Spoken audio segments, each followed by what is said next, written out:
Throckmorton Auditorium. Our program is about to begin. Would you please silence all cell phones at this time and no flash photography during this event, please? Thank you very much.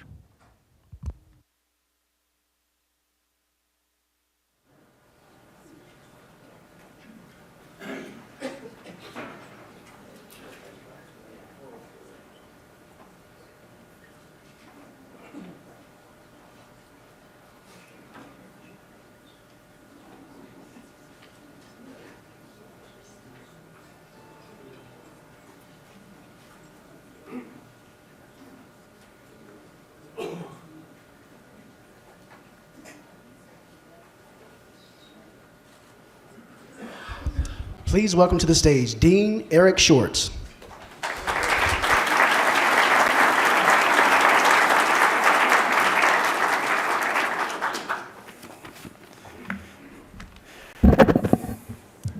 Good morning. I am Eric Schwartz, Dean of the Humphrey School of Public Affairs at the University of Minnesota.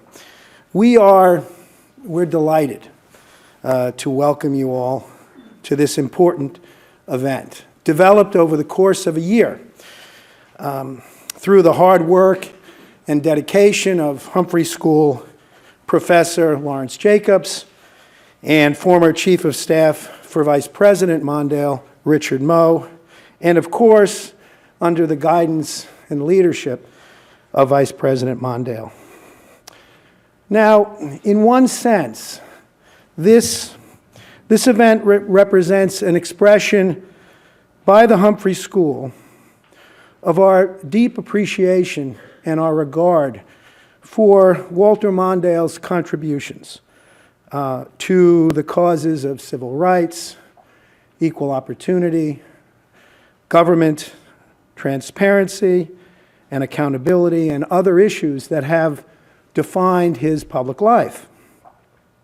But this is also for us an expression of thanks to Vice President Mondale for his contributions to our institution. For he has played and continues to play a key role in the life of the Humphrey School of Public Affairs through a broad array of engagements with our faculty, with our staff, and with our students. And today's event is subtitled Living Legacy, and somehow that seems appropriate. Whether it is filibuster reform, whether it's voting rights, whether it's access to information about abuses of public trust, or whether it's so many other concerns, the hard-learned lessons that emerged from the work of Walter Mondale are informing current efforts in each of these areas and more, even as Mr. Mondale's deep involvement in public life continues. So thank you. Thank you for the opportunity to offer this welcome. And now it's my distinct pleasure to introduce my friend, Catherine Newcomer, the director of the Trachtenberg School, which has played which has provided us with this wonderful venue and played such an important role in co-hosting this important event. Thank you. Thank you very much, Eric. Thank you. It has just been delightful to be working with the Humphrey School and Eric to arrange for this wonderful event. I am just so pleased to be here to welcome. I said it was like meeting a Beatles for me. I mean, this is just, it's like a rock star. So thank you very much. We are delighted to welcome you. I am representing the Trachtenberg School of Public Policy and Public Administration, housed in this building, and I welcome you on behalf of that. And I'd like to welcome our president, the 16th president of the George Washington University, Stephen Knapp, to join me at the podium as well. Steve Knapp is an unusual breed. He is an academic and was an English professor at Berkeley before he became an English professor at Hopkins, where he went on to become provost and before he joined us here. He's the author of 3 books, many articles, as well, so he really understands the academic side of university leadership. He has particular priorities now in leading the George Washington University, are establishing partnerships with our neighboring institutions, expanding the scope of research, strengthening our worldwide community of alumni, enlarging its students' opportunities for public service, what we're about, and transforming the George Washington University into a model of urban sustainability. It is my great pleasure to introduce the president of the George Washington University.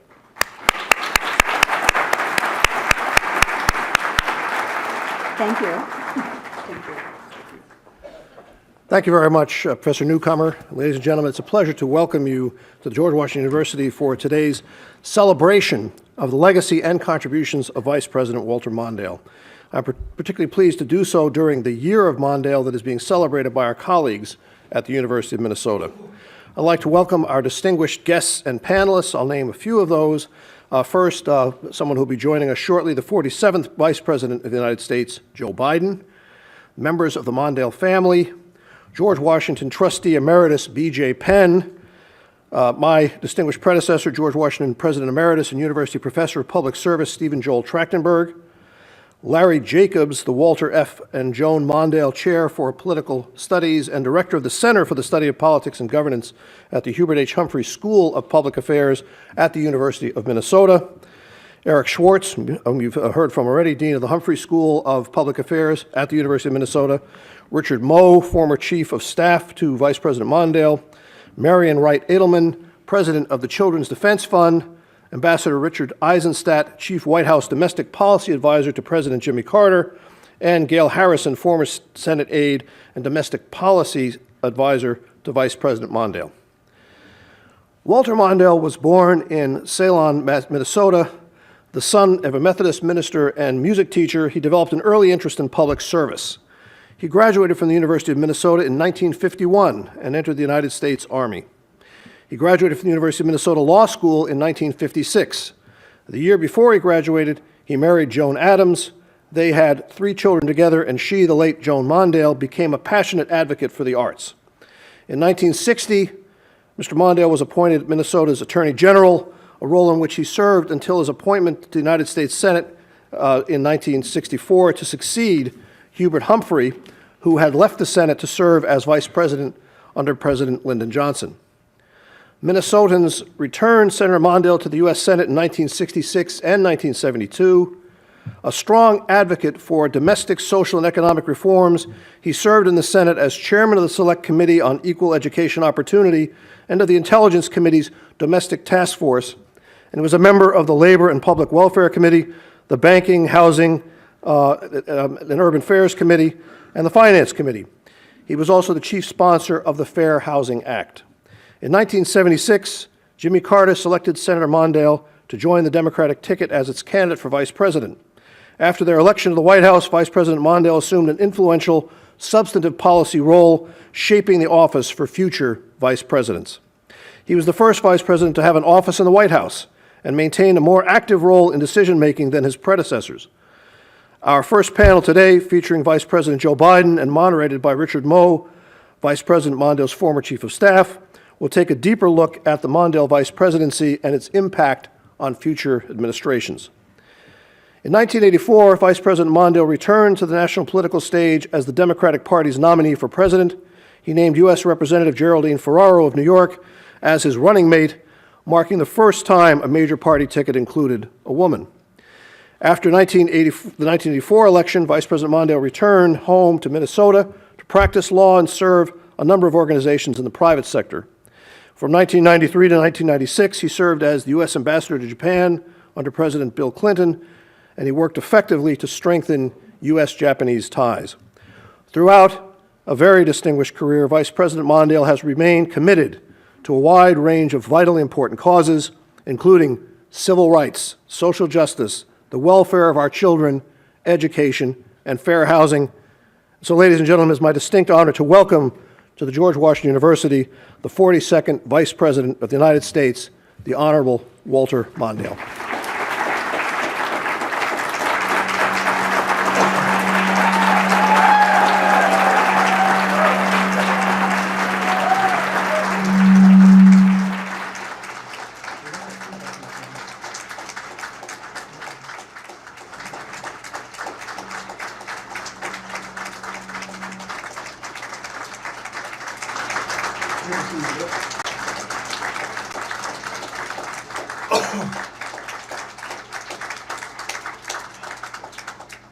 What was the issue? Trachtenberg School for hosting us today at these wonderful surroundings. To Dean Eric Schwartz and his gifted staff for all the wonderful preparations and plans they've made for this special day. We'll be introducing Joe Biden in a minute, but I want to recognize him even before he gets on the platform. Larry Jacobs, who's been at the center of this whole program and with whom I teach a special course on the President and the Constitution and have been for several years. Thank you for your leadership. Linda Pedersen, my secret weapon. Linda has been the desk officer for table placements the last 3 days, and we hope you all enjoy the table that you've been given. And if not, don't talk to me about it. And two people I want especially to introduce, the senior senator from the state of Minnesota, our great Amy Klobuchar. Please stand up. Stand up, stand up. Yeah.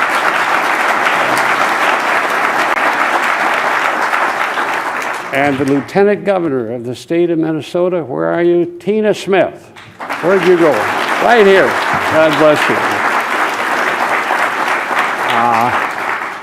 I don't know quite how to welcome you today. You're all my old friends.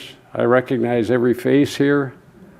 I remember the years that we put in together trying to make a more decent country and state. I remember the struggles that we undertook, and today we're going to try to talk about some of that. We're going to talk about the tension between security and liberty. We're going to talk about basic changes in the Vice Presidency. We're going to talk about the incredible fight for civil rights, which was at the center of our lives all those years, followed by a discussion about social opportunity and justice. And we're going to talk, the final panel will be about the Carter-Mondale years and all the things we did together there during those wonderful 4 years. And tonight, as you know, we're going to be blessed, and it is a blessing, by the President Jimmy Carter, who's gone out of his way under adverse circumstances to be with us tonight. I know we're all thrilled that he would do that. And we will also be hearing from, of course, Joe Biden, but we'll also be hearing from the Foreign Minister of Norway, Mr. Brende, and other key leaders in our community.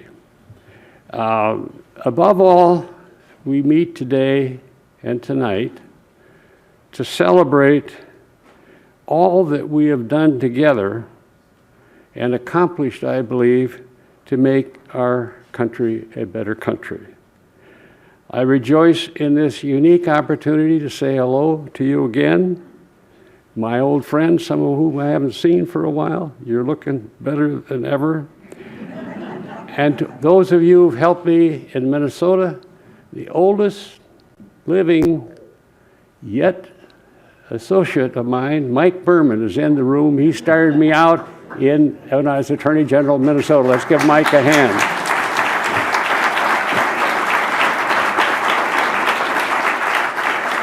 Thank you, Mike. Those who helped me in my Senate years, in my special connection with Hubert Humphrey. Some of you are here like Norm Sherman today. God bless you. Those years in the Vice Presidency and the Carter years, many of you are here. I salute you. My presidential campaign, the Ferraro-Zaccaro running mate, and they are here today. Let's give a big hand to the Ferraro-Zaccaro family.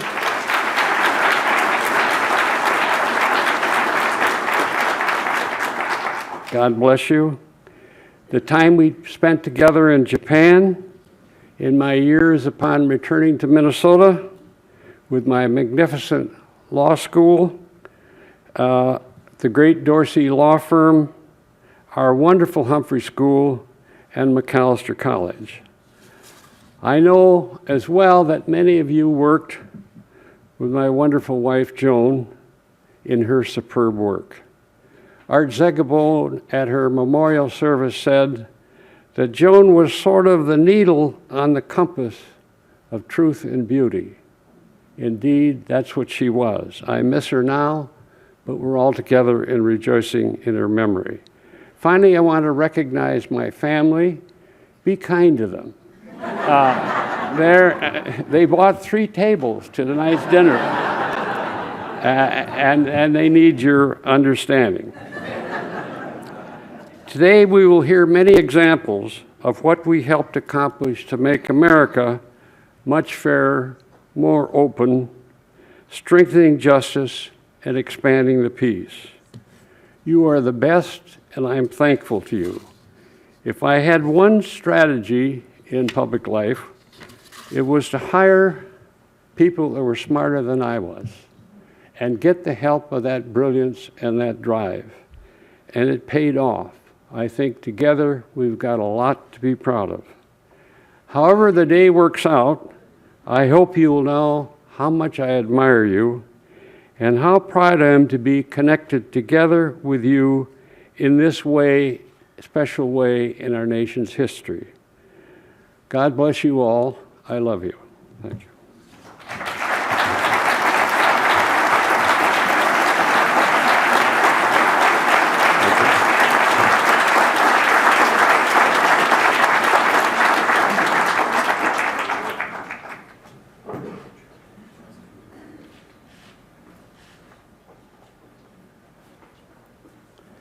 Hi, I'm Larry Jacobs. I'm a faculty at the University of Minnesota, and I've had the most extraordinary experience over the last decade of teaching with Vice President Mondale.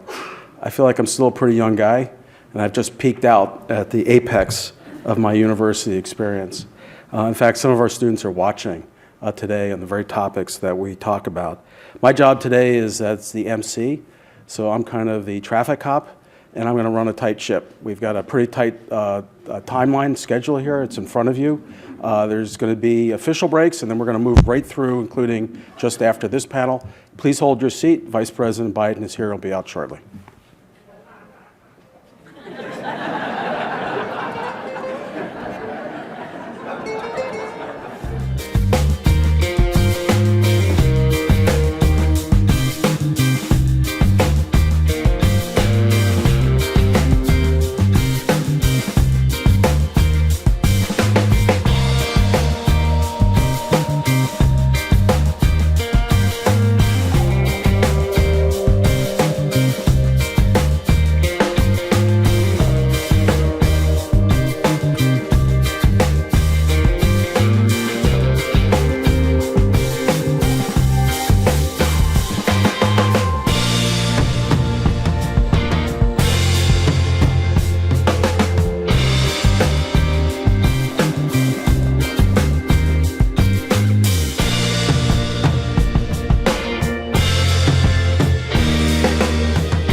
Mondale Vice Presidency and his legacy is Vice President Mondale's former Chief of Staff and a member of President Carter's senior staff, Richard Moe.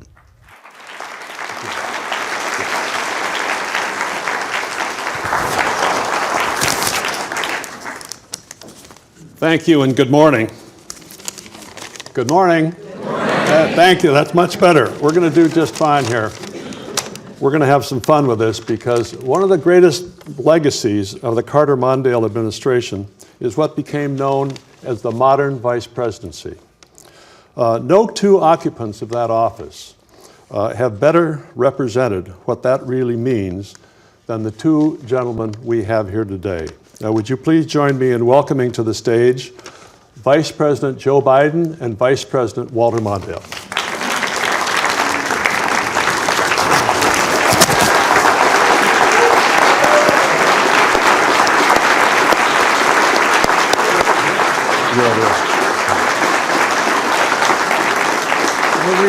Wherever you want, but I think the Secret Service wants you there. Okay. But that's not for me to say. Right. Okay. The hard stuff.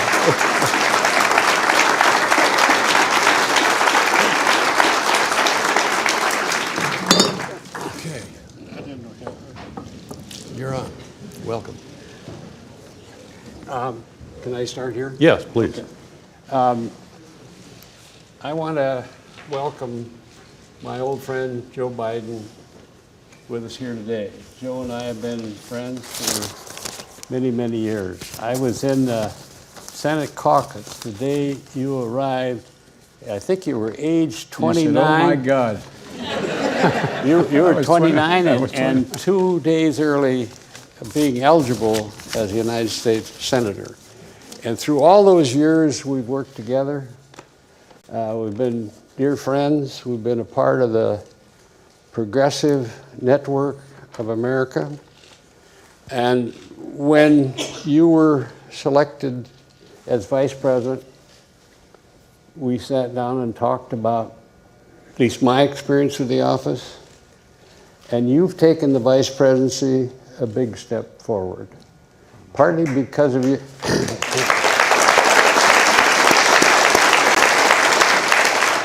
Aided enormously by your extraordinary experience in the Senate as at some time both chairman of the Judiciary Committee and the Foreign Relations Committee. You knew your stuff, they knew and liked you, and I've enjoyed watching how this all works out for the betterment of the Obama administration. You know all these things. Joe, I love you, and we're so glad you're with us today. It's mutual. Thank you. Thank you.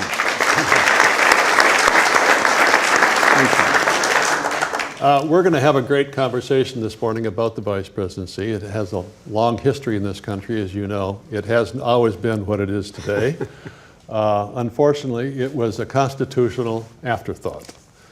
It was really a very ill-defined office, and for 200 years, it was basically an office in obscurity and derision and the subject of bad jokes. You mean that's over?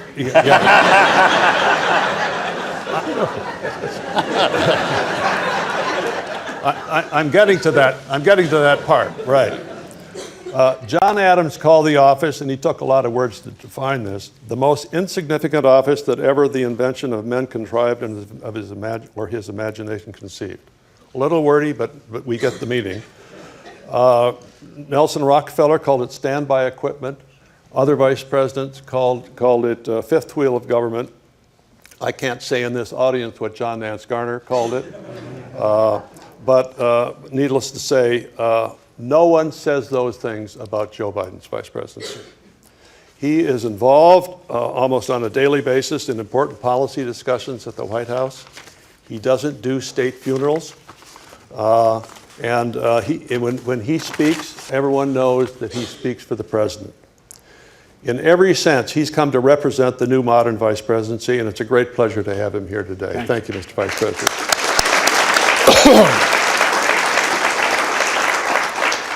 Now, we're going to talk about how this was shaped, and I'm going to ask Vice President Mondale to go back to those days in 1976 when you first talked to then Governor Carter in Plains And then following the election of 1976, you had more serious discussions about how you saw the office and how he saw the office.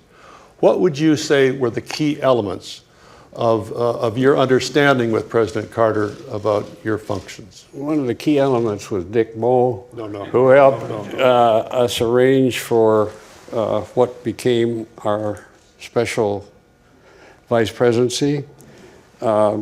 I did not want to be involved in the details of government. I often said I didn't want to do anything that someone else was doing. I wanted to be a general advisor to the president. I wanted to use my experience and friendship on the Hill and elsewhere to try to gather information, because it was my impression that a lot of times bad news gets sorted out before it gets in the Oval Office with disastrous consequences for a president.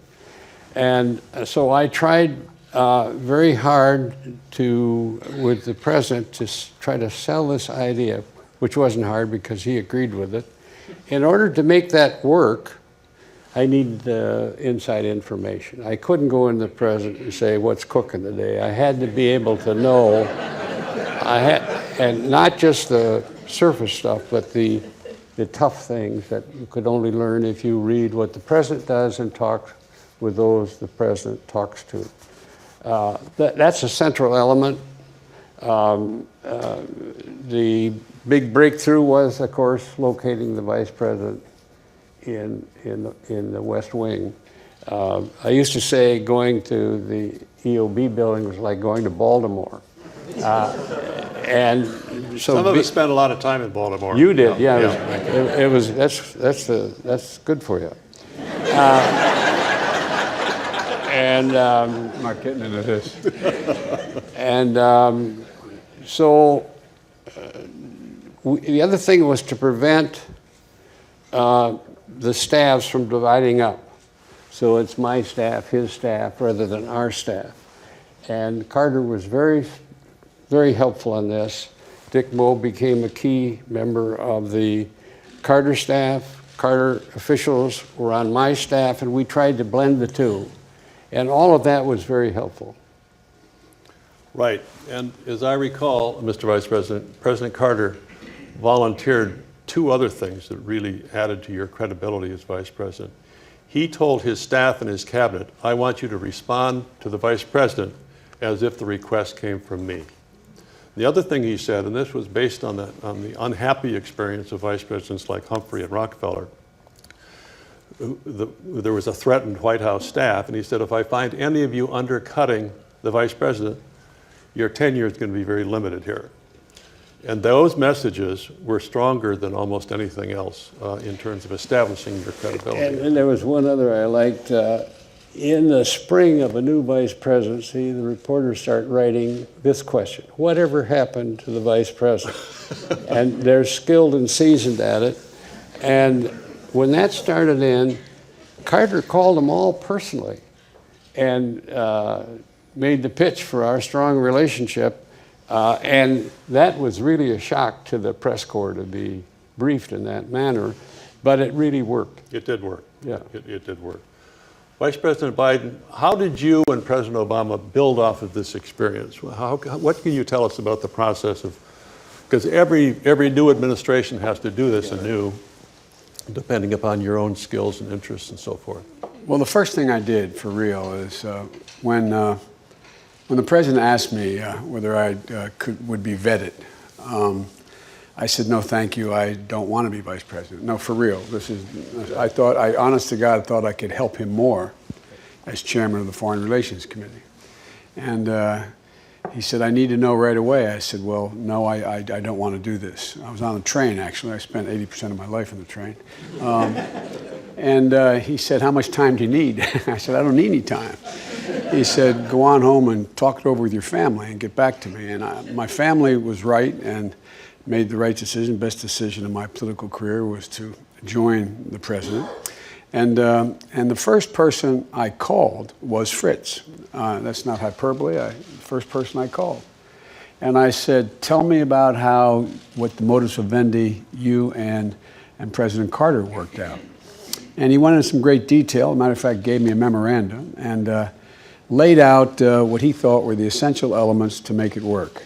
You all know, and I think Fritz would agree, we've not talked about this, the Vice Presidency is totally a reflection of the President. There's no inherent power, none, zero. And it completely, thoroughly, totally depends on your relationship with the President. And I started off, Dick, with a great advantage. If you go back, and not anybody should, and the President and I debated 13 times in 2008, trying to get the nomination. If you look back on it, the only two people who didn't disagree on a single substantive, we never disagreed on a substantive issue. And so it started off where I knew that I was simpatico with the President-elect. And secondly, we had a genuine relationship. When he asked me, Fritz, I asked him why did he want me to be Vice President? And he said two things in this order. He said, number one, I know you will always tell me the truth, that you'll be straight with me. You will not, there'll be no varnish on what you tell me. And he said, secondly, I need help in governing. And thirdly, your experience in foreign policy would be helpful. And then I called you again, as you remember, and Joan. And because Joan was a gigantic help to my wife Jill. Really extremely thoughtful, because that is another very difficult job. It's almost demeaning the title, being the second lady. It is, Jill was new and young, and Joan was an enormous help. And what you both basically said was that it matters that you have a personal relationship. I don't mean that you party together or you go to the movies together or whatever. It's that you have a relationship that is built on a genuine personal affection. And the two things about your administration and ours, I can't recall a single word being written where Barack Obama and I have been leaking out of the White House, there's dissension in the White House, because we did what you suggested. I had an advantage. Most of the people we picked for example, right from the outset, Fritz, when I called you about picking the cabinet. And we spent 14 hours a day some days on the 80th floor or whatever it was in a high-rise office building in Chicago in that interregnum period putting together a cabinet. And the President at the outset said, you have veto right on anybody in this cabinet. If you think we should not move, and interestingly enough, he asked my opinion on every cabinet member, and we were in total agreement. And a number of the cabinet members I knew better than the President knew, because I'd worked with them for a long time. And so what we did was we integrated staff from the beginning. Senator Kaufman, then my chief of staff, is here today with me. Ron Klain, who had been my chief of staff, was there, and a guy named Mark Gittenstein, who had run the Judiciary Committee for me. And the three of them sat with four of his people, and we made every single decision together. So I was pretty certain from the outset that this would be collegial. And so what happened was that from that point on, we had an added advantage. My grandchildren and his children are each other's best friends now. They vacation together. My daughter-in-law and Michelle are close. Jill is close. So it ended up being one of these things where it was, I warned the President, when he got me, he got the whole family. He thought I was kidding. There's a great picture I have in my office. I should have brought it if I had thought about it. The night in Grant Park, Fritz, when we gotten the call from Cheney, we gotten the call from, but he was very gracious, by the way, to me, that's another story. But we'd gotten the call saying that the opposition had conceded, and so we're in Grant Park, there were 1 million people, we're backstage, and my mom, who was 92 years old, who really liked Barack, liked the President, she's standing back with us, and they say, now, ladies and gentlemen, the next President of the United States, Barack Obama, and the next Vice President, Joe Biden. And there's a picture of my mom reaching out and grabbing Barack's hand, and he's kind of looking at her funny in the picture, and she's saying, "It's going to be okay, honey, come with me." And so my mother gets up and walks us both out on the stage. I mean, and Barack just looked like, okay, here we go. But the key has been that we have a great trust in one another, and our staffs are at least half of the president's staff were my former staff members, so but it rests on one thing: defining what it is you want to do, and determining whether or not the president-elect agrees with you. He asked me, do I have any conditions? What portfolio do I want? And because I talked to Fritz, I said, Mr. President, I don't want any portfolio. I can serve you best because I'm the only one of your quasi-cabinet members who can cross all lines. I can take care of cross-jurisdictional issues. But I don't want, as my brother-in-law would say, I don't want to be put in a position where I'm cutting somebody else's grass. I don't want to be in a position where a cabinet member worries that I am taking any line authority from them. And so he said, well, what do you want? I said, two things. One, to be able to completely be level with you and argue with you if we disagree privately. And secondly, I want to be the last person in the room on every major decision. And I didn't mean it figuratively, I meant literally, to be the last person in the room. He's president, he gets to make the decision, and unless there's an overwhelming disagreement on principle, in which case I develop prostate cancer or something and leave, and he knew I meant that for a major fundamental disagreement, but there have been none. And I get to be the last person in the room, make my case to him privately, and that's where I think I could serve best, and I hope I have served best in that role. And that's what you did, Fritz, and that's what you advised me. And so that's how it developed, Dick. It was a long conversation, and he was open about it, and he made it clear. He said, I want to make clear that when I have a disagreement with you, I'm going to flat out tell you. And I want you to do the same with me and do it in private. And so we've had some very candid discussions like friends do, like you and Fritz did when you're in the Senate, like you and Fritz did as vice president, and probably where you argued a little bit.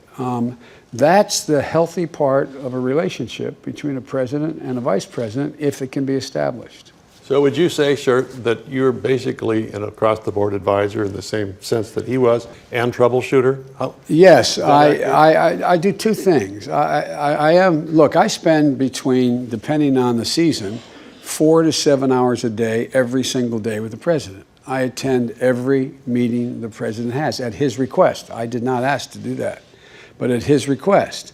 And I am the primary interlocutor because all of my years, like you, Fritz, served in the United States Senate and the House. If you notice, whenever there's as Amy's here, she can tell you, whenever there's a problem, I get sent to the Hill. Which, by the way, is a useful use of my time, because I really respect the members up there, and I still have a lot of Republican friends. I don't think my chief enemy is the Republican Party. This is a matter of making things work.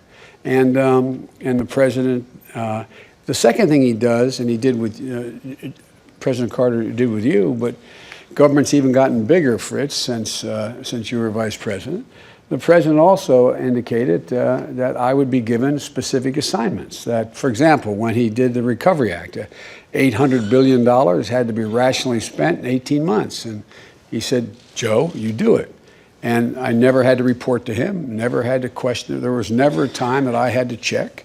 I had complete authority. So were these basically coordinating assignments, as in Iraq, the middle class? Some were, almost all of them had cross-jurisdictional requirements. For example, the Recovery Act, it involved the entire cabinet. And so I held, he authorized me to hold I think I did 18 cabinet meetings. And I remember the first cabinet meeting, Fritz. One cabinet member said, "I don't think that's such a good idea, Mr. Vice President." I said, "Well, look, why don't you do what I tell you or go talk to the president? But don't go talk to him. It's okay." And that ended any discussion.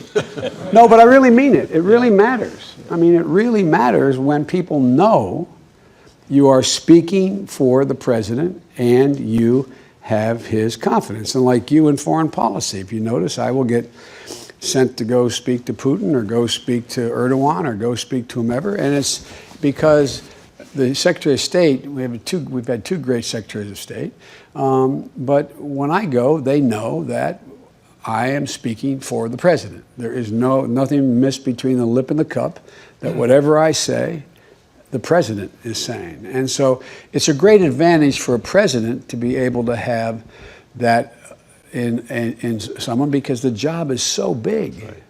Vice President Mondale, does this all sound familiar? Yeah. One of the things that I told President Carter, I said, if I'm going to help you in these kinds of assignments, they've got to believe that they're talking to you, that we're partners, that I'm not just visitor there. And so you've got a stake, I think we've got a stake in making that point. And it took a while, because this was a new institution, but I think we did. The other thing that you On that point, which you did though, by the time it got to President Obama, he didn't even I didn't have to ask him that. He had already made that judgment, because you really did modernize the president, the vice presidency, and he studied it. The smartest, one of the brightest guys I've ever met in my life is Barack Obama. And he had studied it as well. And he would say to me, well, you know, the way it worked with Bowman, the way it worked, but I didn't have to convince the president of anything at all, anything at all. But he just assumed I would want an assignment like I'm sure you, President Carter might have thought with you, that like Al Gore did the environment. Well, you know, I didn't want a line assignment because of, but he learned from you, the president. One of the things we had to work out earlier in our administration was, what do we do about differences? You mentioned how you and Obama deal with it. And what we agreed to do right up front was that I would not disagree with them publicly. You know, at a cabinet meeting or out on the trail. But if I really disagreed with him, I'd go in and have it out with him alone. And we did that, and then we'd go out together. I knew I wasn't the president, he was the president, and the object of this was to strengthen the president.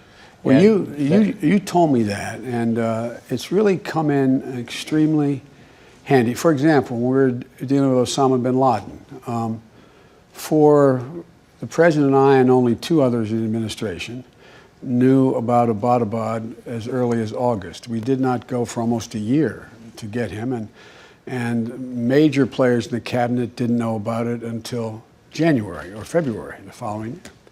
And so it was something that was a difficult call for the president. So we sat in the cabinet room, and at the end of the day, making the decision, he said, now I want everybody's opinion. And everybody went around the room, and there were only two people who were definitive and were absolutely certain. Leon Panetta said go, and Bob Gates, who's already publicly said this, said don't go. And others were as 59-41. Some ended up saying go, but it was such a close call. And I joked and I said, you all sound like 17 Larry Summers, an economist, on the one hand and the other hand. And they said, Joe, what would you do? And there was a third option that I didn't really think we should do. I said, well, I think we should make one more pass with another UAV to see if it is him. And the reason I did that is I didn't want to take a position to go if that was not where he was going to go.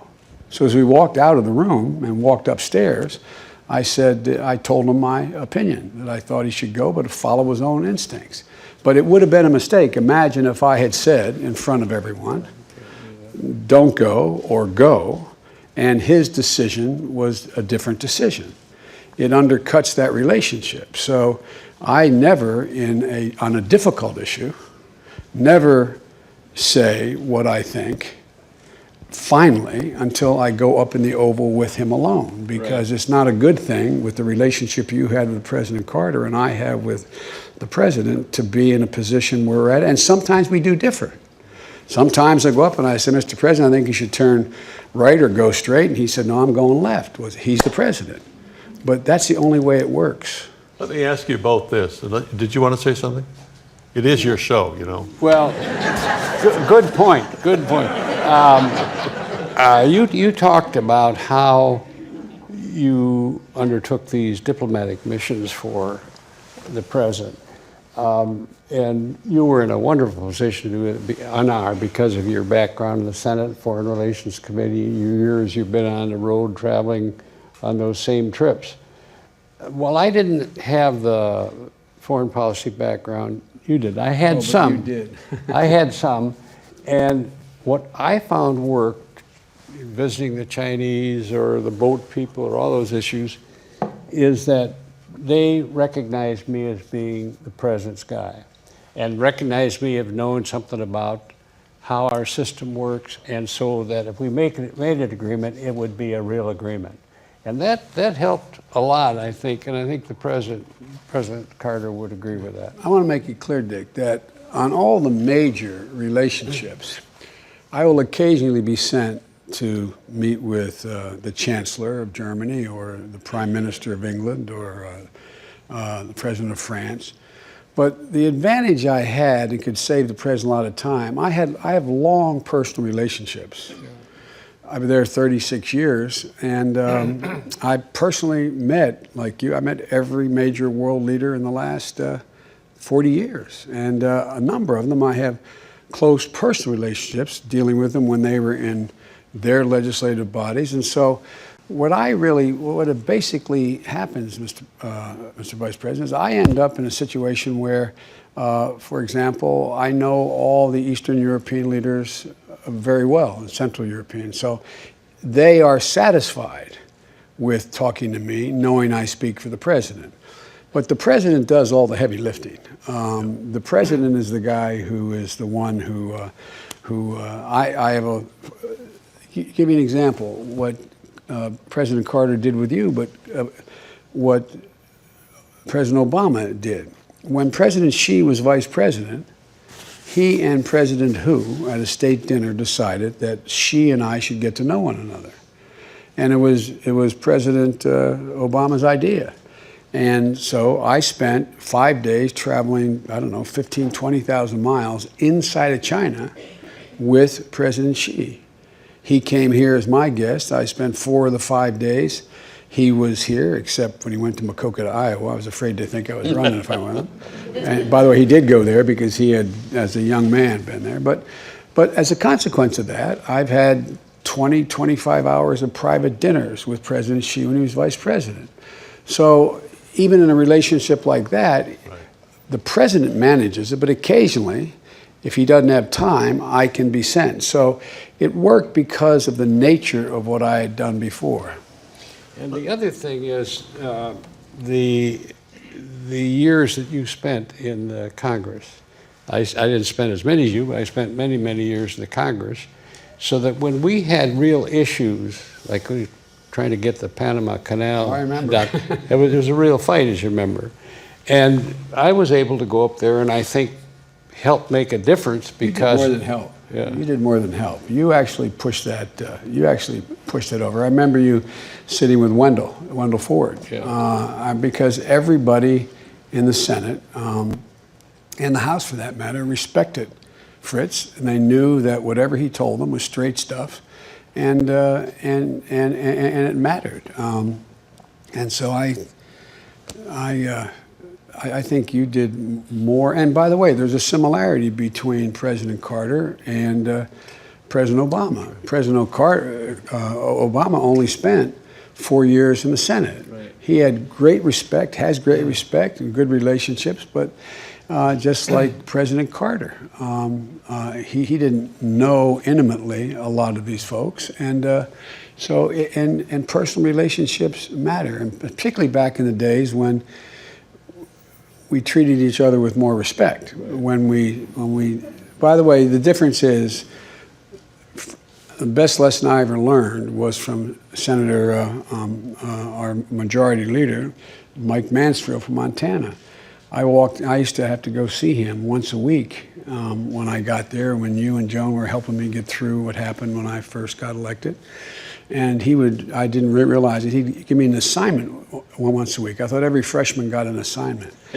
I did. I was 29, and turned out he was just basically taking my pulse because I said I wasn't going to come to the Senate, as you remember. You're one of the ones that said talk. Anyway, the bottom line is, I walked on the floor one day, and Jesse Helms was excoriating Bob Dole and Ted Kennedy on the predecessor legislation for the Americans with Disabilities Act. And I had to go into my meeting with the majority leader. I sat down, Dick, and I guess I looked perturbed. He said, "What's the matter?" And I railed against Jesse Helms, and he had no social redeeming value. He didn't care about handicapped. And he let me go on. And he looked at me. It was the most important lesson I learned. He looked at me, and I mean this sincerely. He said, "Joe, what would you say if I told you Jesse and Dot Helms 3 years ago adopted a young man in braces on both legs up to his hips, who was 14 years old, as their own?" I'd say, "I'd feel like a jerk." He said, "Well, he did." And he said, "Joe, what I've learned is," and this is your MO, he said, "it's always appropriate to challenge another man or woman's judgment. It's never, never appropriate to assume a motive, because you don't know." And today, I suspect that Amy will tell you, it's all about motive up there. It's not about judgment. You're a bad person. You really are not a good, God-fearing man. You are. It's all about, it's about what people think your motive is, and ascribe a motive. And it's often, you can't get to yes. You can't get to yes after I tell you, I think you're dishonest, or you're in the pocket of the industry. Then it's awful hard for us to get to yes.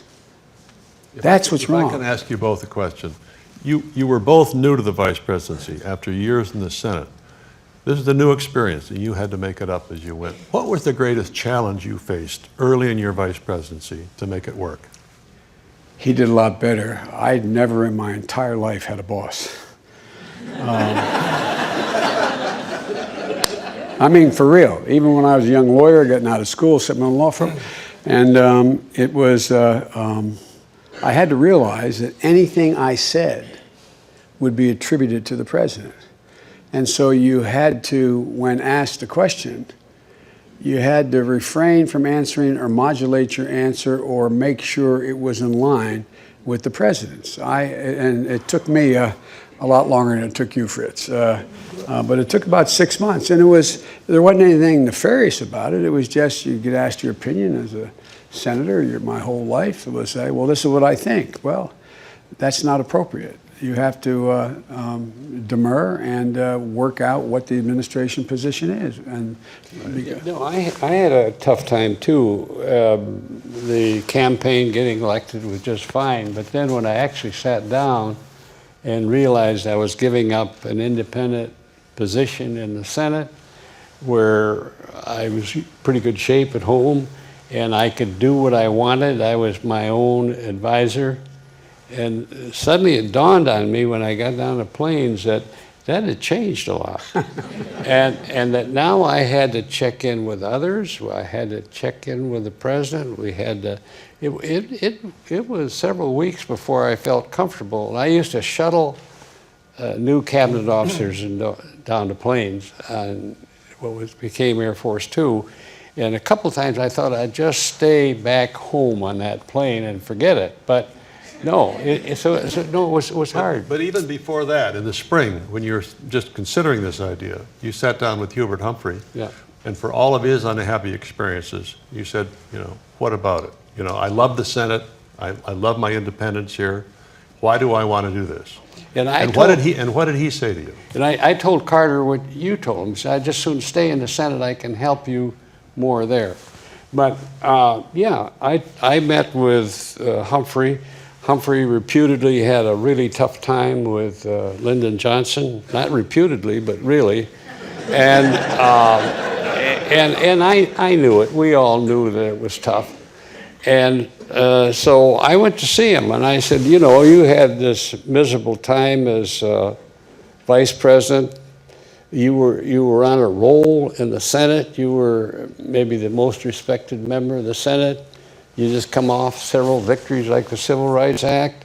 And suddenly this thing all came to a crashing halt.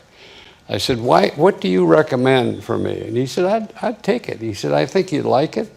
He said, I think it'd broaden you. I think you could do more in one day as vice president than you do all week or all year as a senator, and you'll grow and learn. That was the day you opened your mind to the idea. Right, because I wasn't going to do it. Then I got to thinking about it, yeah. Thank you, Hubert. Yeah. Right. That's right. He was a good speaker. He was one of the good speakers. He was, as you know, he was my mentor. He's the guy that got me to run for the Senate in the first place, and he was I really missed him. You're speaking to a lot of his friends here today. No, he was, and by the way, his heart was as big as his head, but he had a prodigious mind. He had a prodigious mind, and he used to come over when I first got there, Fritz, to console me, you know, about losing my wife and daughter, how I was doing. And he'd end up on my couch and he'd be crying. I'd be consoling him. No, I mean, for real. I was like, I said, no, it's okay, boss. It's all right. I'm fine, you know. I'm fine. But what a wonderful, wonderful man. Yeah. Vice President Biden, did you talk to your immediate predecessor about this? I did. No, I didn't talk to him about the job. Look. No, but about how the vice presidency worked? No, what I talked to about him, look, first of all, I actually like Dick Cheney for real. I get on with him. I think he's a decent man. When I went to see him, I didn't talk to him before. I went to see him after we were elected, and I went to see him at the residence, and he and his wife were extremely gracious to Jill and to me. And he talked about how the office worked as related to the functioning of the office. But he had a very different relationship, and he was a powerful vice president. He had a very different relationship with President Bush. And one of the things I learned from, and it probably sounds like I'm making this up when I say I learned from, but I spoke to this man repeatedly about this job. And Vice President Cheney, he had his own national security team. And it was real, and they were smart guys and women. And I remember when I had recommended to the president Jim Jones, who I knew, and the president knew, I knew him a little better, as our first national security advisor. And I'll never forget sitting down with Jim. And what Jim was worried about, with good reason, I could have kept a staff of close to 22 folks. It was essentially a shadow national security council. And I said, and I remember looking at his face, and I said, Dick, look, I'm not going to keep that staff at all. I said, on one condition, and you should talk to the president about this. I have total access to the National Security Council. I can task them too, through you. I can bring them on, and we can do this jointly. You're the National Security Advisor, but the entire team you have will not be overshadowed. I will keep 3 people in my office. And I remember him going, oh my God, thank God. But because what it was is about the confidence I had in the president meaning what he said, and the president's confidence that I was not about to try to set up a satellite operation where I was going to take over line control of any department. And the guy who became the number 2 guy was one of my guys, you know, Tom Donlin, the people who were there. So it all worked, but I'll never forget the Cheney, I think, I don't know. The Cheney-Bush relationship at the outset was, it seemed to me to be more codependent. So Cheney had a very different view of the vice presidency in terms of how it functioned internally. but he was extremely helpful and gracious about the office and the legal parameters of the office and everything from the aircraft to the the housing, et cetera. Vice President Mondale, do you have some views on the Cheney Vice Presidency? A little bit different, I would say. He was kind to me. He's kind to Joan. We visited the home and so on. But he said early on that he was going to take things to the dark side. And I believe he really did. And he created the Vice Presidency as sort of a privileged sanctuary. He wouldn't respond to subpoenas, stiffed the Congress on who his... He had a different view. Yeah, and he worked with some of his key guys to bring about the torture memo and so on. I think those were bad days in the history of the vice president. I know all the things you said are right, but I have a kind of I don't disagree with that. harsh view of the man. I have a harsh view of how the vice presidency, the office, was used. And so that's why he knew, because I was in the Senate during this period, he knew my strong disagreement. And to remember, he was talked about being totally independent. He was not executive. He was not legislative. Right. He was I don't know what he was. He was everything. But I think again, look, that could not have happened without President Bush permitting it to happen. That's right. So that's when I said it was a very different relationship. I think at the end of it, it appeared, I don't know, it appeared that President Bush, that he had lost President Bush's confidence at the end because of a lot of things, I guess. But in terms of the actual transition, he was extremely gracious. But I've done nothing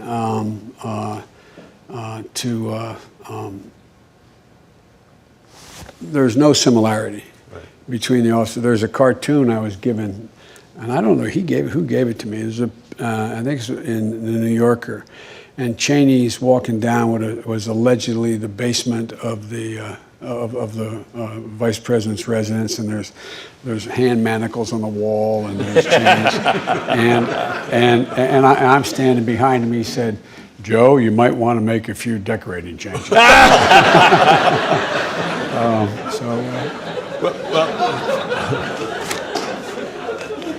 I'm told the manacles are gone. Right.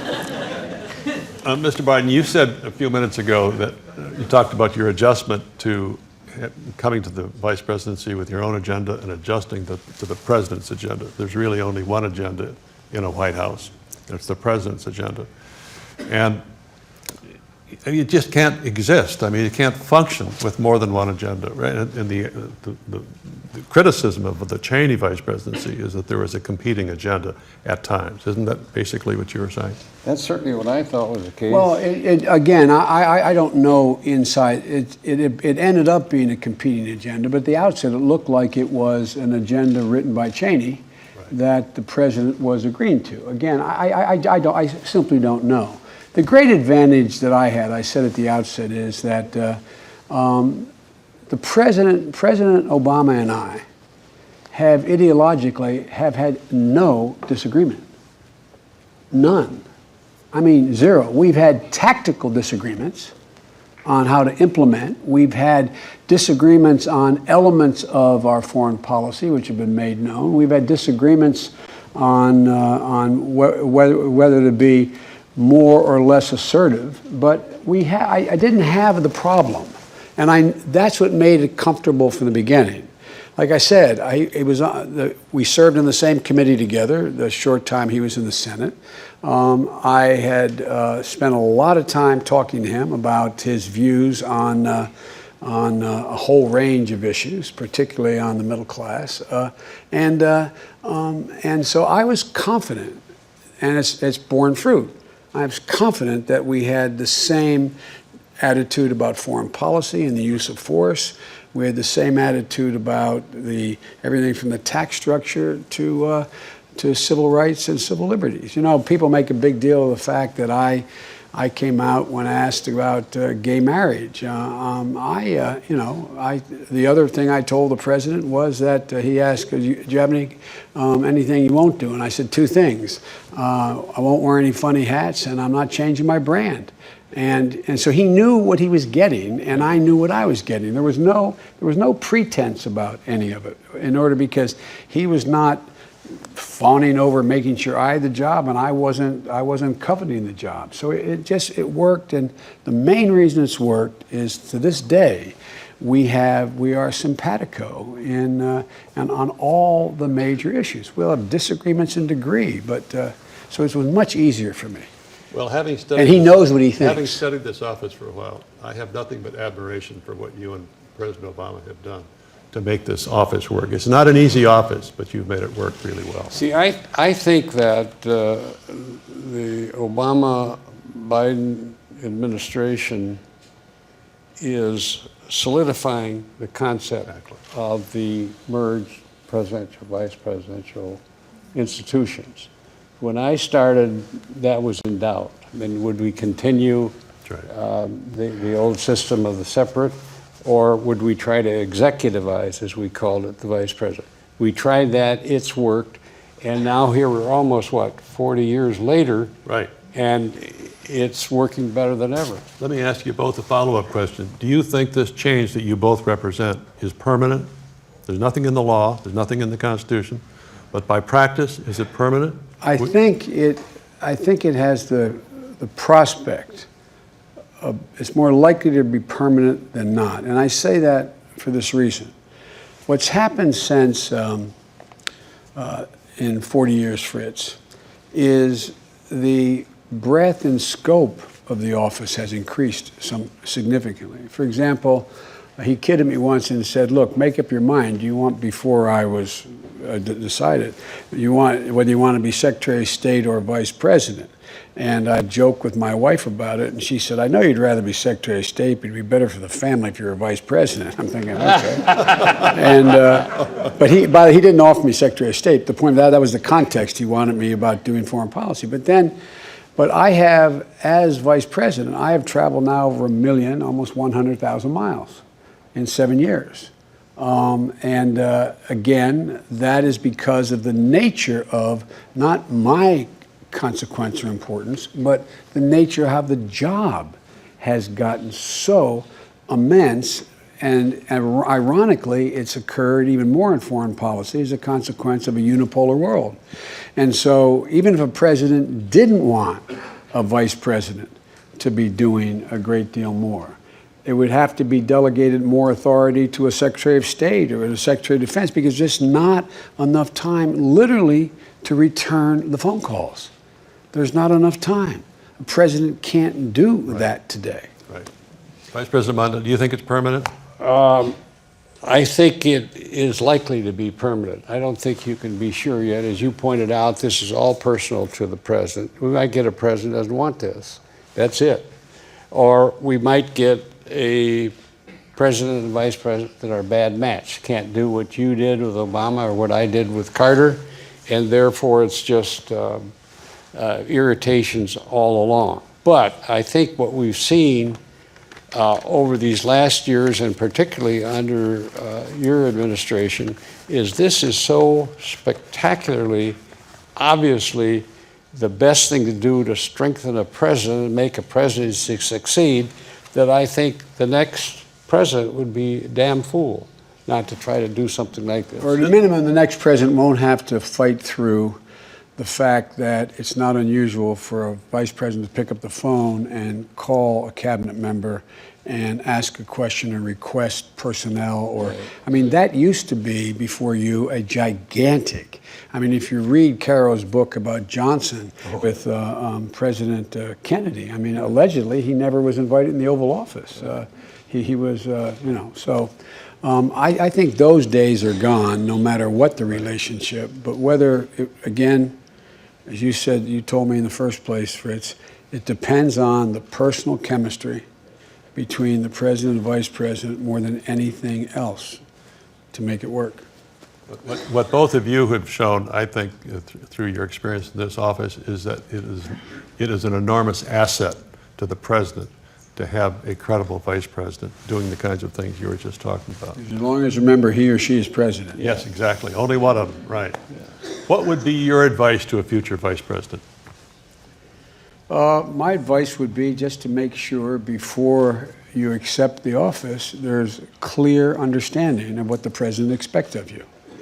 I think the only thing that the only time there's real trouble is when there are different expectations of what you think you're going to be able to do or you want to do, or what's expected of you that you don't want to do.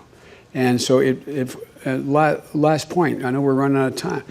The president knows if there's something I disagree with him on privately, I'm not asked to try to sell it.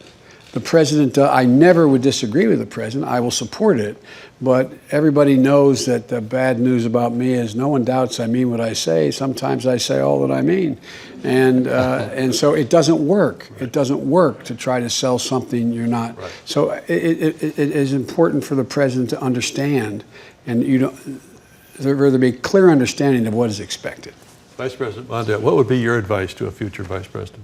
Look at this experience that Biden and the rest of us had. Come to a clear understanding of what vice presidency involves. You can do that now. When I started, it wasn't clear where it was going to go. But now it's pretty clear what is possible. Ask yourself if you want to live that kind of life, and ask yourself whether the president would be comfortable with it. If the answers to those are no, don't do it. If they are. Any final words, Mr. Vice President? Most important thing for vice president to be able to conclude is that that vice president, regardless of what is his or her responsibilities, they genuinely respect the president. It's hard to serve in this office if you don't genuinely respect the judgment and character of the man or the woman you're working with. Final words, Mr. Vice President? Yeah, one other thing I think is important in the transition. Many presidents looked on the vice president as a sort of suggestion of their tenuous place on earth. That, and that's a kind of a poisonous concept when you think about it. And it takes a president to take a deep breath and say, yes, I need this help.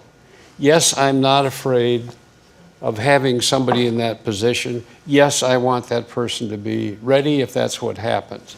Carter did that, and he talked about it, and he thought it through, and it made all the difference in the world in our relationship.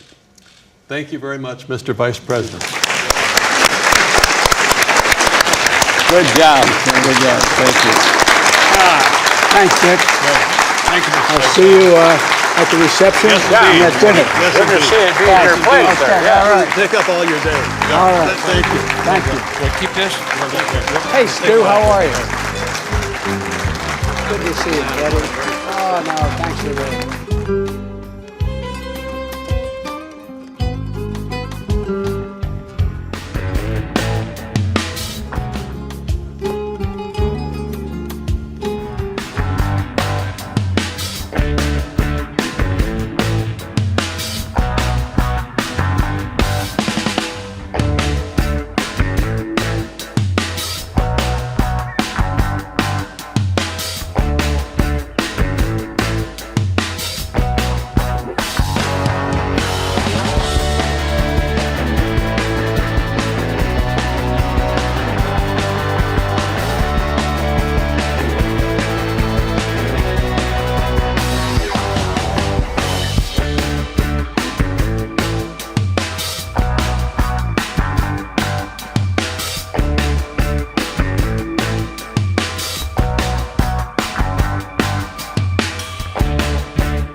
Please take your seats. We're going to get started.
You can hear me?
Okay, we're going to resume now.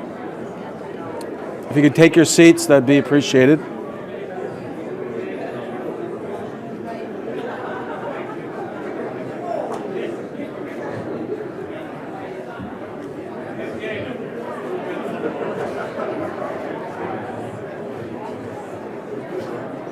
Okay, we're going to get started.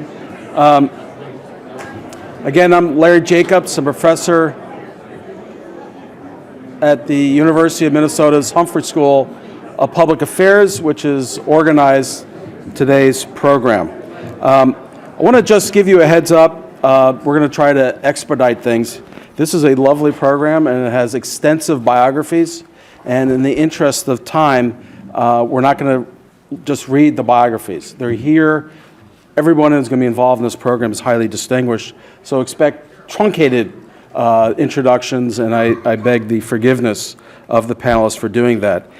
Today's program represents a distillation and a condensation of many topics, and Mr. Mondale was quite concerned about what we were leaving out, and as an effort to address his concerns, we worked with Dave Hoggy, who's a distinguished journalist, U.S. News and World Report, award-winning journalist and editor at the Star Tribune in Minnesota, who co-wrote Mr. Mondale's memoir, The Good Fight, which, by the way, is available in the lobby if you want to take a look at it. In any case, this is a paper that picks up on many of the themes that are being talked about here today, as well as some of the themes that were not talked about. I highly recommend it. I think it's quite compelling on these issues. We are quite tight for time, and so I just want to let you know that this is going to be a little frustrating because we'll all like to spend more time on these topics than will be possible. We're going to have a sharp stop at 11:15 so that you can get a bite to eat before we start at noon, which is when Senators Leahy and Feinstein are available. So that is just a fixed time slot, so we're going to have to be quite truncated. We're very excited about this next panel, Opportunity and Social Justice, Quality Education for All. Vice President Mondale is, of course, back with us. Stu Eisenstadt, who was Chief Domestic Policy Advisor to President Carter and is at Covington and Burling today. Marian Wright Edelman, the founder and president of the Children's Defense Fund. And Gail Harrison, who is Chief Domestic Policy Advisor to Vice President Mondale. Gail, it's your program. Good morning. Our topic is equal educational opportunity and social justice. And I think there's no set of issues that's been closer to Mr. Mondale's heart than these. And I'd just like to ask you to listen to what Harvard child psychologist Robert Coles wrote about Mr. Mondale's leadership on these issues. He said, right off, Senator Mondale showed his inclinations. He chose, out of a number of possibilities, membership on the Senate's Housing and Urban Affairs Subcommittee. He's since joined subcommittees which don't have the political clout and power of the Judiciary or Armed Services Committee, but have insistently and skillfully revealed how very much needs to be done if a wealthy United States is going to be just and free. The names of the subcommittees he chose to serve on tell the story: migratory labor, education, employment, manpower, and poverty, Indian education, labor, retirement and the individual, the Select Committee on Nutrition and Human Needs, and the Select Committee on Equal Educational Opportunity. He didn't just sit on these committees, hold hearings, put out a press release. He went to work and did something that sounds very antiquated today. He proposed and passed dozens of major laws and amendments to fight poverty and discrimination. I'd like to begin with a few questions for Marian Wright Edelman concerning the issue that has dominated both her career and Mr. Mondale's: how to lift children out of poverty, keep them safe, and give them a genuine opportunity to succeed and thrive. And I'd like to ask three specific questions if you could address. One is that you've really had a remarkable partnership with Vice President Mondale on the issue of early childhood education. And I'd like to ask what brought you together and how you decided this man is going to be our champion. I'd also like to ask you to help us understand the most important elements of the bill that you crafted and why you drafted it the way you did. And finally, to talk a little bit about the fact that this fight isn't over and what's at stake, and how could the lives of children and working families of modest and low incomes be different today if that proposal or one like it were enacted? Thank you. Well, I think Mondale should come back to Washington and break this unbelievable. We really miss him. When we look at what's going on in the Congress, which is like something out of a horror movie, we say, how are we going to break through this insanity?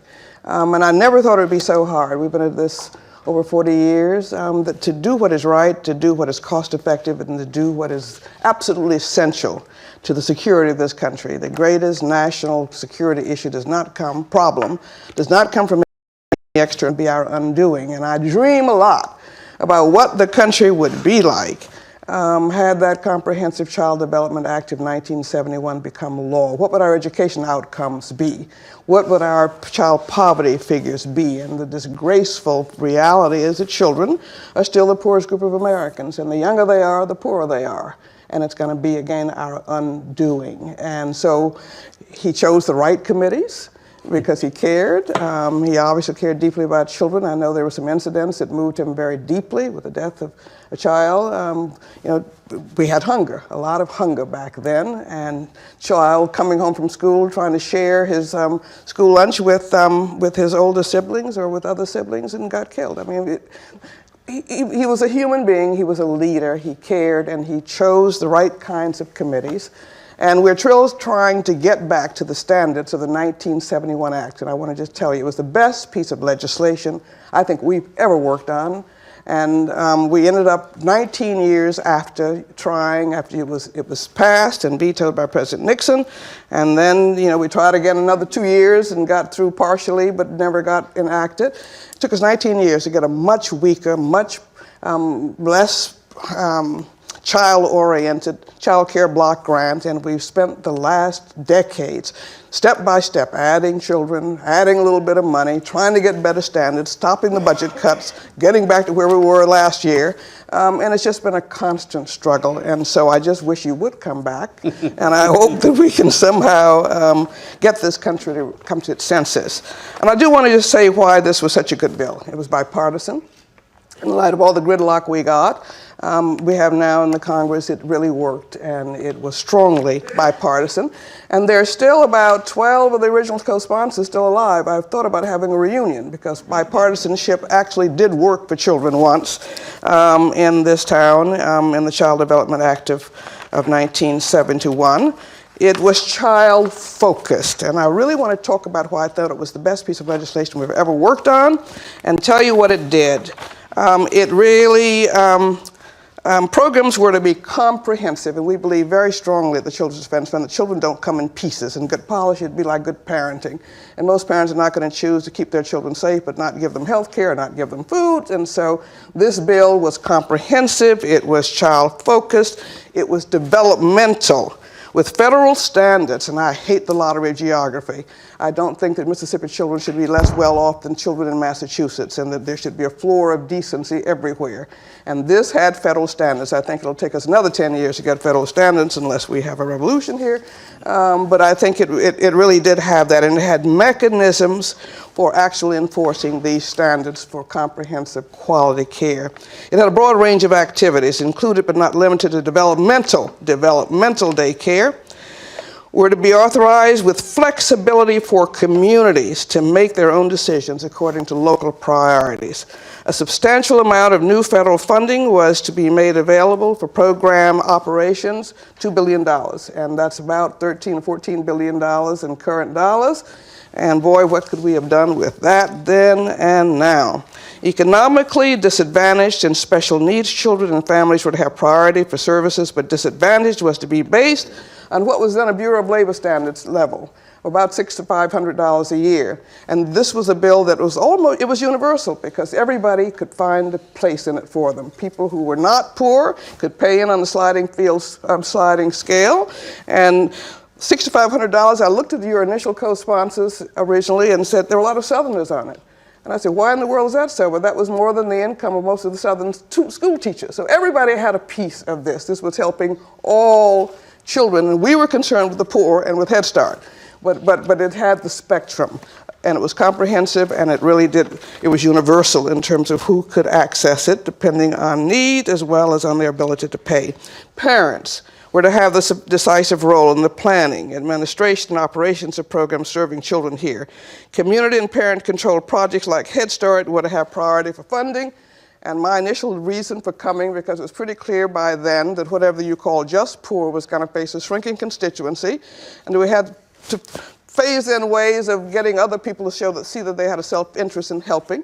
And we hid Head Start way down in the middle of the bill. I mean, people, you'd have to really search for it to find it, but we were able to protect the Head Start funding in a significant way. And it was a terrific piece of legislative crafting led by really smart staff and people, a real partnership between the inside and outside. And we were able to put together a very broad gauge coalition that was committed to helping working parents. Women's groups and welfare rights mothers had knockdown, drag-out fights in private about who should have first priority for services, but we did it all in private and got our differences out in private and really had some discipline about what was going to happen when we went on the Hill. Broad forth faith coalitions, Jewish and Christians. Broad teachers were engaged. It was lots of poor people's networks and lots of establishment networks that came together understanding that trying to provide services and a hope and a future for our children was one of the most important things we could do, and $2 billion was the authorization. It was a perfect bill, and I've written a lot about it.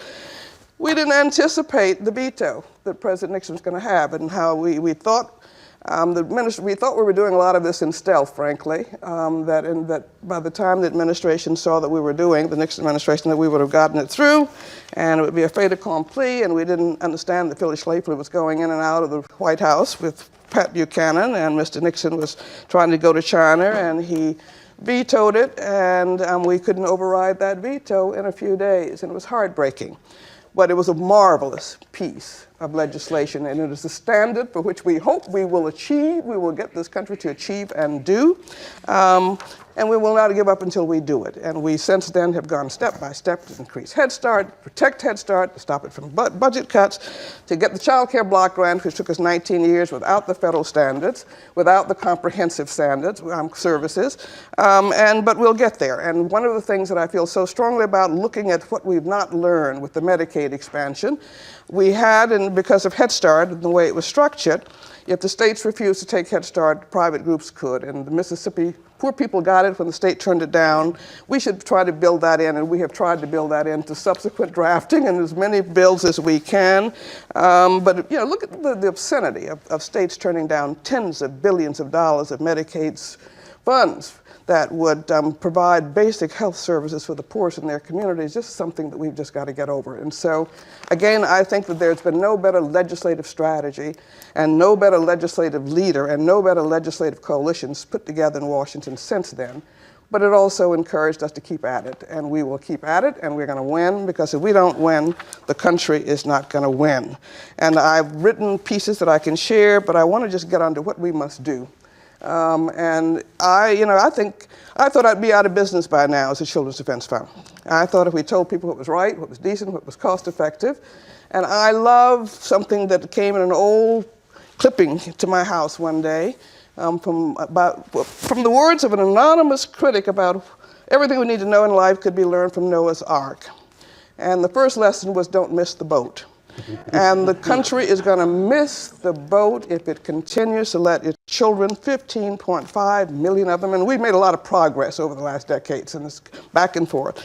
If the country doesn't invest in its children in their early years, in their health care, in their early childhood development, in their education, it is the key national security issue. It is the key military issue in terms of recruitment and having a strong military. 74% of our 18 to 24-year-olds can't get in the Army because they've got poor literacy levels, poor health care, or prior incarceration rates. Our enemies, our greatest enemies and security threats don't come from without. It comes from our failure to live up to our creed and to invest in our children and to get them prepared and educated to compete with all the other nations of the world.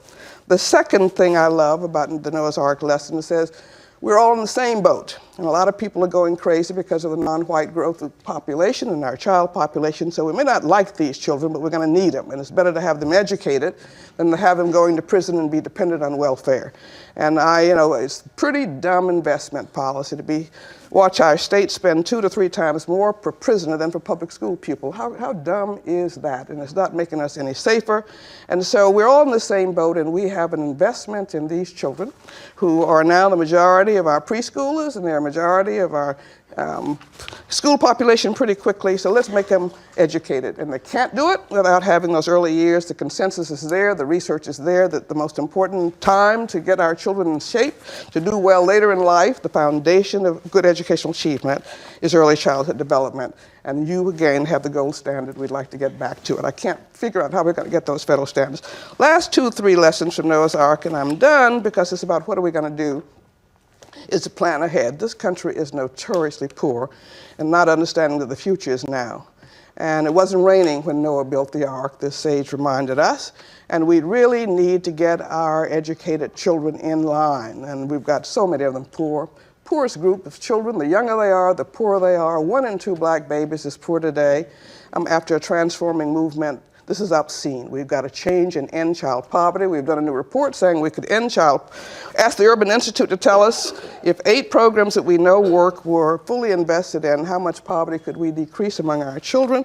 They came back and said for $77 billion, 2% of our federal budget, we could decrease black child poverty 60%, overall child poverty 62%, and we could lift the floor for 97% of our poorest children in America, of all races and all income groups.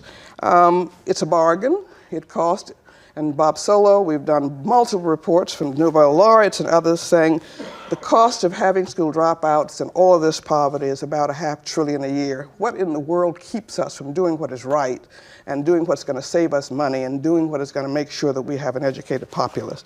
And the last of the lessons, is not all of them, is that we need to remember that the Ark was built by amateurs and the Titanic by experts. And so many of us, and the reasons voteless, voiceless children are not getting their due up in the gridlock in the Hill and breaking through the political cacophony in this country and in our states, is because we keep waiting for Dr. King to come back. We keep thinking that Congress is going to solve it or the governor is going to solve it, and we've made some progress in some states. We got to build a movement, and a transforming movement that's really focused on our children. If we are going to break through this horror of our children being the poorest, of our children not getting what they need to be ready for school, of our children not being educated, of our children continuing to be the poorest among our rich industrialized nations. We are next to the last, only behind Romania. Romania is only the one behind us in the number of poor children, and it's shameful, and they are so much less wealthy. So if the issue is, what are we going to do? And we have made progress, we've increased Head Start, we've done all these things, but we really need to get back to something that's going to work, to be for all children, but have a clear focus on priorities for poor children and children of working parents, and to get it done. It is the foundation for education. That's the consensus now.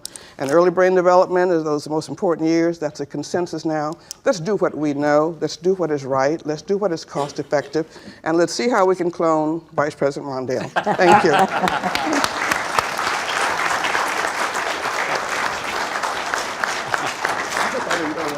In 1975, when I was deep into serving as policy director for Jimmy Carter's presidential campaign, Senator Mondale came to Atlanta as part of his exploratory run for president, and Congressman Andy Young had a reception at his home in Atlanta, to which my wife Fran and I went. We heard Senator Mondale speak eloquently about the need for a fairer and more just country. And at the end of that reception, Fran and I took Senator Mondale back downtown to his hotel.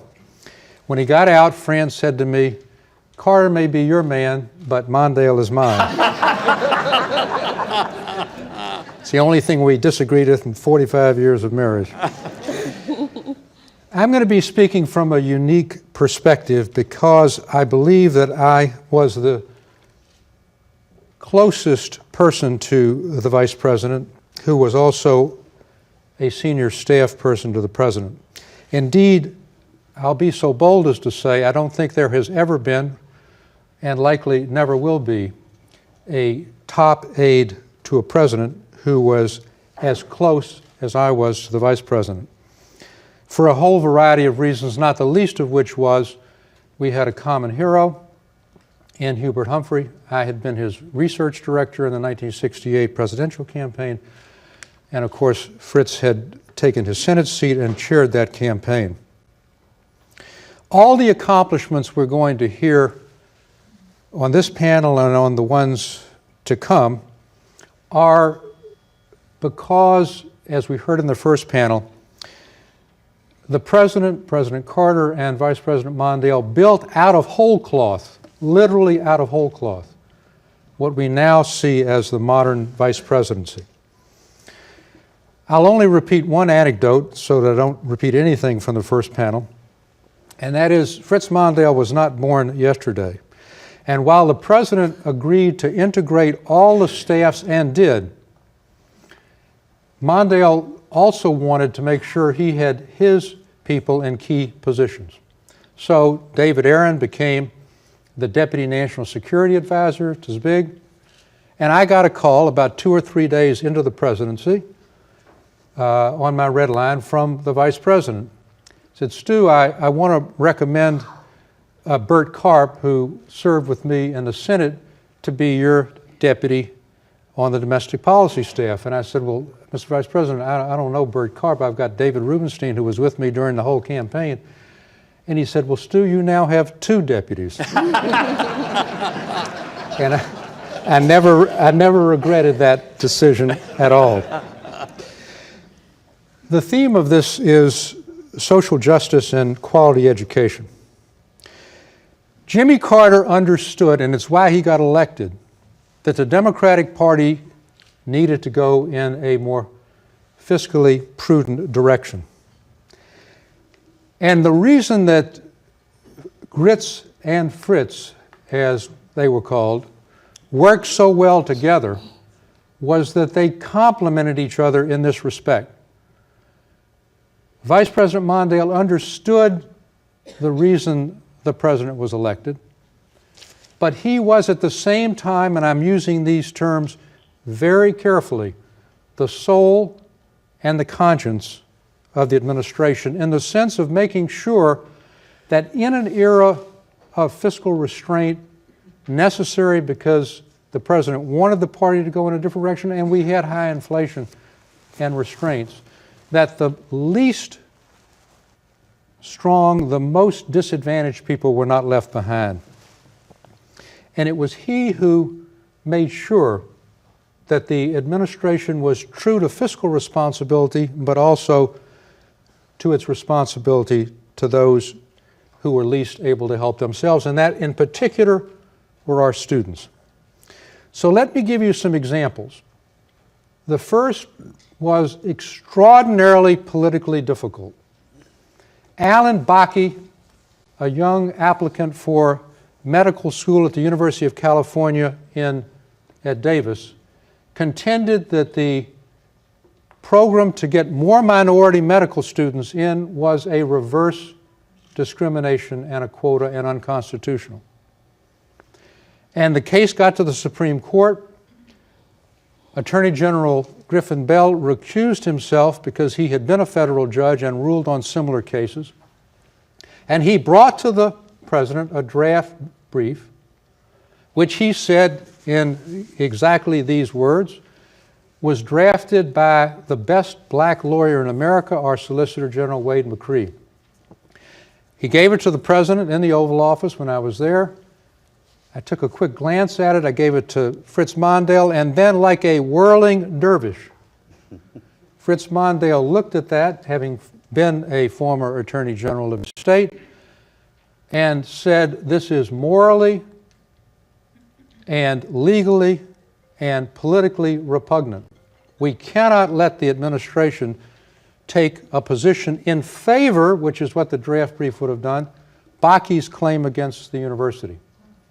And he then went into action. He got Califano, myself, Bob Lipschutz, Ham Jordan, and we went to see the president, and we said, this is really not sustainable. And the bond, in many ways, from the earliest days they met in Plains, between a moderately conservative Democrat and a more liberal progressive Democrat, was civil rights. It was the bond. They both believed in it deeply. And what happened before that Oval Office meeting was that Mondale said to me, Stu, call Wade McCree and ask him how this brief could have been drafted this way. And I called Wade and I said, Wade, did you draft this brief? No, he said, I delegated it to Frank Easterbrook, who was a holdover from the Nixon administration and is now a federal judge on the Seventh Circuit. That helped seal the deal. And when we went in to see the president, we were pushing against an open door, but this was a tough political decision for the president. The president was elected because we won every Deep South state, every single one. Our base was the base of the South. At 3 a.m. after the election, Governor Cliff Finch from Mississippi called and put us over the top. So this was a very, very tough decision, but the president realized it was the right thing to do, and we rewrote that brief. And Justice Powell, speaking for the court in a 5-4 decision, a landmark decision, distinguished between affirmative action programs and quotas. That remained the law, and although it's been chipped away from time to time, thousands and thousands of minority students, African Americans, Hispanic Americans, Asian Americans, Indian Americans, have been given access to higher education because of this championship.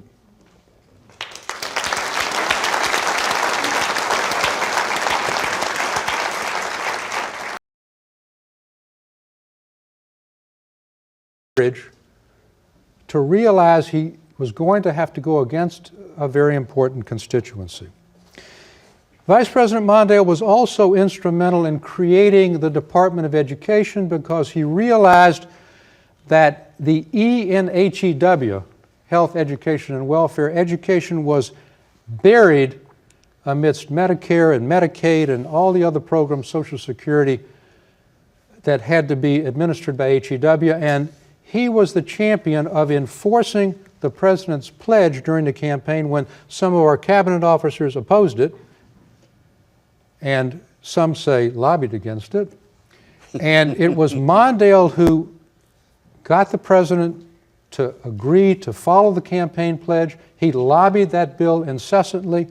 We have a Department of Education today, and with all the disagreements about its role, it has a major position at the cabinet table, and education has been elevated as a critical feature of sustaining a new generation of Americans, making sure they're better educated, and that our country is more competitive. At the end of each budget cycle, when all the appeals were in and the OMB mark was ready to be sent to the Congress, Gail Harrison, the domestic advisor for the vice president, and my two deputies, Bert and David Rubenstein, would come with a list for us to take to the president of add-backs within the tough constraints, so that we made sure that the basic constituencies of the party and the least advantaged, Marion, would have an opportunity in a tight budget. And we went to that private study, the president with his sweater on, and invariably, very carefully honed, not asking for the moon, the president invariably did what the vice president suggested. And let me give you a few examples of that. In the employment and training area, the budget from the time we came into office to the time we left was doubled. Head Start, which Marion has talked eloquently about. Here's a new book, just came out. I literally just got it. Head Start, the inside story of America's most successful educational experiment. Look at the index. That's what we all do in Washington, right? We only read the index. Mondale is all the way through this book, as of course Marion is. But because of his championing, he didn't just forget about that when he was vice president. Quite the contrary. The Head Start budget, again, in a tight budget environment, was literally doubled. It was doubled because of his championing of Head Start. Higher education and elementary and secondary education were also crucial because the vice president and the president knew that this was not an expenditure, it was an investment in the future. And if you look at the figures, and I've got them in more detail, between the time we came in from President Ford's last budget to our last budget, elementary and secondary education, higher education went up 70%. 70%. And that's because, again, of his championship. And he realized, and again, Marion, this is part of what you were working on, that kids can't learn if they are hungry. And the child nutrition programs, which are crucial to give low-income kids the opportunity to eat a decent meal, were also increased by more than 50%. And literally millions of kids got a better nutrition thanks to Walter Mondale and Jimmy Carter. There's no other area, and with this I'll close, that bears his imprint more than access of the poor to legal services. When he was Attorney General of Minnesota, he got 23 other state attorney generals to join him in an amicus brief in the landmark case of Gideon versus Wainwright, in which the Supreme Court in 1963 ruled that indigents had a constitutional right to counsel in criminal cases. When he then came to the Senate, how do you fulfill that constitutional right? How do you actually create an opportunity for low-income people who can't afford an attorney to defend themselves? In 1974, Senator Mondale was the leading sponsor of the legislation that created the Legal Services Corporation, which thrives today. And he did it in a typically inclusive, bipartisan way. He got the American Bar Association, the sort of mainstream organization, to endorse the bill. He got Republican support, Javits and others, and it passed. And then as vice president, he continued. He made sure that the board of the Legal Services Corporation was headed by top people, and the chair of the Legal Services Corporation board was a young lady named Hillary Rodham Clinton, whom the vice president recommended to the president. And he made sure that the funding was there. Our funding levels in the Carter-Mondale years have never been exceeded since. Never been exceeded since. They went up from the Ford level by 5 times. 5 times. And as a result, 1.4 million low-income people annually have been served, and they've won 80% of their cases. So I want to suggest that the only thing wrong with this conclave today is it shouldn't have been named a living legacy. It should be named a living legend, and that's what you are, and that's what you've done.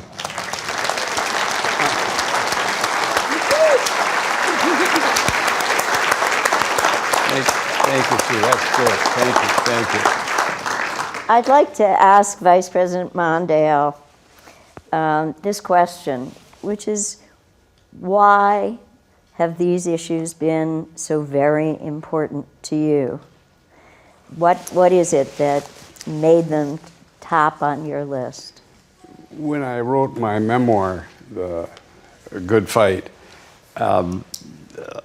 I had to ask that question toward the end. So why did you do these things? And I found myself going back home. And what my dad, a minister, social gospel, you had a duty to get off your duff and help people. Religion without action is dead. And the words, the least of these, and the other language of the Bible means things. And it was my duty to go out and serve. And our kids all decided to do it different ways, but I would say that, and then believing in learning. And if I may shift ground just a little bit, we talked about getting the Child and Family Services Act adopted, and Marian Wright Edelman was at the center of that whole thing, designed it, realistic. It would really have made a tremendous difference, and I'll never forgive Nixon for doing that. After his own age led us to believe right up till the end that we brought them along, that they were going to help us. There were two things about that that we should bear in mind. It would be easier to do this now than it was then. Number one, there were a lot of women and people whose attitudes about women were different then. A woman's place was in the home. A woman shouldn't displace a man in the workforce. It made it harder for men to do what they want to do. And there was quite a reaction. The right wing got active. And secondly, and that's all different now. I think women know, that every family knows that both members of the family got to work. You don't have that horrible hang-up that we had, which was, we saw it, the scholars saw it, but the public was still in that mood. The second thing was that we couldn't get, we couldn't get enough support going. We got it passed, but once we tried to pass it again, we got it through the Senate one more time, but to try to get it through the House was hopeless. So we were never able to get the momentum again. Now here we are. People understand that early childhood education is important. Back then it was still speculative. Now the case is undeniable that quality early child education is the best thing we can possibly do to give kids a chance. We don't have an excuse for ignorance anymore. We know it works. I would just like to thank our panelists and to say what a breath of fresh air it is to have had the chance to work with public servants, people active in public life, who don't look at the polls and say, what's the hot button I can push? That at their core, they know what's right, and that's what they go out and do. And I thank you for that. I'm sure we all do. Thank you.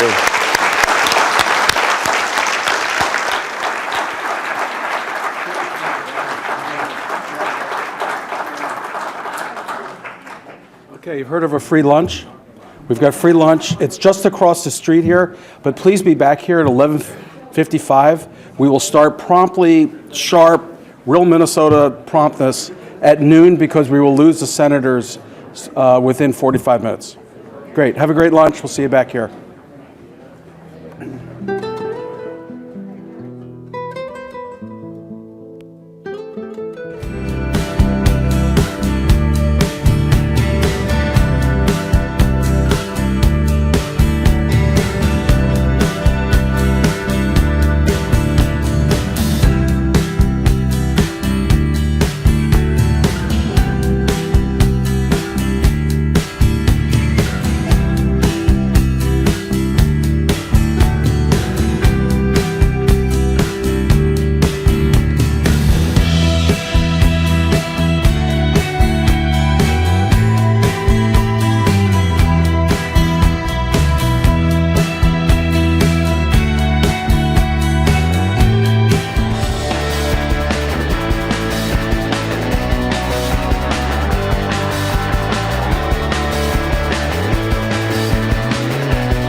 I give Dianne Feinstein enormous credit for her leadership on the Intelligence Committee. I just love watching what she's doing. And this fight she went through over the report and the, what I thought, outrageous hacking of the committee's staff. I mean, if this is a nation of checks and balances, if this is a nation where the Congress, under the Constitution, is required to conduct oversight, how can it be that a branch of the executive can intimidate and undermine? And Dianne had to fight that back, and she did. And we got the report out, which is a high point, but they'd only let some of it out. I'd like to see the rest of it. And I think the most important thing about that is it teaches us what a really good senator committed to the law must do and how tough it is. In this case, the executive branch hasn't been helpful, to put it mildly, and she hasn't had a lot of support from her colleagues, but she kept at it, and I applaud you, Dianne, for all you did. Thank you, sir. Thank you. Well, David, could I just say one thing? Let me just thank Fritz for that. It means a great deal. But what also meant a great deal to me was on a Sunday afternoon when Pat Leahy came over to my house and really buoyed me up. And we had a talk, and he said, "I will be right there with you." And I went to the floor because I thought rather than have a press conference, which gets chopped up, go to the floor and lay out your case. And we did that, and Senator Leahy, my chairman on Judiciary, was right there, and it meant a great deal to me, and I just want you to know that. Thank you. Well, One minute, I wanted to say also that Pat and I are old friends. Go back, I think when you were brand new in the Senate, we've been friends since then, and I've really deeply admire what you've done with the Judiciary Committee. You're the conscience, and not only that, you know the law and you know the facts, and you're a significant adversary to this reverse course we're concerned about. And congratulate you, and for both of you for being here. God bless you. I really appreciate it. You taught me well, Fritz. Thank you.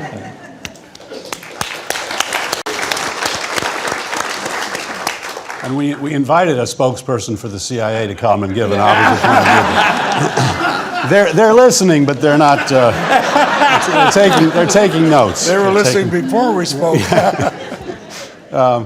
So one of the questions, Senator Feinstein, I wanted to ask you was one of the problems, of course, with oversight is that much of what the intelligence community is doing needs to be secret at some level of secrecy, and so one of the compromises that was worked out with respect to the committee was that when certain covert actions are being employed, the executive branch, the national security agencies that are involved don't actually have to notify the entire committee, but only notify the so-called Gang of Eight, a group of leaders, the leaders of the committees from each party, the leaders of the House and the Senate.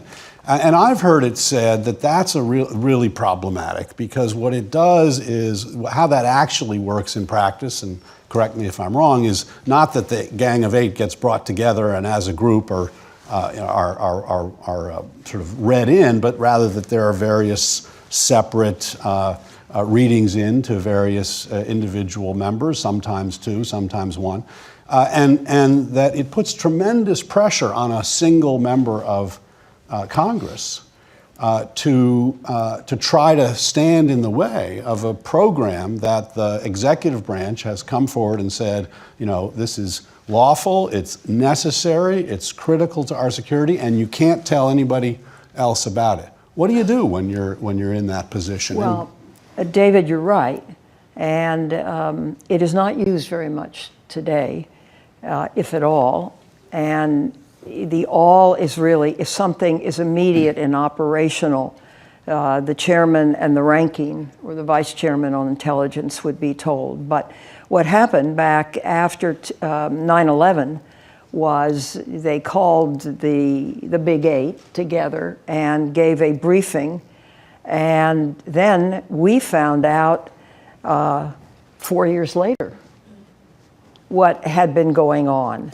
And what happened on our committee was when certain tapes were destroyed, Senator Rockefeller was chairman of the committee, and he said, well, let's take a look at 3 cases, Fritz and Patrick, and the staff did, and the report came forward, and it was so egregious that the vote was virtually unanimous. There may have been one no vote, but I don't think so, to go in and look at the high-value detainees and their treatment. And that's where all of this came from. But I think... What if they had told the entire committees from the outset what was going on? Do you think we would have seen a different history? Oh, I think it would have been stopped. The FBI director pulled his people out of the program, and I think that was rightly so. That was Bob Mueller at the time. And as we've gone over the data, it was just a terrible program. Plus the fact it wasn't effective. It didn't produce the actionable intelligence that they said it would. We checked out 24, 25 cases of that. We found it wasn't. It was far more brutal than anybody expected. And it just should never, ever happen again. Having said that, it's really eternal vigilance. I think, David, that's the answer to your question, because the intelligence agencies of our country are very large. And we have a staff of 45 people. We're 15 members on the Senate committee. And they will come after the staff, as they did by filing a case with the Attorney General. Now, can you imagine young people who spent 6 years working on this under the most difficult of circumstances, while the intelligence community spent $40 million to try to oversee it, prevent wherever they could, and actually went into our computers on 3 different occasions, 2 in 2010, and the last one I think everybody heard about. And it became very nasty. And it's very hard for young people to go against that kind of power. They make limited amounts of money. They have families. They could be charged with something. Now, as it turned out, nothing came of it. But for a couple of weeks or so, that was just a terrible, terrible situation. And it shouldn't be that way in our country. So, you know, I really need to talk more with people like Pat Leahy and Fritz and try to see what we can do to prevent that kind of thing from happening again. And I understand where we want to be supportive of the good things that intelligence does, and they do good things, and they are helpful. But they can exceed the law, and that's where the problems are. Well, I think if it doesn't happen again, and I very much hope it doesn't happen again, I think your report will be a significant reason why it doesn't happen again. Anyone who in the future thinks, should we go down this road, looking back and seeing that going down that road led to a 6,000-page report from the Senate Select Committee on Intelligence, that's a check in and of itself. I want to turn to... Can I ask you a question? You talked about the law, and I agree completely with you. When we set up the FISA court, it was solely for the purpose of approving applications for warrants. It didn't have any other power, but that's a significant power check again. Now the FISA court has been changed, has changed their own ideas so that they can take cases of general jurisdiction almost. And the way they operate, there are no adversarial proceedings there. None of the litigants potentially even know about it. It's conducted in secret, and the appeals are handled in secret. And yet they parade as a Title III court. They're not a Title III court. There's some kind of, I think it's dangerous because, and I hear them talk on television, well, this is supported by the court. They don't say what kind of court. Is that troubling to the... Senator Leahy should talk about this because he was the author of the act that has changed all of this. So let's turn it over to him. We had a very interesting battle on this. I say interesting. We wanted to change this. We wanted to put it, the adversary put the amicus right. And all. And when I first proposed that, I mean, just everybody from the Chief Justice on said, this is a terrible thing to do. You don't need it. These are, it's sort of like, trust us. Well, no, I mean, I have a certain Vermonter skepticism, and I joined with Mike Lee, a very conservative from Utah, Republican from Utah. We put together, Diane, you were so supportive, we put together this very broad coalition. The House had passed they call it the USA Freedom Act. The Republican leader, the Republicans down the majority, wouldn't bring it up. Time ran out to all of these things ended. And I think he felt that with that pressure, we'd have to just renew what's there. And we refused to and held tight. And so a few days after all the authorities ended, we passed the USA Freedom Act. The first major, it brings about the declassification of a number of the major FISA decisions, which I think in itself, as scholars, David, people like you get to see some of those and comment on what it really means. That's going to be a check and balance. We've got the amicus in there, ends the bulk collection, which was the basis of the NSA's dragnet procedure.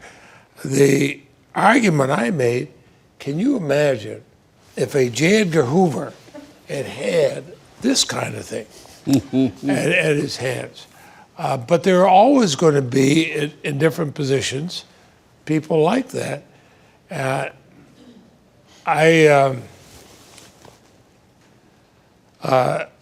The more of these things can be made public, and at least be questioned about what happened. Did you really need to do this? Then it comes about. We had a different thing when they arrested Osama bin Laden's son-in-law, and they're going to bring him back to New York to be tried. And we had several senators, oh, this is terrible. We can't bring him into New York to try him.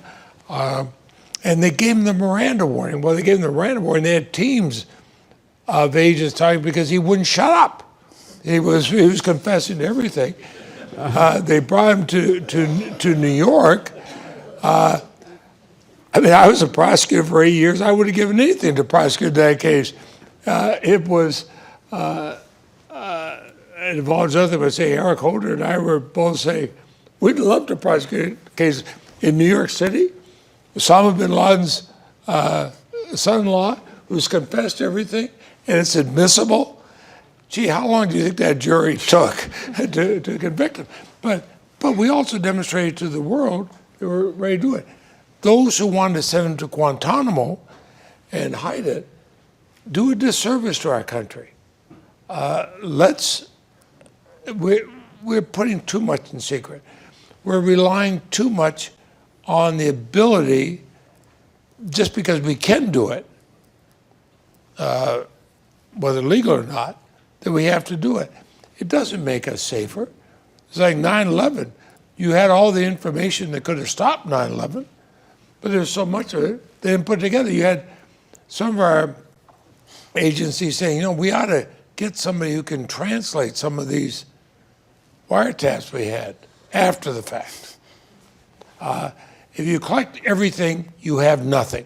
That's one thing to remember. You collect everything, you have nothing. And the fact that we can do it doesn't mean we should do it. Right, and increasingly we do have the opportunity now, the technological capacity to collect everything. And one of the things that Edward Snowden showed us was that these were not hypothetical concerns raised by paranoid civil libertarians, but was actually what the NSA was doing. And I think it's probably fair to say the USA Freedom Act would never have happened without Edward Snowden, number one. But number two, what he demonstrated was far beyond the bulk collection, the problems with the bulk collection program, right? It was a range of very sweeping surveillance tactics, mostly directed abroad, but in many instances affecting Americans. And so the USA Freedom Act dealt with one aspect, the part that most directly deals with Americans. Do you think we need to go further? Are there further reforms that you think are necessary in light of what we've learned as a result of the disclosures? I would have gone further in the legislation if we could have passed it. But Yeah. I think we had that first step. I think one of the most important things, and I would take some credit to this, but the first Patriot Act, when Dick Armey, who was the Republican leader, and certainly he and I are philosophically different, we agreed and we fought for sunset provisions. If we didn't have the sunset provisions, you wouldn't have the ability to go into some of these things. And if you didn't have people like Senator Feinstein who's willing to delve into it, this is not an easy area, because you worry about what you can talk about or not talk about. You mentioned Snowden.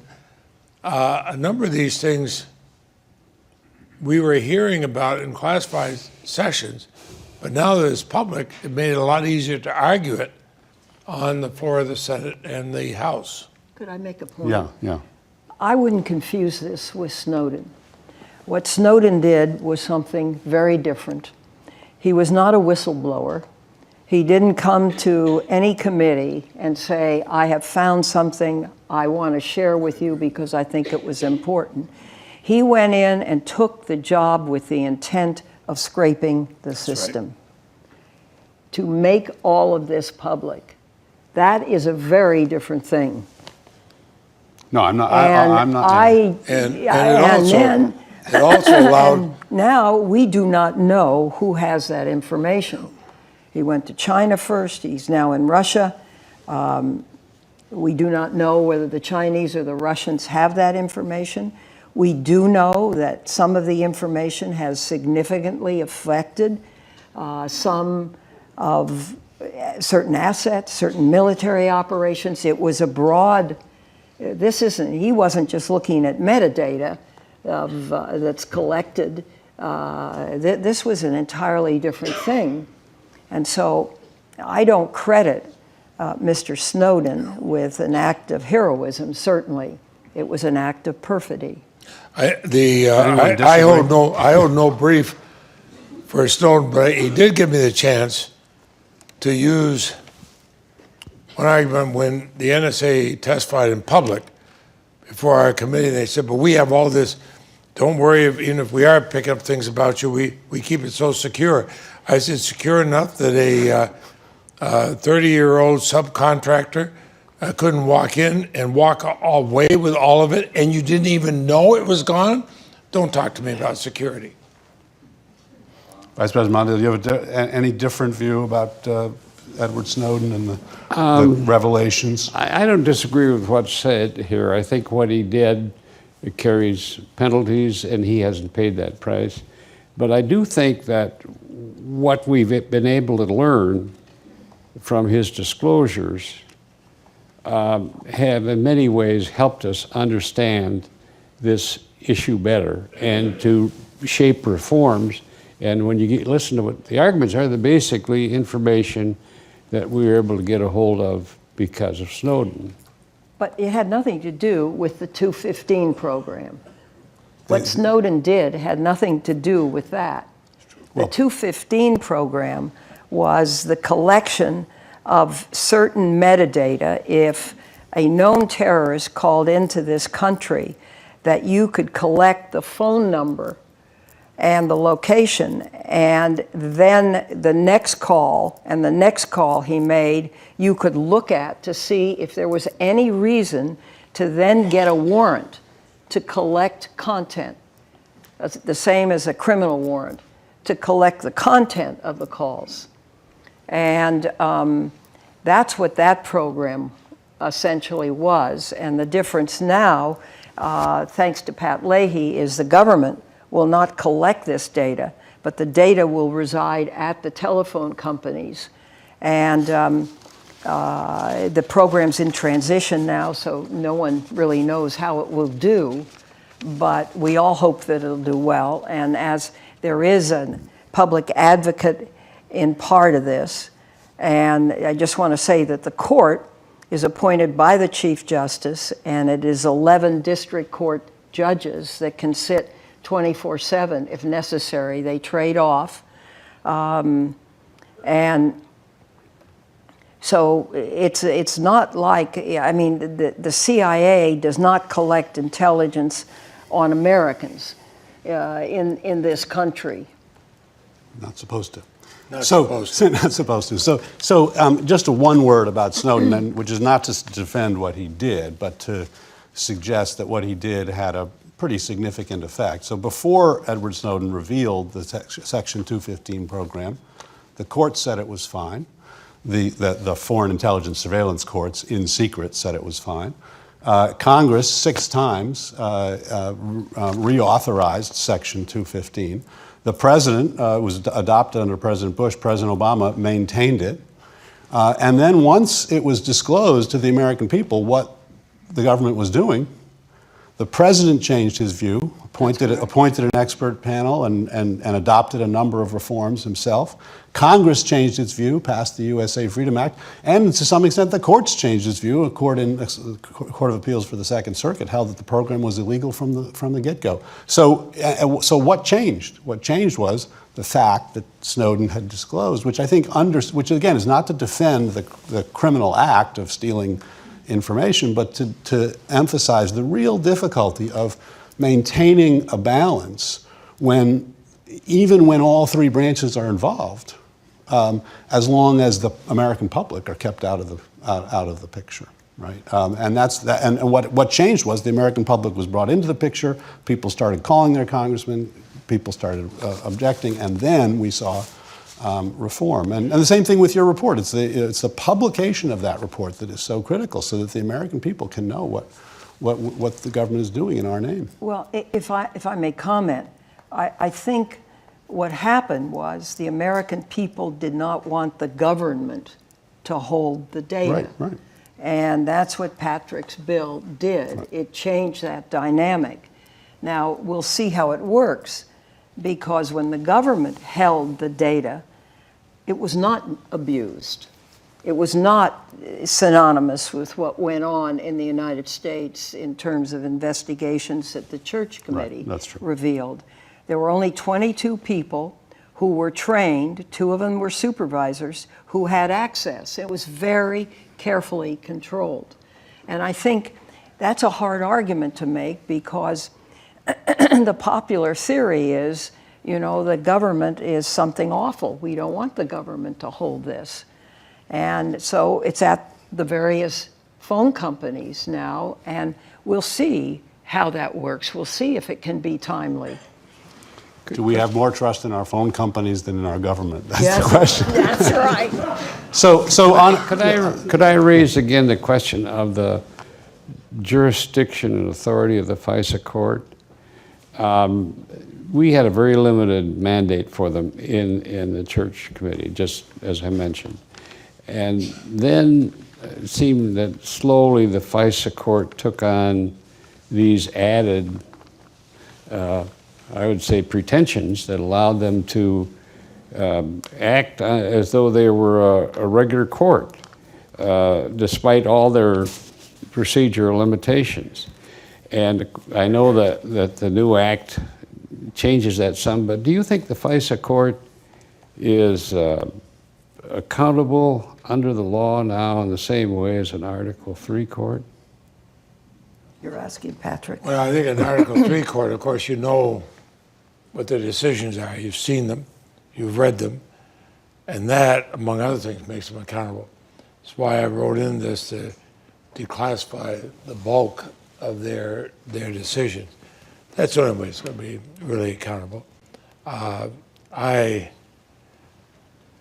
worry that the way it's set up now, whether it's Judiciary Committee or anything else, we do not have enough oversight of the FISA court. And I know some of the judges, but I've come to that conclusion after talking to them and seeing some of the classified decisions. They were classified, never should have been classified. They could have very easily been made public. Right. And I think the more they're made public, the more accountable they'll be. The less they're made public, the less accountable they'll be. So on And President, I think we're getting the signal that we're just about out of time. yeah, I've got one question, one quick last question, which is when President Obama's first day in office, he promised to close Guantanamo.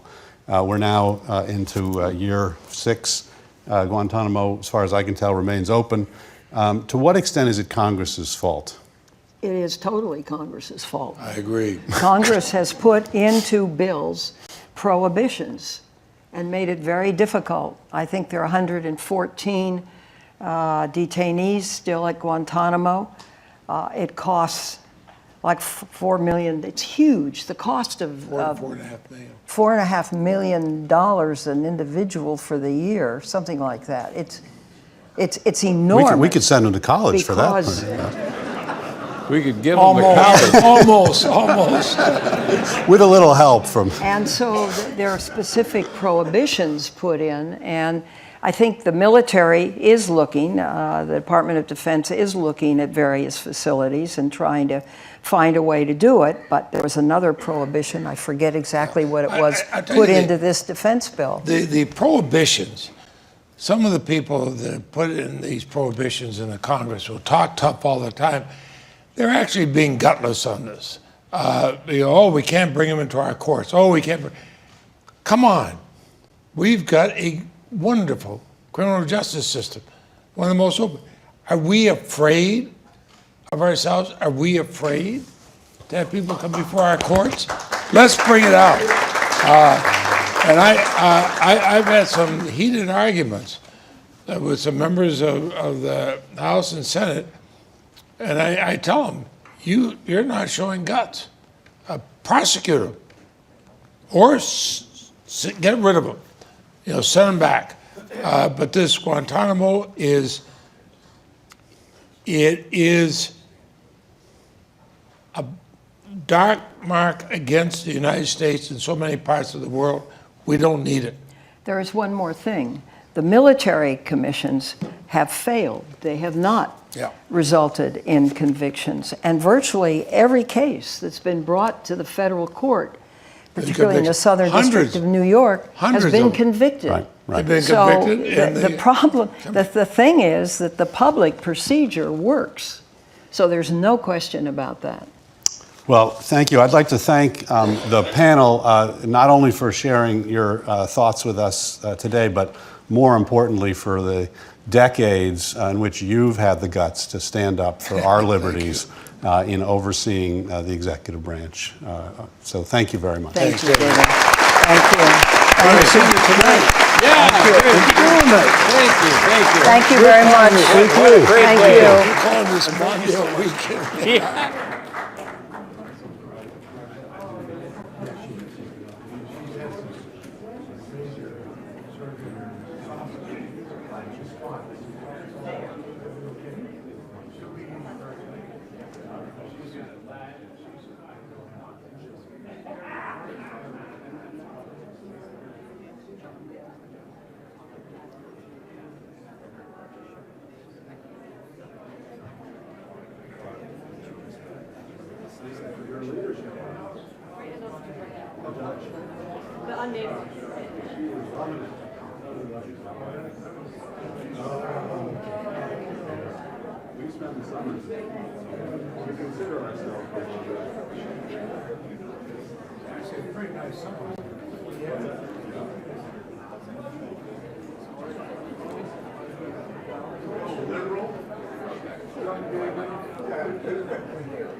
Thank you very much, Senator Feinstein. Larry Jacobs, really appreciate it.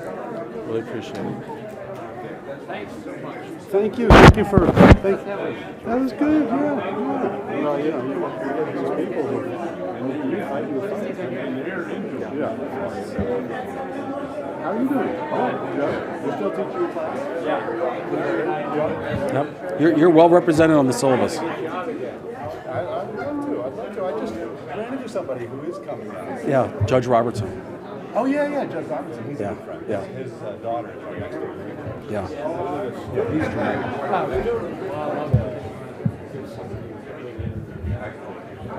Yeah.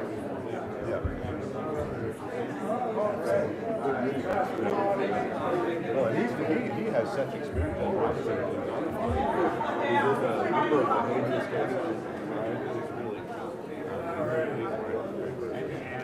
Good record of kind of yeah, absolutely.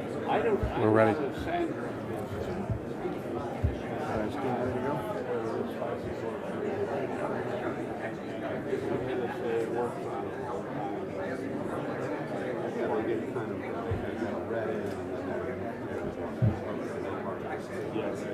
All right, well, congratulations on one day. Great. There's your civil rights.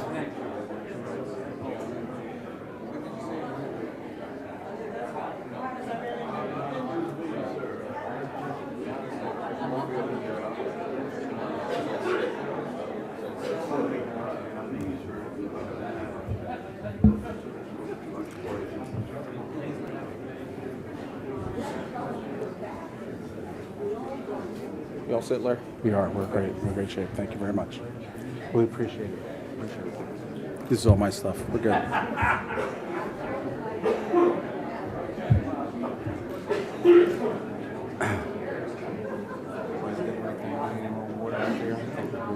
We're good. We're in good shape.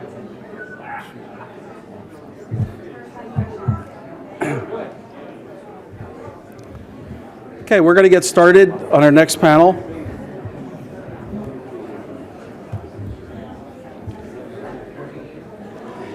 In many ways, Vice President Mondale's career and commitments are about civil rights.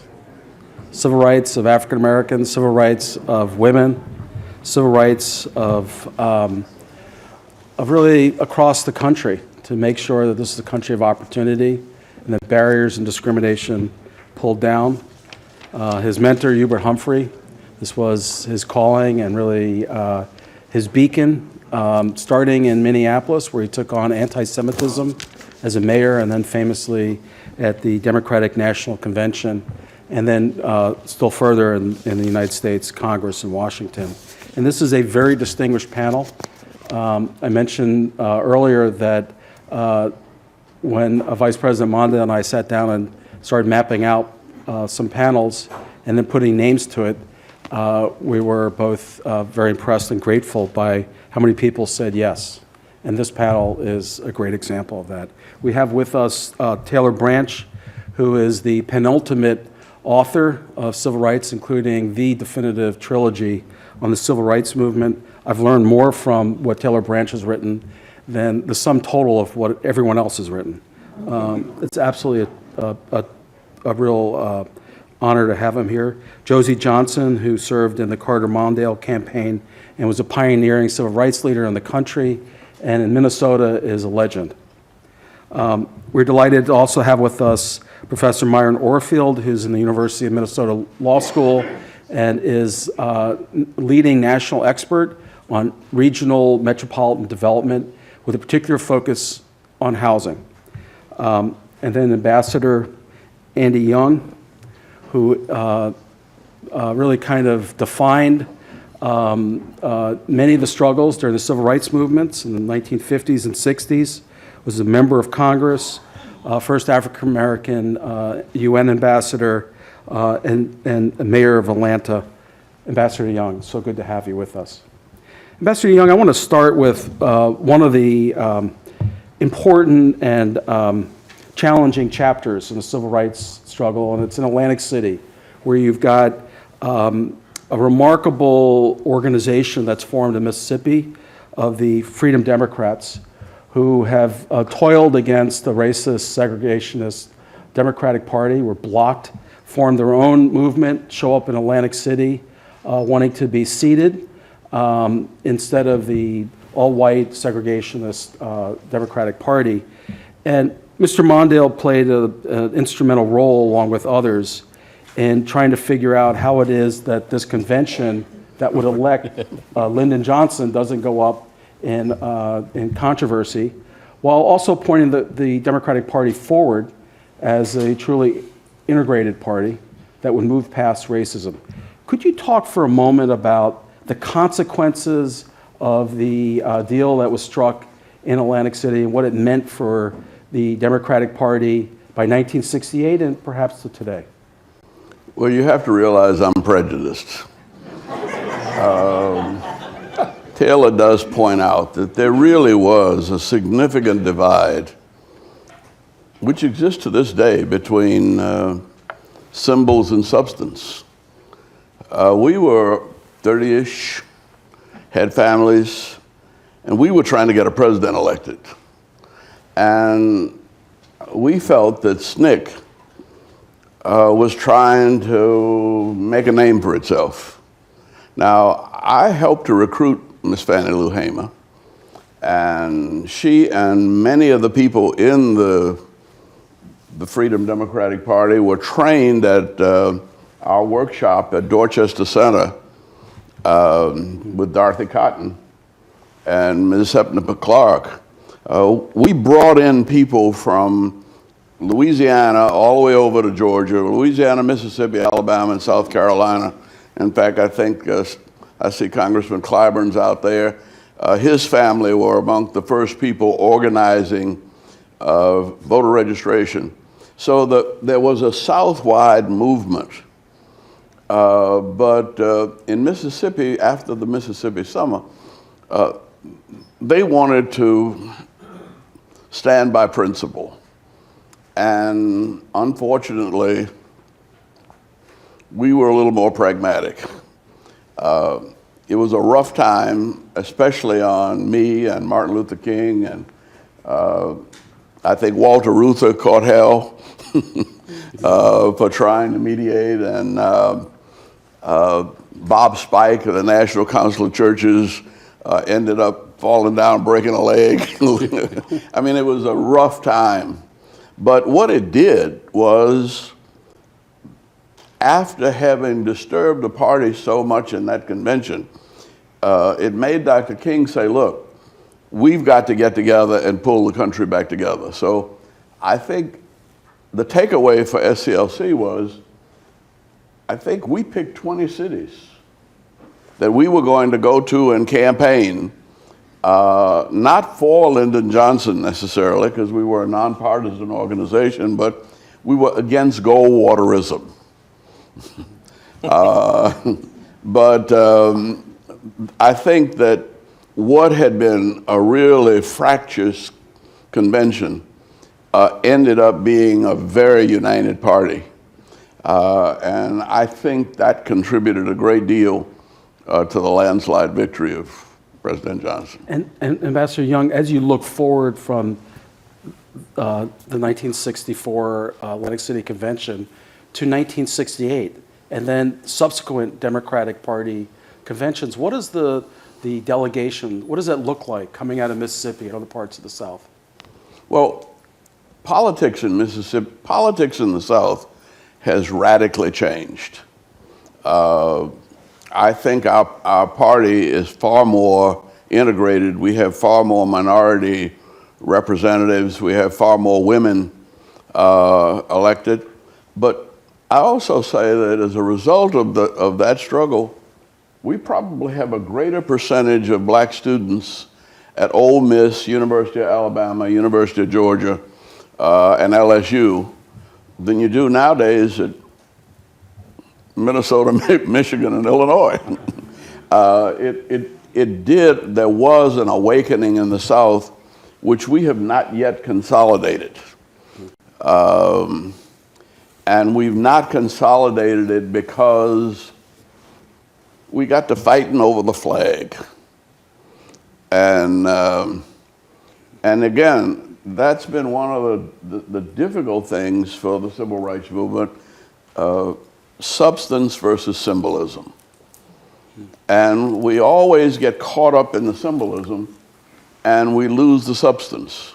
And that's what sort of happened. But the people who need the Affordable Care Act, for instance, the people who need basic education, and the people who need tuition assistance are more worried about guns than the flag. And so we've not been able to create the democratic coalition that should have been maintained from Roosevelt through the Carter-Mondale years. It's been picked apart slowly but surely. Everywhere else but probably on the college campuses. Thank you very much, Ambassador Young. Professor Orfield, I want to ask you about some of the important civil rights legislation in the 1960s. You get the Civil Rights Act of 1964, you get the Voting Rights Act of 1965, and there was talk about banning the discrimination in housing. Can you tell us a little bit what that struggle looked like in Congress, what the prospects looked like as you moved into 66, 67, and 68? I think that after the Watts riots in 1965, there was a very strong congressional backlash against civil rights. And the odds were very, very long to pass a fair housing bill because it was really part and parcel of Dr. King, Ambassador Young's effort to bring the civil rights movement to the North. So when they were talking about this bill, it was hard to find a sponsor, and Senator Mondale was a young man, only 40 years old, took leadership on that with Senator Brooke. And I think that they were really courageous, and they did something that I think was very politically risky, and really people didn't believe that they were going to pass that bill. And I think the continuing riots that summer, really powerful testimony, thousands of pages of documented material. There was a wonderful witness who was a young Navy captain who was denied housing all over the Washington area, softened the opposition, the riots, the Kerner Commission, and finally King's assassination, I think probably brought that bill to the fore. But no one thought it would pass. I think perhaps one of the most significant and unfulfilled parts of the Civil Rights Act, it did a lot of good, but I think but for Senator Mondale and Senator Brooke and their courageous effort to pass this in a difficult time, I don't think it ever would have happened. You're an expert on housing. Could you tell us what difference does this make, the 1968 Fair Housing Act? Well, I think it's made a tremendous difference. I mean, today, half of non-white citizens in America, half of black families, half of Latino families live in the suburbs. And 44% of the people live in the suburbs, almost half of the people live in the suburbs of the United States live in racially integrated communities. And I think these are the children of the Fair Housing Act. It's made an enormous difference in that regard. If you think about where are the African American Latino kids coming from college, they're coming from these integrated suburbs. Where are race relations the best? They're coming from these integrated suburbs. Where are politics working the best? I think this is the beloved community that Martin Luther King, or at least close to it.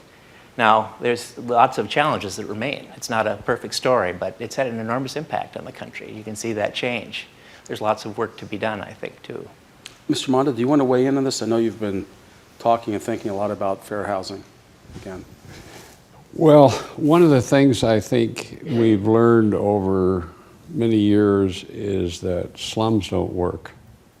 You can try to fancy up a slum, you can try to help the kids there, but as Martin Luther King said, there's something so insulting about being assigned to a slum, usually because you're black, that overwhelms any good that you try to accomplish. You mentioned the integrated communities that we have. Most of them have performed much better. And the young black kids are more likely to complete high school, go on to college, and achieve. So we know it works. And now with the new U.S. Supreme Court decision, which kind of strengthens, well, it strengthens the Fair Housing Act as we had earlier looked at it. And maybe now we can get a kind of a new life, a new energy behind the provisions of the Fair Housing Act and achieve more of this dream. Josie Johnson, you were an important leader of the civil rights movement in Minnesota, but also at the national level in serving in the Carter-Mondale campaign in 1976. How did civil rights play, what role did civil rights play in the campaign? Let me correct you. It wasn't his first campaign. It was the re-election. The re-election, excuse me. When I was involved in serving as one of the campaign managers for the Tennessee and Kentucky states. One of the things that I think I've been really troubled about is how we are able to really manage the conversation about fair housing and all of the other issues surrounding it. The person I met in the early 60s, Fritz Mondale, we were sitting, and I don't know if he remembers this, we were sitting at a DFL, and in Minnesota, the Democrats are Democratic Farmer Labor. So we were sitting at a DFL meeting, as we so often found ourselves, and he was called away to a telephone for a telephone message. And when he came back to us, he told us that Governor Orville Freeman had called and said that Attorney General Miles Lloyd was planning to retire, and said, then offered Fritz the unexpired time of Miles Lloyd, and he had agreed to do that. So we were all very excited and very pleased about that. What I remember most about the vice president, he grew up in an environment that Minnesota used to be, in my judgment. That was a state of people who had a sense of responsibility, caring, commitment to the issues facing people of color. And my family moved to Minnesota in 1956. And by 1960, I had some clear notion about Minnesota and how it functioned. I had an opportunity then, with the encouragement of Fritz and others, to be a lobbyist for fair housing. We passed fair housing in Minnesota before the Federal Fair Housing Act. When Vice President Mondale and President Jimmy Carter decided to run for re-election, I became the contact campaign for the state of Tennessee and the state of Kentucky. And part of that responsibility was very manageable because I could talk about the person I knew and the person who had been committed to the issues of our people and our concerns, housing, education, and the quality and justice.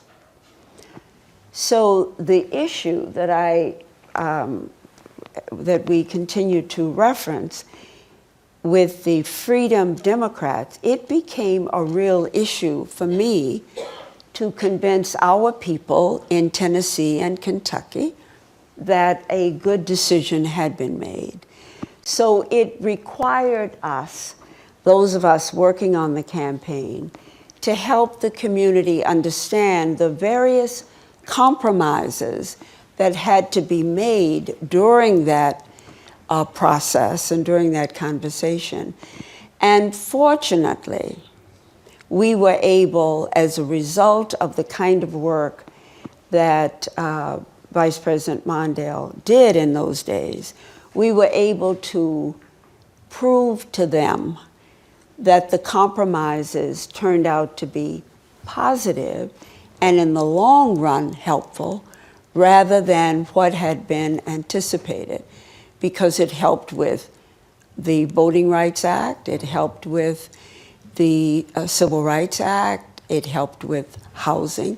So the idea that... And if I can, one other thing, we adopted the new party rules right, exactly. that prohibited any delegation from being selected on a discriminatory, segregated basis.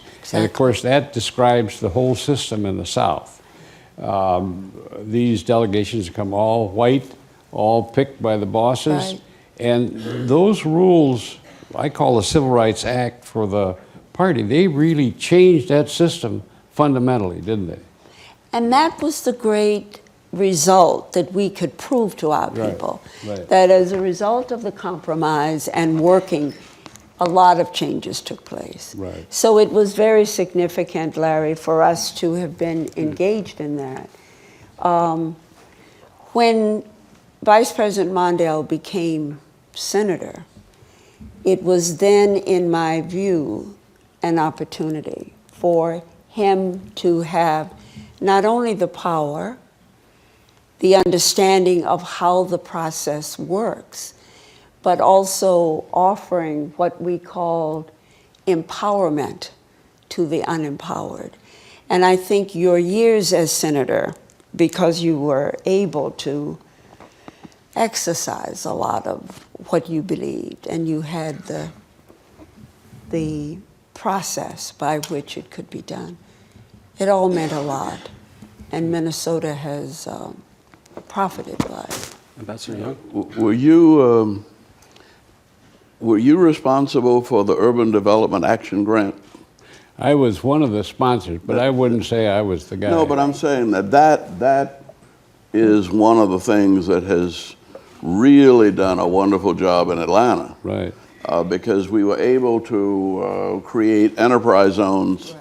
And the thing that's significant about this is it enabled us to develop cities with Wall Street funds, private funds, and not government funds. And I think that your administration, the Carter Mondale administration, don't get nearly enough credit for your bringing the Democratic Party into a merger with free enterprise.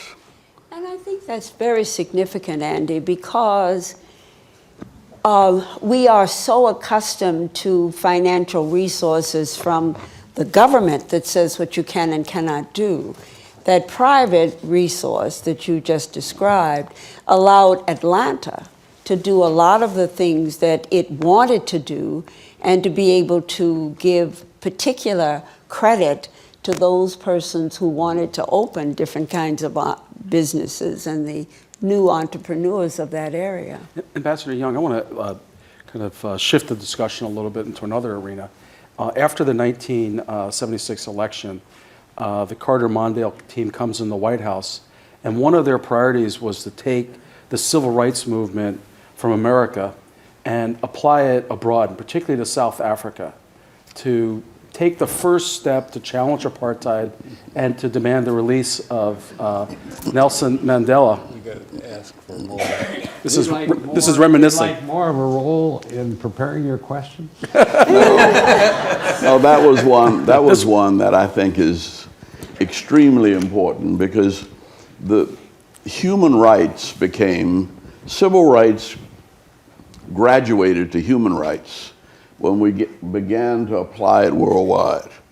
And I think that the Vice President drew the distinct honor of having to sit down with Vorster in, was it Austria somewhere? Yeah, I think so. Yeah, it was some out-of-the-way place that Vienna, I think you were going. Right, right. And the South African delegation came up, and it was the Vice President's job to explain to them that the Carter-Mondale administration wanted to help them to achieve democracy and one person, one vote. Right.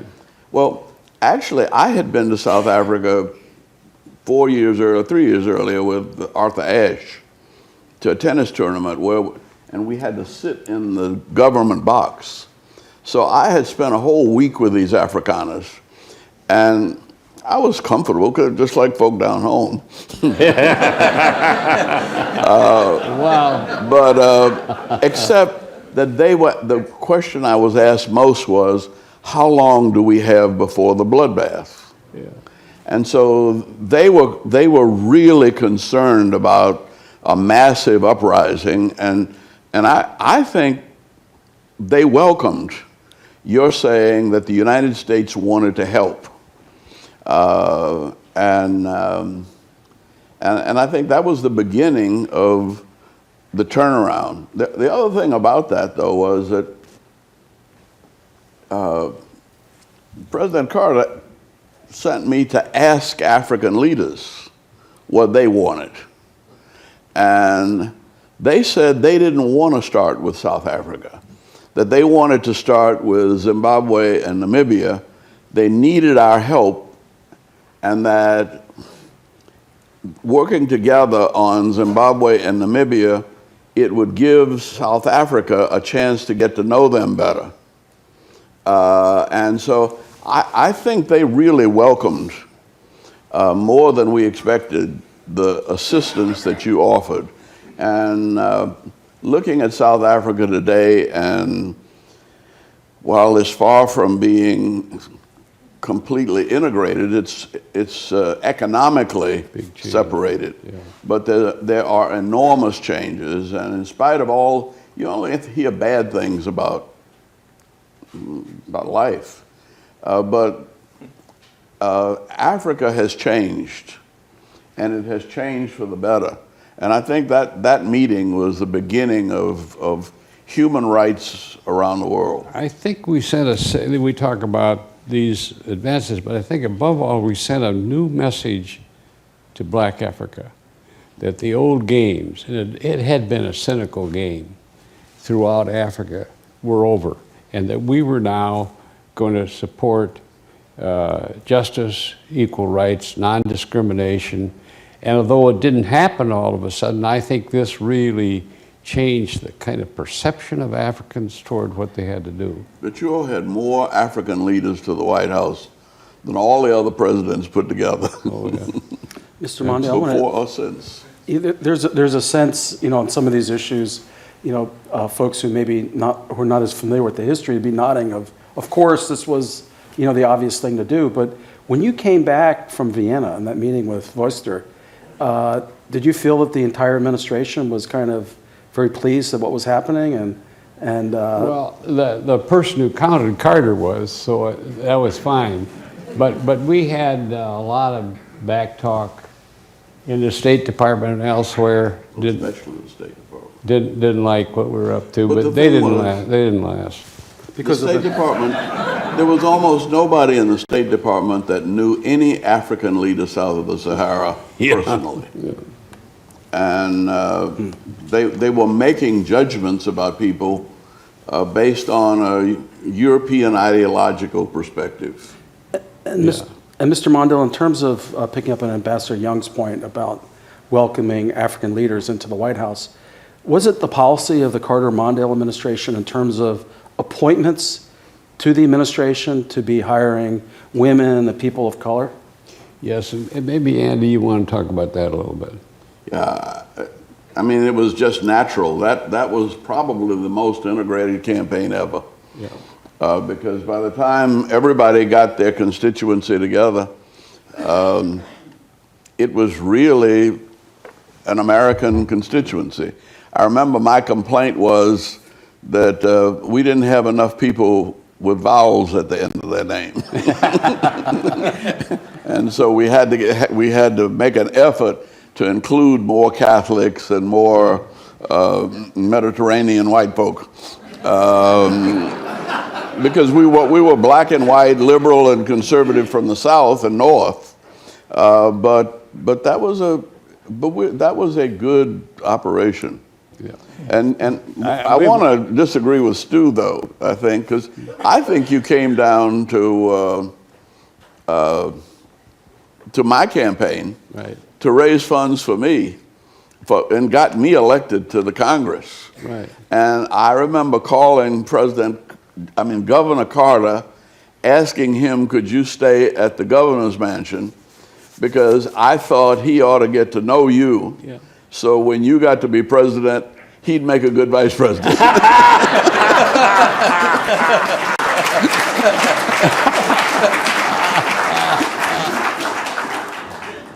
It's good to know. I was Taylor telling- Branch, I want to ask you. I just want to say, I was talking to Andy earlier about President Carter telling me that one of the goals he had as president was to get a black federal judge in every southern state. And he said, if you do that, that's the end of the Klan.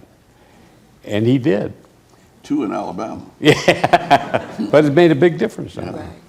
But I think Griffin Bell helped a lot with that, and when there was a difference between the black establishment and the white establishment as to who the black judge would be in Alabama, Griffin Bell and Carter said, we'll appoint them both. Good. Taylor Branch, I want to come to you. Your authority on the civil rights movement. You've written these really towering trilogy. And I want to ask you if you could step back. And the question is, do you think liberals have received or maybe even claimed the political credit they deserve for civil rights, for people of color, for women, for people who are disabled, for gays and lesbians? When you look at that huge span that you've covered, how do you score it, and is it being scored right? I would argue that one of the main reasons our politics is sometimes juvenile and out of phase with history is that liberals don't claim credit for the changes that began in the 1960s because they're still sensitive. They're sensitive on the issue of race. 1964, the partisan structure of the whole United States shifted almost overnight, whereas the solid South Democrats, when I was growing up in Atlanta with Andy, we didn't even have any Republicans down there, except for Daddy King and the old black and tan and a few eccentric judges who believed in the two-party system. There were no Republicans, but as soon as Goldwater, what's not recognized to balance what went on in Atlantic City was that same year the Republicans threw out all the black and tan. Goldwater voted against the Civil Rights Bill, and the very first Southern Republicans sprang up. There's nothing like that force that I know of anywhere in history, the force of race, to push partisan change, so that now white Southerners tend to identify a Republican, whereas for 100 years the Democrats have been the party of white solid South segregation. So what I think is true is that the forces on the civil rights side are still too shy about saying it is through dealing with race in the 1960s that we opened stubborn gates, not only for black people, but for women, for the disabled, for all kinds of other, and that ought to make us optimistic about the future and our ability to tackle our most difficult problems. But instead, we're in a cynical age where government is bad and people are pretending that those gates hadn't been opened, or if they have, they want to take it for granted and not realize that it was because of essentially black leadership in the 1960s that they showed how, through a disciplined movement, you could confront systems of injustice, but you had to be willing to face danger, isolation, and hostility, and expose yourself to people who disagreed with you. But when they did that, good things happened for everybody. Dr. King said famously that when the black movement won its victory over segregation, it would liberate white Southerners too. And that's the great thing about nonviolence, is that it is perpetually renewing in the faith in democracy as a system that can grow. And we've lost that. I think most people are, the Democratic Party has always been, for 50 years, in my view, somewhat hesitant because they think they're on the fringes of what's acceptable on race relations. And they don't want to say, when we deal with race relations, good things happen. Because they're already the party where the Republicans are sending out signals. You know, the underpinnings of our partisan gridlock are racial, but that is the one question that is never investigated. You know, to what degree is that true? How did it come about? If we're in gridlock, why are we in gridlock? How are we going to get out of it? We're stuck that way because to a large degree, we don't take credit for what is the legitimate gains that have followed since the civil rights era, since the leadership of Vice President Mondale and Andy Young. When you look at President Obama and the role that his administration has taken on and the issues that he's raised, I would say particularly in the second term, do you see that changing? Do you see a more kind of forthright, honest, and kind of politically potent effort to put civil rights and race in the forefront, or still not? Well, I mean, I think this is delicate. The very fact that he's the first black president is a big deal. I'm not saying that's not a big deal because people are becoming comfortable when they don't realize it. But he can't talk about race relations himself and his own formative experience without having all hell break loose. So it's still very, very sensitive that way, and I don't think he can. And he's also trapped in an inheritance from the 1960s on another big issue, not just black leadership. And that we all need to accept the example of the civil rights movement of the 60s as our example of how to move democracy forward. We fail on that. And nonviolence. 50 years ago, Andy gave an amazing speech right before the Watts riot down in Alabama about how the black movement had been the custodian of nonviolence and that it had an enormous power, like a nuclear energy power. He said, we're not the brightest people, we're certainly not the richest people, we may not be the smartest people, but we've been entrusted with this and we have to be careful with it. And I think they were, but I think the rest, you did. It's a great speech. And I think he was right and they were careful, but the rest of the country did not recognize that the black movement, through nonviolence, had formulated a model for how we go forward. Nonviolence kind of got dropped. Most people today think of nonviolence as something that's... But I think that was part of the Carter-Mondale legacy also. I agree. That you all would talk to anybody and everybody. And there were no enemies. Right. And we did not kill anybody. We didn't have any wars. And it would have been very easy to have wars and be reelected. But I think you establish the fact that there can be such a thing as world peace if you will engage people with whom you radically disagree. And that got to be your job more than enough. Yeah, right. I mean, you had to go see the Chinese. Right. We had good relationships with almost everybody. I want to bring Josie Johnson in a second, but Well- Ambassador Young, I want to just ask you to follow up on what was just said about President Obama. Do you think President Obama represents a moment in which the Democratic Party steps more forthrightly into assertion about taking political credit for civil rights, or? Well, I think he shouldn't. You know, I think really one of the problems of a president is that you've got to be president of all of the people. And it was easier for Carter and Mondale to talk about race than Obama.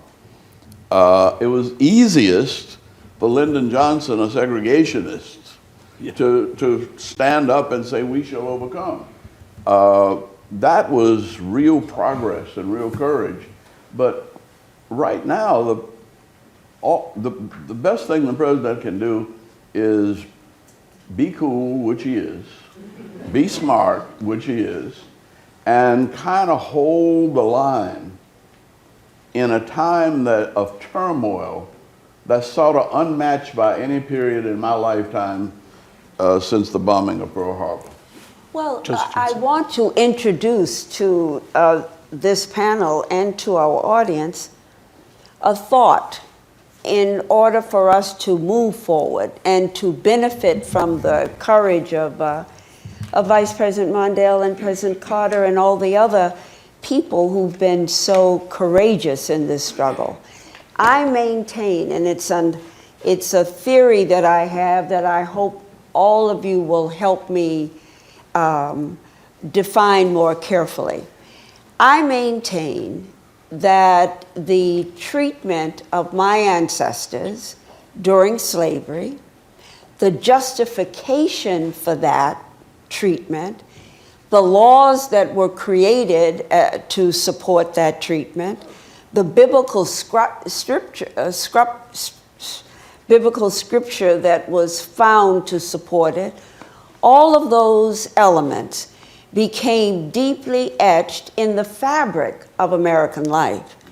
So when we elected a black president, something I thought I would never see in my lifetime, and when we observed a Congress and other people, citizens, who could react so violently against this, in my judgment, that represented this deeply etched in the fabric attitude that we are an inferior people. Therefore, all the things that we see that you are identifying, in my judgment, were dormant and there, but no one really talked about it, as you said. There wasn't the conversation.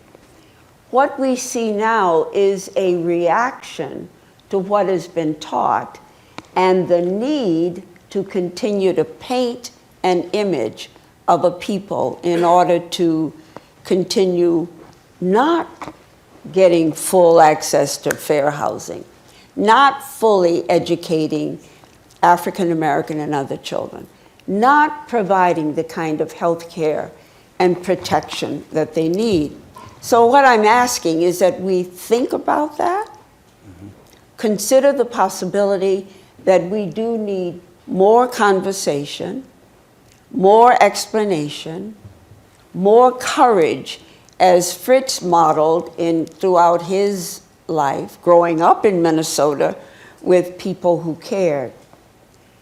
Until and unless we really understand what is going on and why, and how we can move from having had laws that we could collectively work against to now the laws have been corrected, but the intent is still there.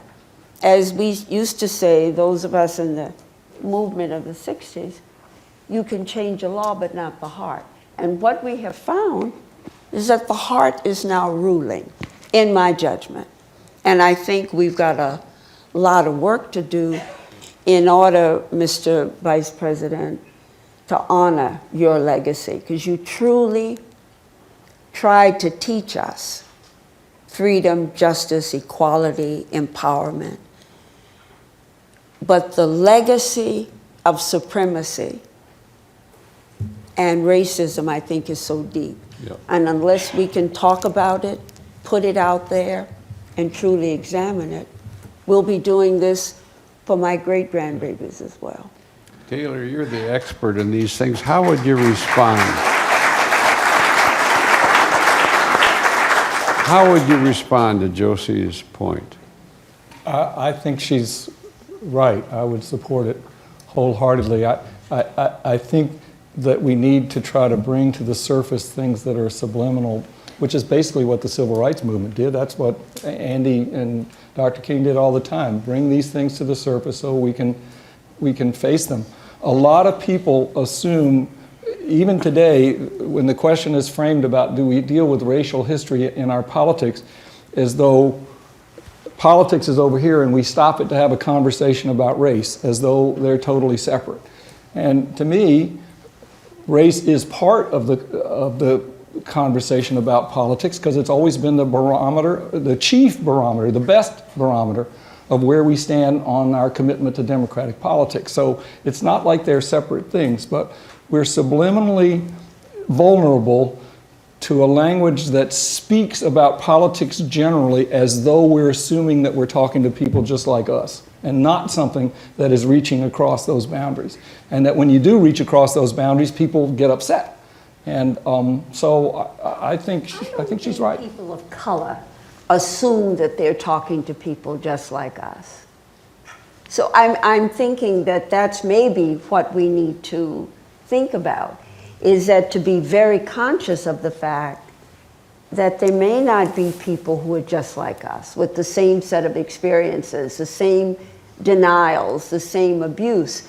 So the language of being able to keep our white citizens and other citizens from feeling guilty and about the issue, as Mondale and President Carter tried to do, but to be able to talk together freely, not assuming that because I'm a Democrat, I understand what you're saying, but the whole process of just listening, not feeling guilty, being able to talk about the things that bother us without feeling that if we do, it's going to create some other kind of negative reaction. I want to bring in Professor Orfield, who's been unusually quiet. I know Martin pretty well.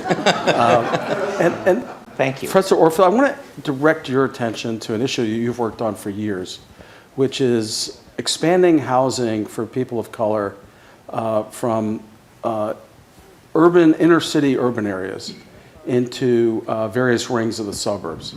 Could you talk a little bit about that? Because I think the issue that Josie Johnson is raising butts up against just this struggle you've been on now for a couple decades. Yeah, I think so. And I mean, I also think it ties together a little bit with what's happening with President Obama. And I see some hopeful signs in the way that President Obama is beginning to re-engage these values that seem to be long dormant from the Civil Rights Movement and the Fair Housing Act.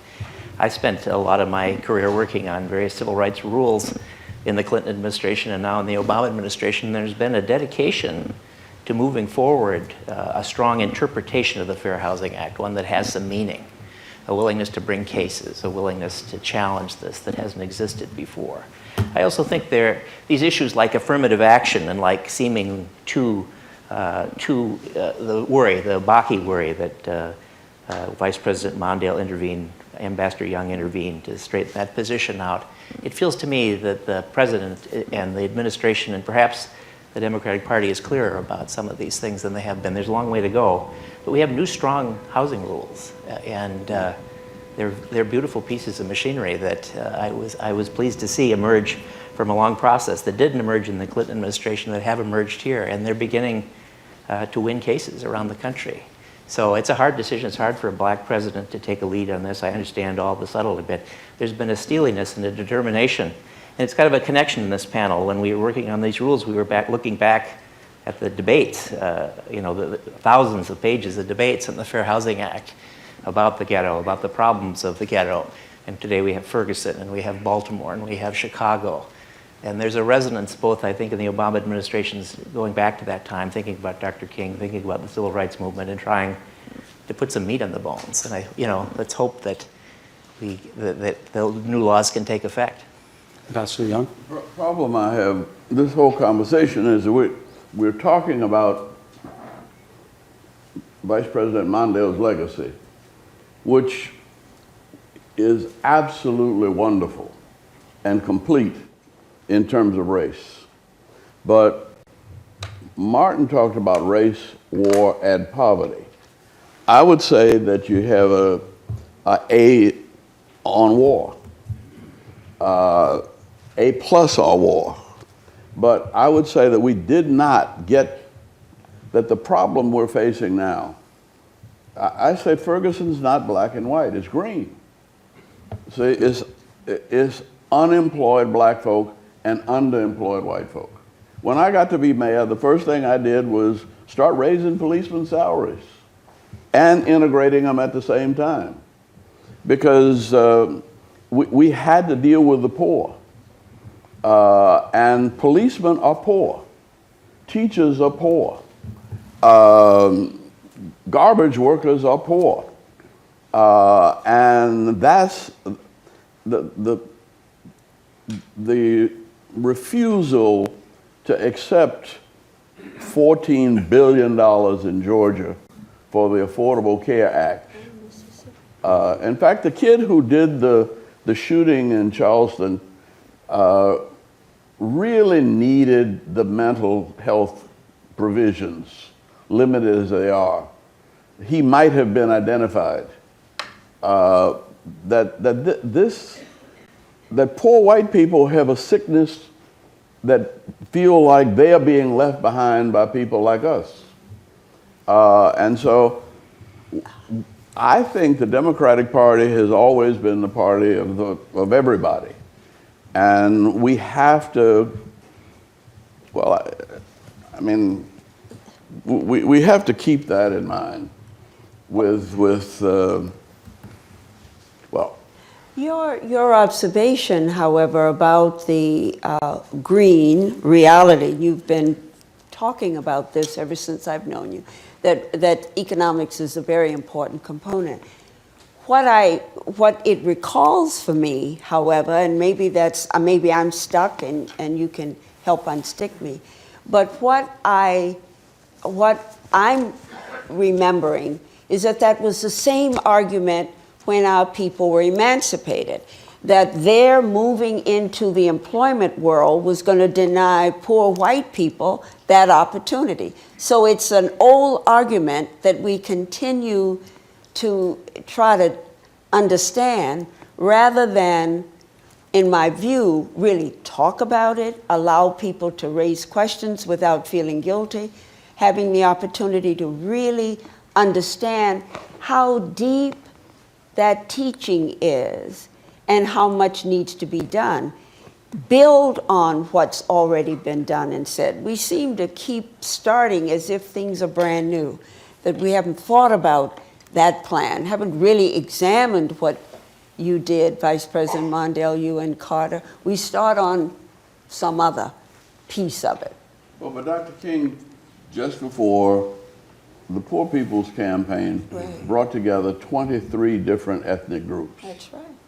And it was the Native American, it was poor whites in Appalachia. It was, and he was trying to shift the debate away from race because the problems that we needed to face were essentially socioeconomic, and that well, all the way back to Cash, Mind of the South, the dividing poor whites against poor blacks to keep them both down. Yeah. And so I think that those of us who are, I mean, in a city like Atlanta, if we ever forget that even though we might be a majority black in the city, doing fairly well, if you take Atlanta out of Georgia, Georgia is poorer than Mississippi. And so rural poverty and urban poverty, in fact, I think Ferguson is North Mississippi. Their grandparents came to St. Louis for jobs that no longer exist. So I'm trying to bring them back down south. So Taylor Branch, I want to bring you in on this. Is it your sense from studying the historical record that a kind of broad universal movement on economic grounds is the best way to kind of address and get traction on some of these challenges that Ambassador Young has identified in terms of unemployed black folks and underemployed white folks who feel that they've been left behind? Well, certainly, but in order to do that, again, I think you've got to deal with the subliminal forces. Right now, we're in a situation where a lot of the country believes that politics is causing these problems, and that if the government would just go away, they would be solved. What we have to do is get out a message that that's not the case. That's what's paralyzing us and leaving us to eat each other alive and not deal with the issues of dislocation in Ferguson and so forth. And that by dealing with politics together, we can address these dislocations. You know, that's we the people, that's patriotism, that's politics. But if we're going to, as Dr. King warned at the end of Selma, he pointed out not only W.J. Cash, but C. Van Woodward, that American politics is constantly vulnerable to allowing racial appeals, subliminal racial appeals, to polarize people that ought to be working together to try to solve their problems. And that is a really difficult subject. Vice President Mondale, we're almost out of time, but I want to ask you, as you look at this extraordinary history on civil rights over the last half century or more, and you hear both the accomplishments and today the challenges and the worries, how do you size it up? What would you say? Should we feel proud and kind of confident, or is this a moment for real introspection and doubt? I think it all came out in the panel today. I think we should feel very good about the progress we've made and feel awed by the burdens ahead of us. When I was in all these civil rights debates, it all came down to prohibiting official discrimination. We could define it, we could get it down to hard rock. We stayed away from these things that we've heard about today. We just said you can't use the law to punish blacks or hold blacks or Hispanics back. That violates the Constitution, and that's the essence of. We talked about many other things, but that's when we got down to the hard debates on the floor for the Civil Rights Act, the Fair Housing Act. They would always try to make it vague and then scare people. We'd say, no, it's about eliminating the right of government to cause discrimination. And that's how we carried the debate. But that doesn't solve what we're talking about now. It's still important, but what happened in Ferguson, I suppose it's discrimination, there's a lot of things, but I think we're in a kind of a new generation, maybe an old generation of issues, where it's not just that simple old civil rights pitch that carried the day for us back there. The action in Florida of killing that, assuming that young man, right, speaks to it, doesn't it? Right. I mean, it's not just the outward activity of Ferguson or others, it's the assumption that we carry in our head. Right. And even in Minnesota, we've experienced it. Yeah. So we know what it means. Our children are 80-some% of the white folk killed are killed by other white folk. But you can't raise the gun control issue. I think 53% of the gun accidents. well in school. Right. We're down with Mississippi and Alabama and other places. Right. Why? When Right. did that happen? How come? Right.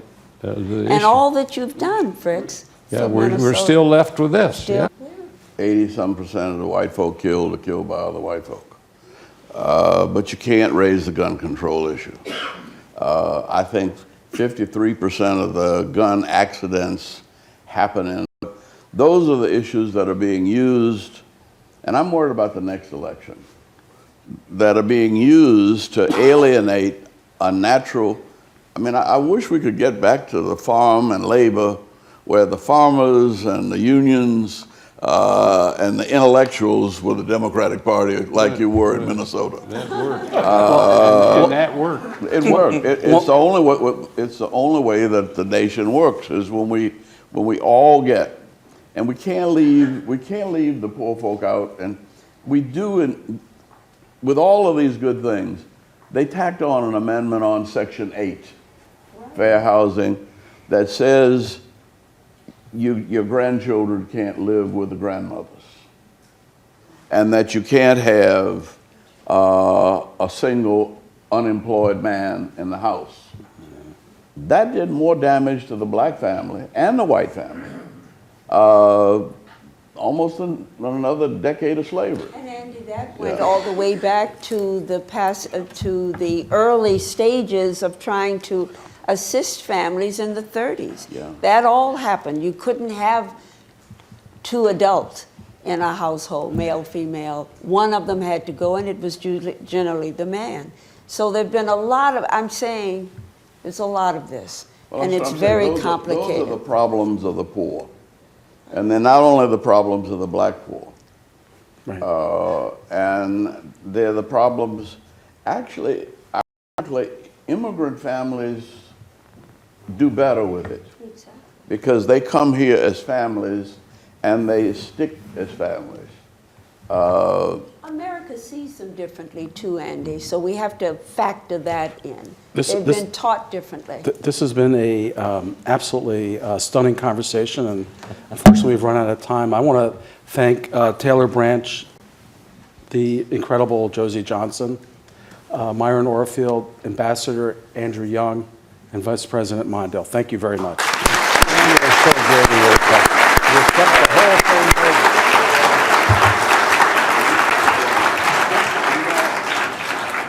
Okay, how fast can we bring on the next panel? We're about to set a record, so don't go anywhere. We're about to reload. I know, we're doing it fast.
Set up the trip.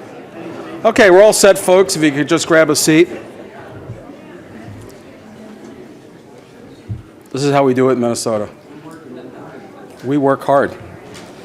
Okay, this is another remarkable panel. If you think about the scope of the territory we've covered today, the Vice Presidency, civil rights, education and opportunity programs, and national security and the Constitution. This panel is focused on the Carter-Mondale challenges and legacies, really digging in on some of those tough issues, and it's an all-star cast. Each one of these people dominated the news, both during the Carter and Mondale years, and some still do. We're very fortunate to have Bert Karp, who was a senior staff to Senator Mondale, and then to Vice President Mondale. I introduce to you Bert Karp. So I was privileged to serve as a member of the Mondale Senate staff and as Stu's deputy in the Carter White House. Afterwards, I had quite a successful career in business. So if anyone needs help with their favorite charity, tickets to the Kennedy Center, or a private viewing of the Magna Carta, see me after. That might have been somebody else. So our first, Tom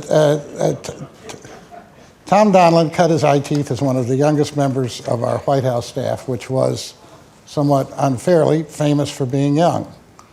We all know Tom has risen into the stratosphere of international law and public policy, having most recently served as President Obama's national security advisor. Who knows what's next? Well, next is Tom will lead off our panel. Okay, ready to go? Great. Thank you for having me here today, Mr. Vice President. It's wonderful to see you. One of the great privileges of my life has been working with you. I really can't tell you how much it means to be here today, so thank you. Now, as Bert said, I was not a senior member of the National Security Foreign Policy team during the Carter-Mondale administration. I was a 22-year-old aide to the president and would observe Mondale, Brown, Christopher, Linowitz, Aaron, Brzezinski coming in and out of the Situation Room all day long and wondering what the heck they were doing in there all these hours, right? And it wasn't until a couple of decades later that I was able actually to find out what was, getting some semblance of what was going on behind those doors. So my approach today in the few minutes that I'll kick off, Bert, will be to try to reflect on those initiatives and accomplishments and events that happened during the Carter-Mondale years that have been long-lasting and impacted the world that I dealt with as National Security Advisor to President Obama in his first term. And I'll do it in a couple of categories. I'll start with the Middle East and then move to China and then move to the Soviet Union, if I could. First, with the Middle East. It obviously was a signal achievement of the Carter-Mondale administration, the Camp David Accords, bringing a peace treaty into fruition between Egypt and Israel. There, by the way, if you haven't read it, Lawrence Wright's book, 13 Days in September, which has recently been published over the last year or so and was the subject of a play at Arena Stage, is really a great read. I think he really captures the personalities and the dynamics of the Camp David meetings and negotiations and the Accords really quite well. I have 3 or 4 observations, though, that I observed with respect to those Accords, some 36 years later. One is they turned out to be exceedingly durable, hard to achieve, lots of difficulty in getting them achieved, a lot of open issues with respect to particularly the Palestinians coming out of those Accords. But in general, the structure of peace, and it was not a warm peace, but the structure of peace and stability between Israel and Egypt has stuck. I witnessed it even during the course of the Morsi government in Egypt, a Muslim Brotherhood government. He didn't embrace the Camp David Accords by any means, but he respected them. And they were able to have actually contact back and forth during the Morsi Muslim Brotherhood period in Egypt. Additionally, and I think if we had Israeli representatives here today, they would tell you that one of the pillars of the structures for security that they have in the region remains the Camp David Accords and the relationship with Egypt. And I think some of the closest coordination that they have in the region is with the Egyptians. And indeed, it is an island of stability and a sea of turmoil right now in the Middle East. Additionally, Mr. Vice President, the military and economic assistance that was made as part of the package coming out of the Camp David Accords has endured as well. In Dennis Ross's new book, which has just been published this last week, called Doomed to Success, which is a 70-year history of the Israeli-U.S. relationship, he says that those security assurances, that the assistance that's been in place, which is still one of our largest assistance programs, has formed a critical baseline for U.S. policy ever since the Accords. And finally, the Camp David Accords have been durable in terms they still provide the basic structure and principles around which a Palestinian-Israeli outcome is to be sought. We're in a very bad place on that right now, but the general principles that were laid down really have been the core of what was sought to be achieved in the Palestinian-Israeli negotiations over the course of the years since the Camp David Accords. So, first the Camp David Accords in the Middle East. Second, not commented on, I think, as much as it should be, and it's controversial in a lot of respects, is the Carter Doctrine. In January of 2000, in the State of the Union address, President Carter announced what came to be known as the Carter Doctrine, which was basically said that the Persian Gulf would be a vital national interest area for the United States, and that if any outside power, any power indeed, attempted to assert hegemony or threaten that region, the United States would see it as a serious threat and would act, including militarily. That was, of course, aimed, as Dave and others can tell you better than I, aimed at the Soviet Union, particularly in the wake of their invasion into Afghanistan. But it remains today, and has remained since 1980, a core principle in terms of a declaration of where U.S. vital interests lay. And indeed, even in the last year, it really was the basis, for example, on which the administration has been giving assurances to the Gulf Arabs about the Iranian deal. The Camp David meeting that was had with the President and the members of the GCC, the Gulf Cooperation Council, was really based on the Carter Doctrine, really based on that commitment of the United States to prevent hegemony and prevent hostile action by any other power in the Persian Gulf. And indeed, today, there are calls for the Carter Doctrine to be reiterated and extended with respect to providing the reassurance that's being sought by a lot of the Gulf Arabs in the wake of the Iranian nuclear deal. The third, and as I was reflecting on this, and I think in some ways very interesting. So clearly one of the situations that we face today that arose out of the years of the Carter-Mondale administration was the fall of the Shah and the Iranian Revolution. And we deal with that. I think I dealt with a lot of things as National Security Advisor, 2 wars, a massive counterterrorism effort. But I think the thing I spent the most time on was probably Iran during the course of 4.5 years. We've obviously made some progress with respect to the nuclear situation in Iran if the accord is implemented.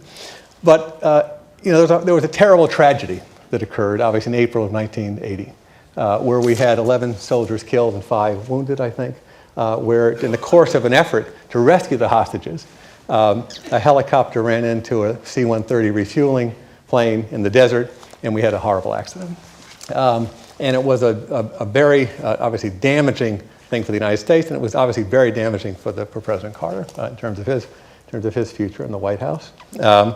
But it's interesting, I'm reflecting on this, and I reflect on it because having been there when we undertook, as I said, a very aggressive counterterrorism effort, and one very famous counterterrorism effort, the bin Laden raid, history was in the room. There were people who were against that raid that night, and Bob Gates has actually said this, because of their memory and their knowledge of what the consequences were of that failure. And we also, I think, the reason the president went ahead was history, and that is the formation of our special forces. JSOC, the Joint Special Operations Command, came out of that tragedy in the desert. And indeed, before that, these special operations had been basically pickup games, if you will, of various aspects of the military coming together for specific operations and not doing a lot of coordination, joint training, and things like that. And out of this tragedy was created the special forces. And our special forces in the United States are a unique national asset. No other country can project power like this. They really are a unique form of American power. And so out of that tragedy came the creation of the Special Forces. Indeed, they were officially created in December of 1980 by President Carter and Secretary Brown. I say that the history was in the room. There was history on the one side who remembered the terrible tragedy, but I believe to this day, because we didn't have a direct evidence case on bin Laden, it was all circumstantial. It was an analytical case. The reason that he went ahead is because of his confidence in the Special Forces and their ability to get in and do the job and get out safely. So a number of, I think, real kind of today issues that arose out of the Middle East efforts and events during the Carter administration. The second issue I wanted to talk about, and I'll do this quickly, is on China. So I don't believe that the Carter-Mondale efforts with respect to the normalization of the relationship between the United States and China in 1979 is given the due that it deserves in terms of building the relationship. And obviously, you had what Vice Presidency calls in the memoirs a bold stroke of great significance when Henry Kissinger went on his trips in 1971 to China. And you had Richard Nixon's 1972 8-day trip in China. But the truth is that after that, for a lot of reasons, continued disagreements over Taiwan, the collapse of South Vietnam, Watergate, the opposition on the conservative Republican side to any normalization with China, it stalled. It basically stalled from that period. And indeed, the last meeting that had taken place of significance between the United States and China was, I think, in December of 1975 with President Ford and Secretary Kissinger, and there wasn't any progress made on normalization. But you had, after that, Deng Xiaoping being rehabilitated, and you had President Carter and Vice President Mondale elected. And that was the change. And moving towards normalization really did put in place the foundations, if you will, of the economic and social and other kinds of interaction that really forms the basis of a relationship today that was unimaginable 40 years ago. The scale of this relationship, and I spent as much time with the Chinese leadership as anybody in the administration, $500 billion a year in trade, very deep relationship. We just had a summit with President Xi. That wouldn't have happened, frankly, I think, absent the normalization efforts of the Carter-Mondale administration in 1979.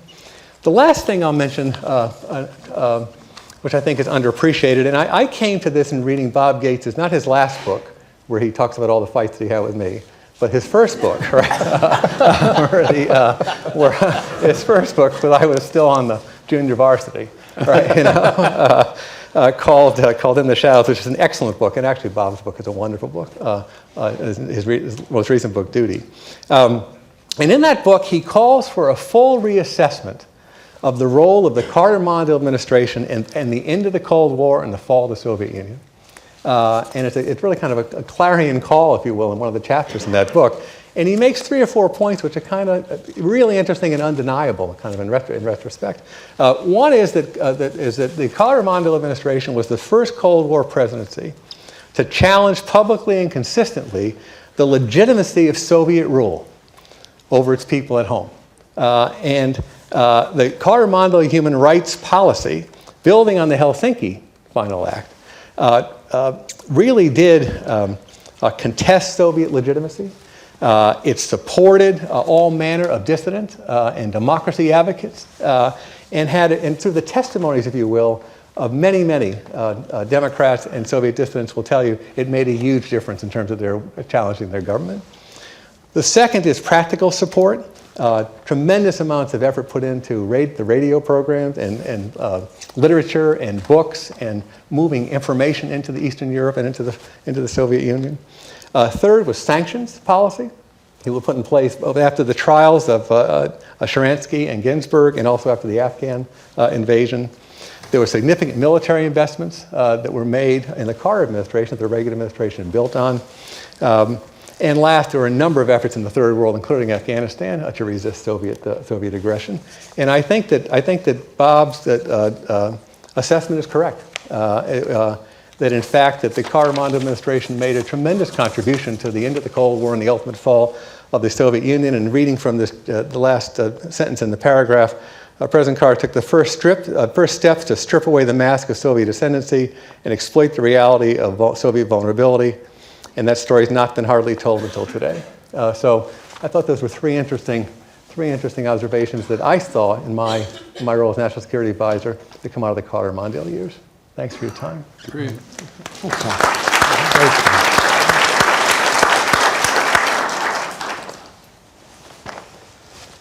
So David Aaron is my old buddy from the Mondale Senate staff. He was Biggs' deputy in the Carter White House. He served in important positions in the Clinton administration and is now the counterterrorism expert at the Rand Corporation, which he assures me is not, as I have always believed, a CIA front. Not that there's anything wrong with that. I neither confirm nor deny. I also want to thank the Vice President for the enormous opportunities he gave me in my career and in my life, and for his friendship. And I really want to say that first of all.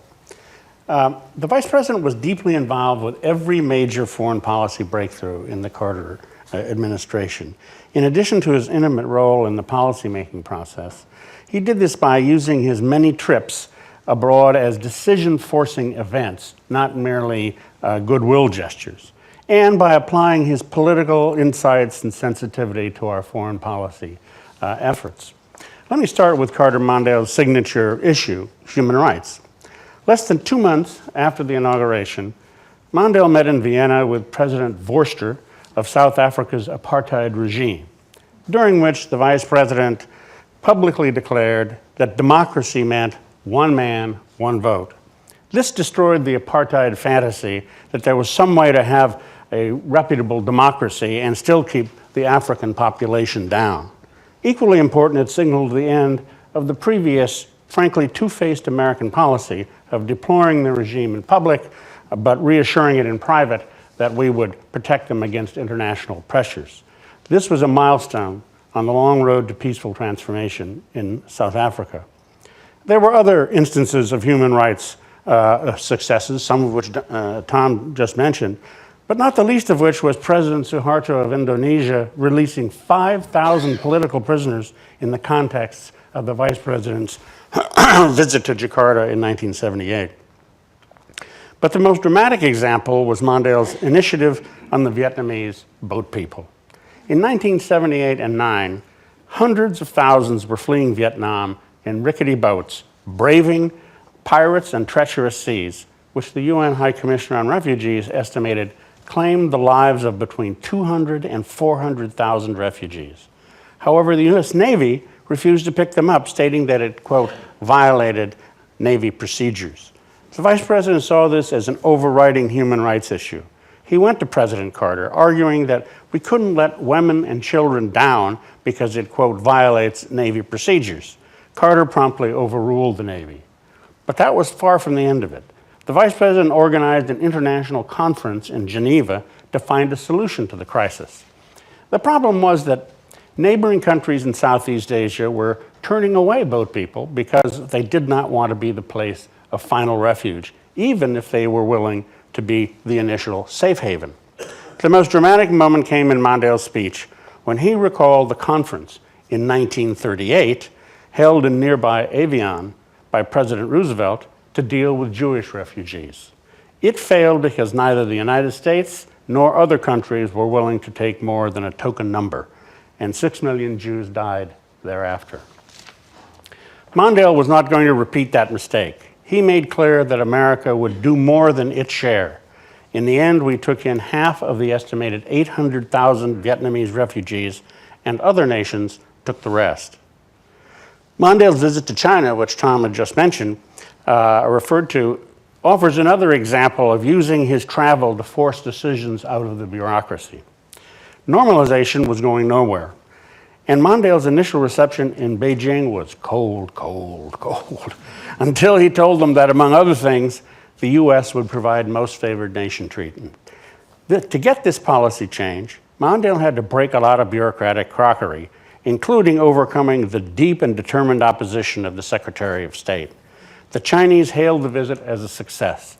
They allowed Mondale to address the nation on television, and throngs of Chinese came into the streets with American flags to hail the Vice President.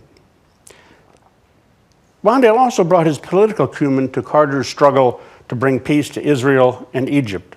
Before Camp David, these efforts were at a critical juncture. The American Jewish community, as well as Israel, had been frightened and alienated by what they saw as undue pressure by the administration. Already leery of a Southern Baptist president, many in the Jewish community saw the administration as biased, as did many in Congress, undermining its credibility of its diplomatic efforts. Mondale arranged a visit to Israel and Egypt and brought along leaders of the American Jewish community to see firsthand what we were dealing with. There were no substantive breakthroughs, but after Mondale worked on Prime Minister Begin to get him to better understand President Carter, Begin told us that the visit was a turning point in his relations with the Carter administration. Soon thereafter, both he and Sadat agreed to come to Camp David. Also crucially, the Vice President had firmed up political support in the Jewish community and in Congress for the difficult negotiations that still lay ahead. The fact was that Carter's election came as a shock to many of our closest allies. So only days after the inauguration, the Vice President was dispatched to use his political skills to reassure them that the President was not a simple peanut farmer as characterized and caricatured by the press. The trip was a great success. The final stop in Europe was London, where Prime Minister Callahan had a dinner for Mondale with his cabinet at number 10. Over dessert, the Vice President stunned his hosts by revealing that as a teenager, he had attended a Labour Party summer camp in England. He proved it by breaking into song with the Labour anthem, An Ikely Moor Batat. Soon the whole cabinet joined in. Then Callahan rose and declared that it was time to break out Churchill's Port. This was a catch laid down by Sir Winston in 1945 and untouched since. The singing went on for more than an hour, and never did the special relationship seem so special. It was an auspicious beginning to Vice President Mondale's many foreign policy accomplishments for the Carter administration.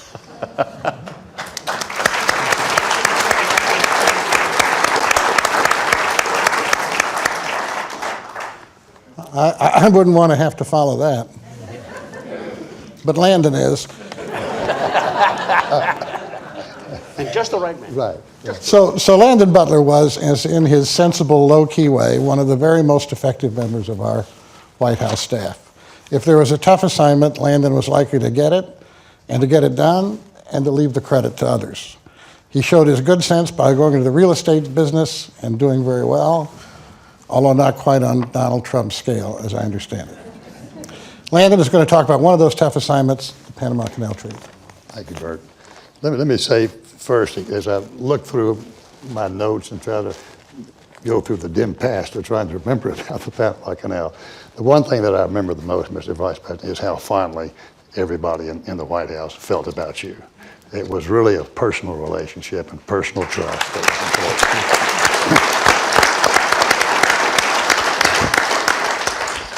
important. As I told friends from time to time over the last couple of weeks that I was going to be talking about the Panama Canal, the response almost inevitably was, gosh, the Panama Canal, I'd forgotten about that. But it was important. It was a very important and historic effort. It happened very early in the Carter administration, and it was an historic breakthrough. We're talking about breakthroughs here on several levels. The first level, simply enough, was that we got the negotiation completed and the treaties ratified. We were the fourth administration to try to do that. In A Full Life, President Carter's recent book, he said that the ratification effort was, quote, the most difficult political challenge of my life, even including being elected president. It was a tough fight. It was a hard-fought fight. It was a huge breakthrough for Panama, which is now, despite a lot of doubts at the time, operated the canal in exemplary fashion for almost 40 years. And perhaps most importantly, and I think this is something that probably should call for a little bit more reflection, perhaps most importantly, the ratification of the treaties ushered in a new day for human rights and democracy in a region that had been dominated by corrupt, anti-American dictatorships and/or pro-communist revolutionary movements. The treaty ratification effort established, and as a byproduct, the treaty ratification effort, the huge effort that we made in the White House, established an organizational template in the Carter-Mondale White House that served it well in many of the initiatives that have been described by Tom and David and will be, I'm sure, described by Stu. The completion of the canal in 1914 was an absolutely historic American achievement. It was a space shot of the early 1900s, a huge engineering feat. A little outfit called General Electric did the electrification of those locks, which operated beautifully for the next 50 years. Electrification came out of that. There was more cement poured in the Panama Canal locks than ever previously had been used in construction. And the global importance for shipping, and in David McCulloch's title of The Path Between the Seas, the global importance for shipping was something that we all knew about. The Panama Canal, we were proud of it. McCulloch writes, apart from wars, it represented the largest, most costly single effort ever mounted anywhere on Earth. It was a huge undertaking and an important success for the U.S. And if you think about that, we hear a lot today about American exceptionalism. The Panama Canal was one of the pillars of American exceptionalism. It was something that as a country we were very, very proud of. Panama and Latin America, however, saw it very differently. Anti-Americanism was rampant in the 70s. The Bay of Pigs still rankled, and the Cuban Missile Crisis was fresh in our memory. And the canal was seen as a prime example of U.S. imperialism and colonialism in the region. I think the phrase they used it was that the Panama Canal and the zone was a scar across the Isthmus of Panama. And with skillful diplomacy, the Panamanians had persuaded the entire non-aligned movement around the globe to vote against the U.S. in their resolutions in the Security Council. In 1964, riots in Panama claimed the lives of 20 Panamanians and 4 Americans, and treaty negotiations began under LBJ. They continued under Nixon and Ford. But U.S. voters in the Senate were dead opposed to a giveaway, and Panama and the U.S. couldn't agree on treaty terms acceptable to the Senate. This is the impasse that the Carter-Mondale administration inherited, and from the beginning, the administration knew that this was going to be a key ongoing foreign policy issue to be addressed. In this context, the president named Saul Linowitz, who had been chairman of Xerox, and Ellsworth Bunker, who was an icon in the diplomatic corps, to be our ambassadors. And we were fortunate in a counterparty, General Torrijos, who seemed ready to negotiate. In August '77, the agreement was reached 7 months into the administration, the first major challenge of a young and still inexperienced administration. Most scholars of the White House will tell you that the learning curve is 18 months. We were there, we hit this at 7 months. And in August '77, polls showed that 75% of Americans were opposed to the giveaway, not even close. There was no question about it. And the Senate, of course, was highly sensitive to public sentiment. And Reagan, in fact, had campaigned on it as early as '76 on the issue. Interestingly, the defense and foreign policy establishment was generally united in favor. This may have been the last time the foreign policy establishment was united, but it was generally united. Ford and Nixon, Baker and Byrd, and the chiefs all provided crucial support. The treaty ratification required two-thirds Senate vote, and clearly, immediately, it shaped up as a major battle in the Senate. Frank Moore's team, the congressional liaison, led by Dan Tate, and the Senate team by Dan Tate and Bob Thompson, were experienced, able guys. But the only administration official with extensive and respected peer-to-peer experience was the Vice President, the only one. And from the very beginning, from day one, and Mr. Vice President, you may comment on this at some point, you were there, started making those phone calls to all 100 senators. Led by the congressional liaison team, we called all 100 senators. And the main show was congressional liaison in the Senate, but we organized in the White House a major Panama Canal task force, which was designed to support the senators in a very difficult vote. The president recruited Gerald Ford, who he had defeated less than a year earlier, to be a chair of the Panama Canal Citizens Committee. We began to work with political leaders from the individual home states of swing senators, sometimes as many as 200 per state. They were invited to the White House for high-level briefings, often by the president himself, by the vice president, Ambassador Linowitz, the chairman of the chiefs, and Secretary Vance. One advantage of being a new administration was it was a big deal to come to the White House. And when the senator gave us a list of 60 people from his home state that he wanted to see, we invited them all. They came in and got glorious briefings in the East Room. All in all, senior administrations made 1,500 appearances across the U.S. We arranged for 45 senators to visit Panama. And the object of the task force was simply to make senators as comfortable as possible with what was going to be a very difficult vote. The task force was our first major attempt to organize for a major initiative. And it was a highly collaborative effort. It wasn't a pyramid structure. It wasn't run by somebody. It was a highly collaborative effort, a horizontal effort, if you will, that involved state, defense, the CIA, the Hamilton Jordan's staff and the president's staff, the vice president and congressional liaison. And all of these came together for a major, as I say, a collaborative effort, and the Vice President was hands-on throughout the entire process. The treaties were approved in March and April of '78. 68 votes for with 1 vote margin.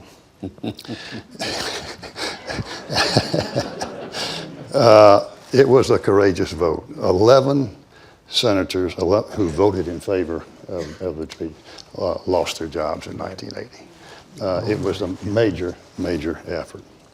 It was an historic breakthrough on 2 levels. For Panamanians, since that time, have operated the canal competently and securely and gave the lie to people who said it couldn't be done safely by the Panamanians.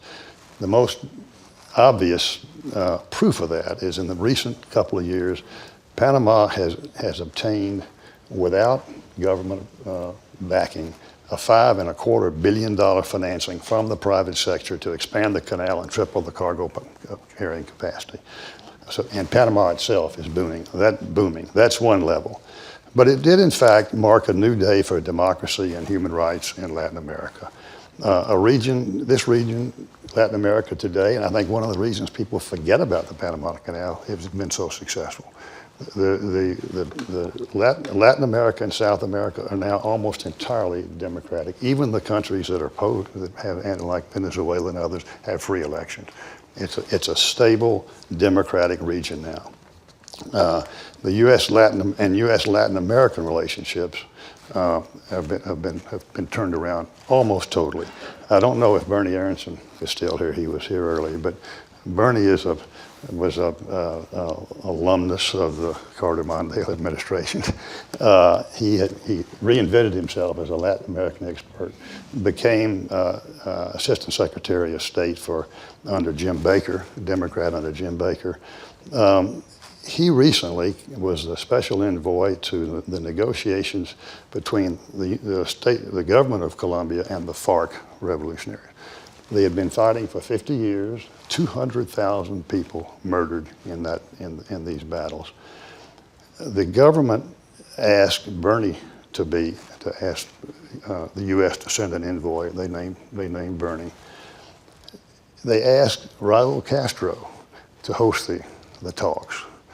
Bernie went to Havana to have these talks, and they recently concluded an agreement that ends that war.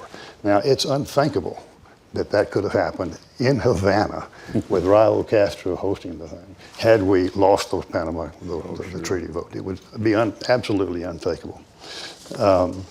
It was a huge win for diplomacy, and if it's true, as someone has said, we told the truth, we obeyed the law, we kept the peace, then the Panama Canal treaties are Exhibit A.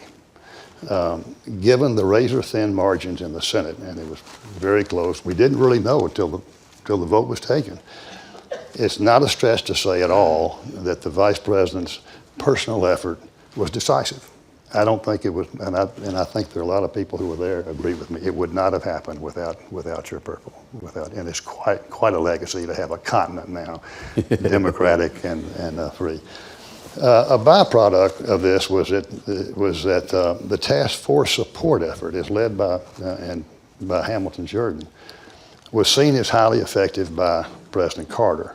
And the task force approach was again used subsequently for most major Carter-Mondale administrations. Energy, education, deregulation, a host of initiatives. We used a task force approach that was collaborative and, as I say, horizontal. It was not a pyramid structure with one person at the top. I've often heard people say, well, why didn't you have a chief of staff like Jim Baker who could really run the show? We had a different approach. It was collaborative. It was people trusted each other and they worked very hard. And even though it might have appeared disorganized, it was highly effective. And I think Stu will probably be detailing a lot of the things. But it was a White House that was more horizontal than it was vertical. With that, following the Panama, instead of having a single chief of staff, and Hamilton Jordan would not have been the chief of staff, I don't think he wanted to be the chief of staff, but he was named chief of staff. But in fact, what we had was the senior staff of the White House became counselors to the president. They met with the president as a group. I don't remember a single time in which the senior staff met in Hamilton's office. They met as a group, and in that group, the counselor-in-chief was the vice president. So it was, in addition to his constitutional roles and so forth, he became the trusted, and Hamilton said to me more than once, the vice president is my second boss.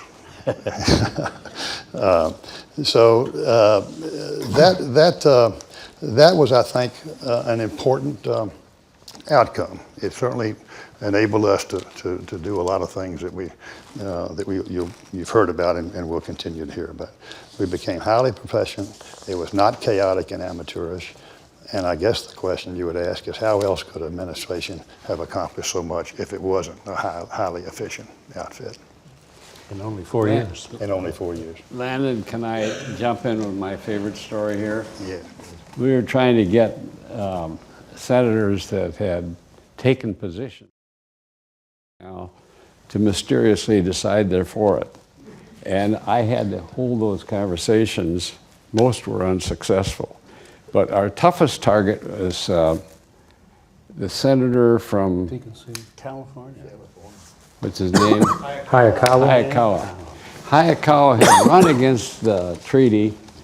He said, "It's ours. We stole it fair and square." And he got elected running against what we were doing. And I heard that he might be interested, so I ran over there. And he told me, here's the problem. He said, Carter doesn't know what he's doing. He doesn't have advice of the kind that he needs to lead our country. And if he would change that, I think I could vote for the treaty. And so I said, boy, that makes sense to me. I said, we're having real problems over there. And I called Carter and told him what was coming. And I got Hayakawa on the line with the president. He went through this pitch. And the president said, yeah. He said, I'm down here alone. I can't get people to give me advice. He said, if you, he wanted, his idea is he would come down and advise the president. And the president said, and he said, maybe I should come down every 2 weeks or so. And the president said, let's not do that. I may need you more often. And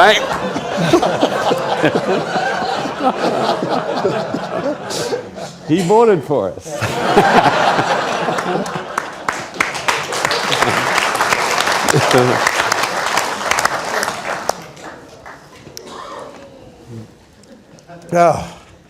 So our cleanup batter needs no introduction to this group, and he got one earlier today anyway.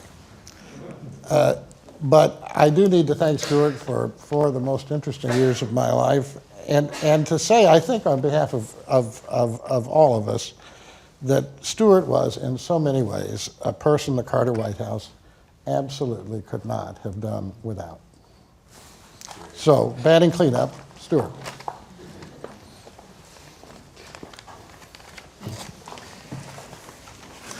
All of the accomplishments which have been so really brilliantly described by Tom and Landon and David, and which we've heard in earlier panels, would not have been possible had Jimmy Carter and Walter Mondale, out of whole cloth, taken a position which, as Dick Moe said, was a constitutional afterthought, had been a subject of derision.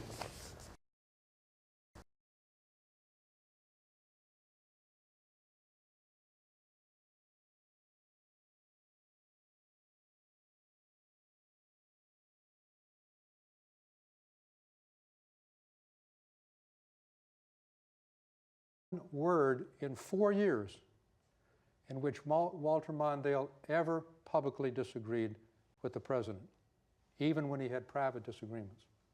He initiated the concept of the one-on-one weekly lunch, and it's there that they could unload with each other. He always kept his disagreements to himself, and even in meetings, larger meetings, he never betrayed his own position for fear that it might leak out and embarrass the president. That is a tough thing to do, to give your advice privately, to have it accepted in many cases, but when it's not, to swallow it and accept the positions that the president made. He never considered himself the deputy president. So let me try to encapsulate a few things, and I will not repeat really what has been brilliantly said on the foreign policy side, with only one or two exceptions. On human rights,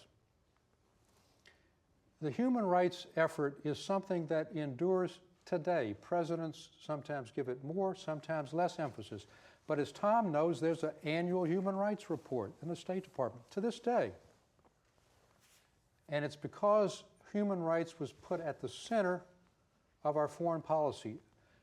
I can tell you, and I remember the Vice President's role, the first 10 days or so of the administration, the President gets a letter from Andrei Sakharov, the leading Soviet dissident.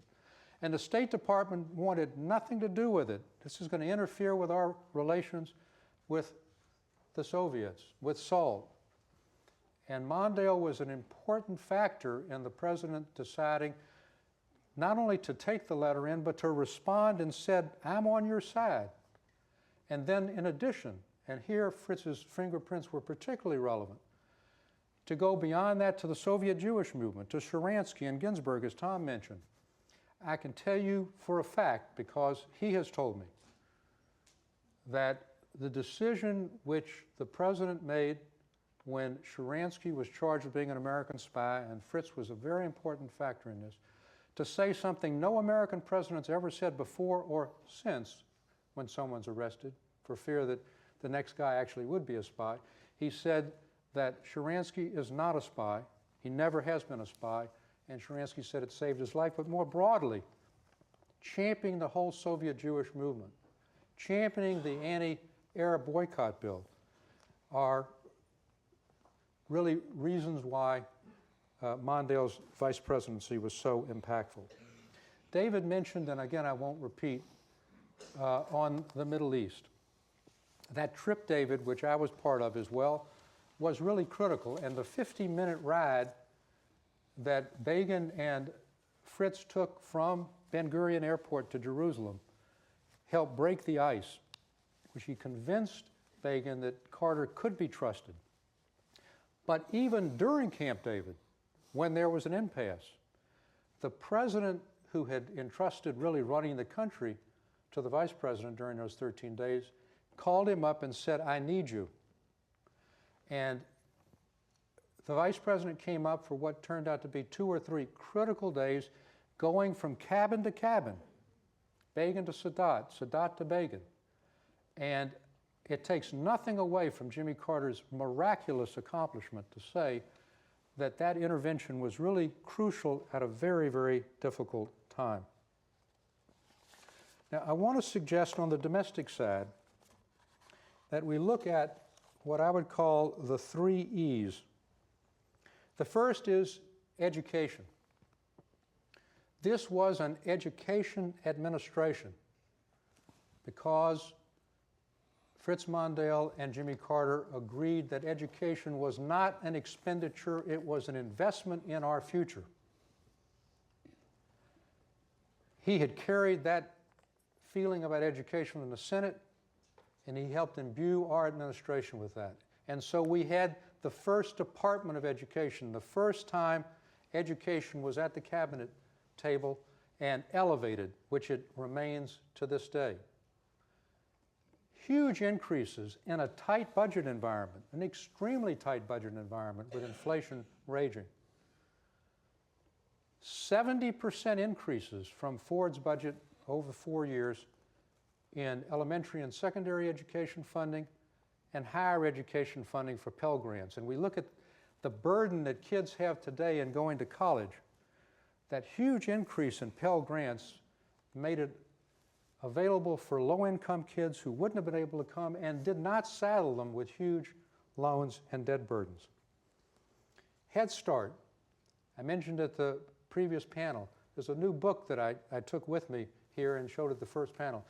Walter Mondale was instrumental in the whole creation of Head Start, and then when he came to the vice presidency, in a doubling of Head Start funding. Access to the poor. This is the man who created the Legal Services Corporation, and as Attorney General of Minnesota before that, had gotten 23 state attorneys general to file an amicus brief in the famous Gideon case, in which the Supreme Court in 1963 said indigents have a right to a lawyer. But the question was, okay, how do you implement it? He implemented it by getting the Legal Services Corporation passed in the Senate, and then as vice president, appointed a top-rate board, chaired, by the way, by then young lady Hillary Rodham Clinton, and got funding doubled for the Legal Services Corporation. 1.4 million indigents since then have had legal representation, and they've won 80% of their cases because of Walter Fritz Mondale.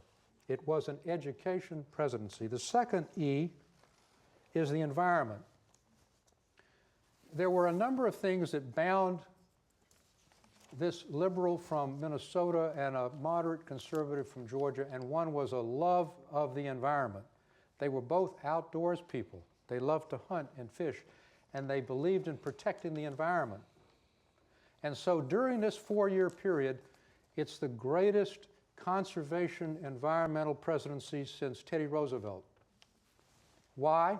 Because they literally doubled the total number of acreage in the national park system, in significant part because of the Alaska Lands Bill, over fierce opposition from both Republican and Democratic senators in Alaska, from the oil and gas interests that want to drill. They created this incredible treasure for the country. And if that weren't enough, new source performance standards for coal-fired plants, strip mining legislation to end the scars in West Virginia of strip mining, and because of the Love Canal disaster, the Superfund, which today continues to clean up chemical waste. That's the second E. The third E was the most politically difficult: energy. We came in at a time when we had become so dependent on OPEC that 50% of all of the energy we used and growing came from OPEC. We were prisoners to OPEC.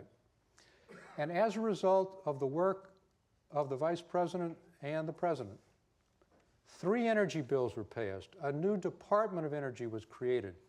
And those 3 energy bills led to a new conservation ethic with gas guzzler taxes, insulation credits. He broke the filibuster with a very controversial effort with Senator Byrd on natural gas deregulation and ended an impasse on natural gas pricing that went back to Harry Truman's day. We deregulated crude oil and added, for equity, a windfall profits tax, which he helped lobby. Wouldn't have passed without him. And as a result, the whole energy pricing structure encouraged domestic production and conservation. Alternative energy. We think of solar today. Solar energy got its start in this administration with a solar energy credit, biomass credit, wind credit. We put the first solar panel on the White House symbolically. And now 8 to 10% of our electricity comes from that. Brought competition to the electricity industry. We all benefit from that. All of these things were possible because of this partnership and because of his ability to lobby the Senate. And you cannot believe how difficult the interest groups, the consumer and environmental groups on the one side, the energy industry on the other, and trying to find that middle ground. He and President Carter were able to do it, again, with a remarkable partnership. In addition, the way in which we travel was completely revolutionized because of the Carter-Mondale administration. Airline deregulation brought competition, the Southwests and JetBlues of the world. Rail and trucking and bus saved billions and billions of dollars to consumers. All of these things were done in a short 4-year period, and in civil rights, which was so effectively presented in the previous administration. I want to go back again because it's so important, and many of you weren't here, to the Bakke case, equal opportunity. It was unbelievably politically difficult. Our whole base of election was the South. We won every single Deep South state. That's what got us over 270 electoral votes. Mississippi at 3 o'clock in the morning came in. And Bakke had claimed, Alan Bakke, that the University of California at Davis had a reverse quota which kept him out as a white. The brief that came in from the Justice Department would have taken the position of Bakke against the university. Fritz Mondale, I've never seen a man in a short period of time accomplish as much. I mentioned earlier it was a whirling dervish. He got allies in the White House, Califano and others. We rewrote that entire brief to take the position that the Supreme Court followed 5-4, supporting affirmative action and opposing quotas, and as a result, for decades, although it's begun to be eroded now, thousands and thousands of people of color were able to get education because Fritz Mondale and the president rewrote that brief, and the Supreme Court followed it completely. I want to close with one thought which no one has mentioned, and it has to be mentioned. With all of these remarkable accomplishments, domestic and foreign, why wasn't there an overwhelming re-election? So I'm going to discuss in just very simple terms a couple of reasons and try to put it in context. I call it the 3 I's: inflation and interest rates on the one hand, Iran on the other, and internecine democratic warfare. So let's take each briefly. We inherited inflation. We didn't create it out of thin air. It was the great inflation of the 1970s. Ford had the win buttons. Nixon had wage and price controls. There were ferocious inflationary forces. And we did everything humanly possible. Tight budgets, voluntary wage and price guidelines, jawboning, 2 anti-inflation czars to try to curb it. And that gets to the second I, Iran, but it also gets to a courageous decision that was made. To show you how these staffs were integrated, Dick Moe, who was the chief of staff to the president, to the vice president, but also an assistant to the president, that's never been done before, a dual role, was given the incredible responsibility of vetting the vacancy for the chairman of the Fed in '79. In the end, Paul Volcker was appointed, and the president and vice president were told by his economic and political advisors, if you appoint Volcker, you're going to lose the election. He's going to choke the economy. And what the president said, with the backing of the vice president, is, I've tried everything else. I'm not going to leave this as my legacy. The beneficiary was Ronald Reagan 2 years later, but the steps were taken then. Iran was a double whammy. Between February of '79 and February of '80, oil prices doubled, literally doubled, $16 to $32 a barrel. It took an inflation which was high but manageable into double-digit range. It wasn't our doing, it was the Iranian doing. So that was the first. And of course, the hostage crisis and, as Tom so eloquently mentioned, the rescue effort. The rescue effort itself was gutsy. No, it didn't work. But instead of somehow being seen as a courageous act, it was taken as a sign of failure through a lot of unfortunate mishaps. And it wasn't because there were too few helicopters. That is not the case. In fact, the military did not ask for more. The reason was, and Tom put his finger on it, because there was no joint operations at that point. We had 4 separate military arms that were not used to coordinating, and one of the positive legacies out of that was the creation of the Special Operations Division. Now, we could have done something that our successor with the Iran-Contra deal could have done. There could have been under-the-table payments, bribes. The president and vice president did not want to do that because they didn't want to impair the credibility of the country, and the hostages came back free. And last is internecine warfare. The Democratic Party was deeply divided. Tom was one of the vote counters on the floor and knows how bitterly contested the open rule was and the platform. The party did not come back together despite the vice president's personal efforts with President Kennedy to bring him along. And he said to him, "You're much better off with a Carter-Mondale administration in a second term than a Ronald Reagan administration." And we've paid a price for that ever since. I want to close with this final thought. We must not let that election loss obscure the remarkable accomplishments, foreign and domestic, that have made this a better country and a stronger country, that have left a legacy of a modern vice president that he first embodied. And may I say that also laid the groundwork for two-term Democratic presidents, Clinton Gore and Obama Biden. Mr. Vice President, as I mentioned, the theme of this is the legacy. But you are a legend in your own time. And we all owe you an enormous debt of gratitude for making this a better, stronger, more just, more caring country. Thank you so much. That's wonderful.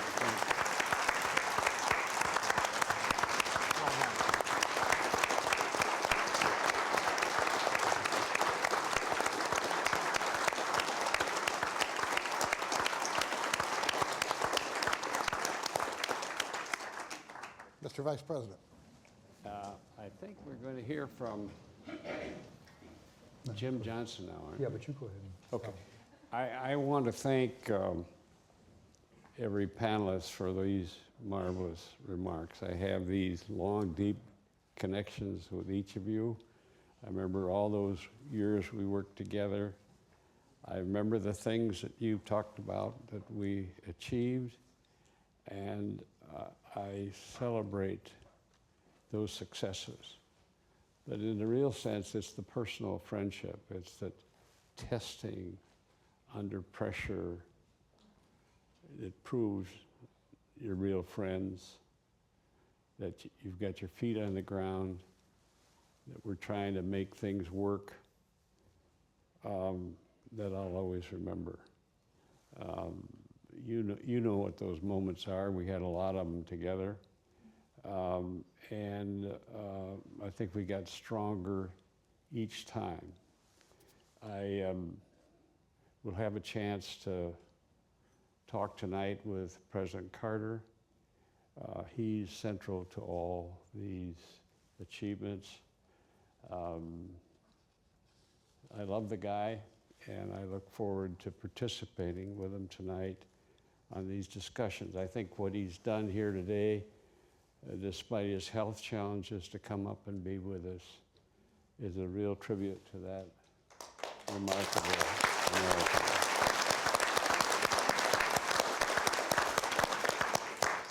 So thank you, and now we need to hear from Jim Johnson, don't we? Has Jim left us? Have you left us, Jim?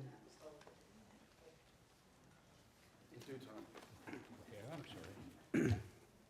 Another great panel. I'm amazed so many people are still here. It's been 6 hours and we're still going. It's my great pleasure to begin this closing section.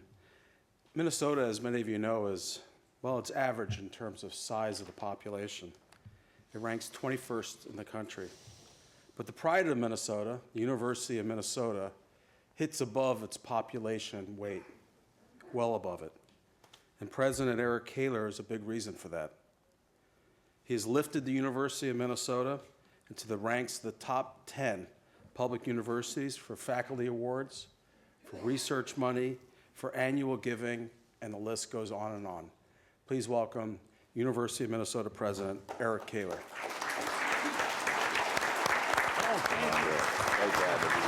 Congratulations.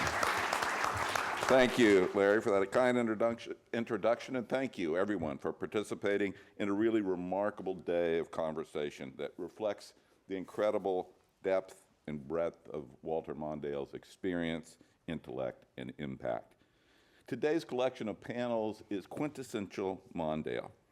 In typical Walter Mondale fashion, I will tell you that when he was first approached about a celebratory dinner in his honor, he was reluctant, and I'm told maybe even a little resistant.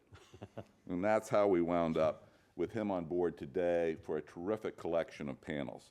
6 hours and 5 panels, spanning the whole range of foreign and domestic policy. Not too bad for an 87-year-old living legend. Congratulations.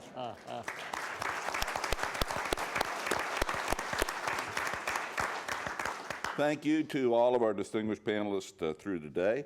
And this has also been a tribute to the strength and breadth and depth of the University of Minnesota's Humphrey School of Public Affairs and the leadership of Dean Eric Schwartz and Professor Larry Jacobs, who, aptly enough, holds the Mondale Chair for Political Studies at the Humphrey School. Thank you, of course, to this wonderful institution and our partner for the event today, the Trachtenberg School of Public Policy and Public Administration here at George Washington University. Thank you all again, and it's my pleasure to introduce James A. Johnson, Chairman of Johnson Capital Partners and the Senior Advisor to the Chairman and CEO of Cranemere LLC. But importantly for today, from 1977 to 1981, Jim was Executive Assistant to Vice President Mondale, advising him on domestic and foreign policy and political matters. Please welcome Jim.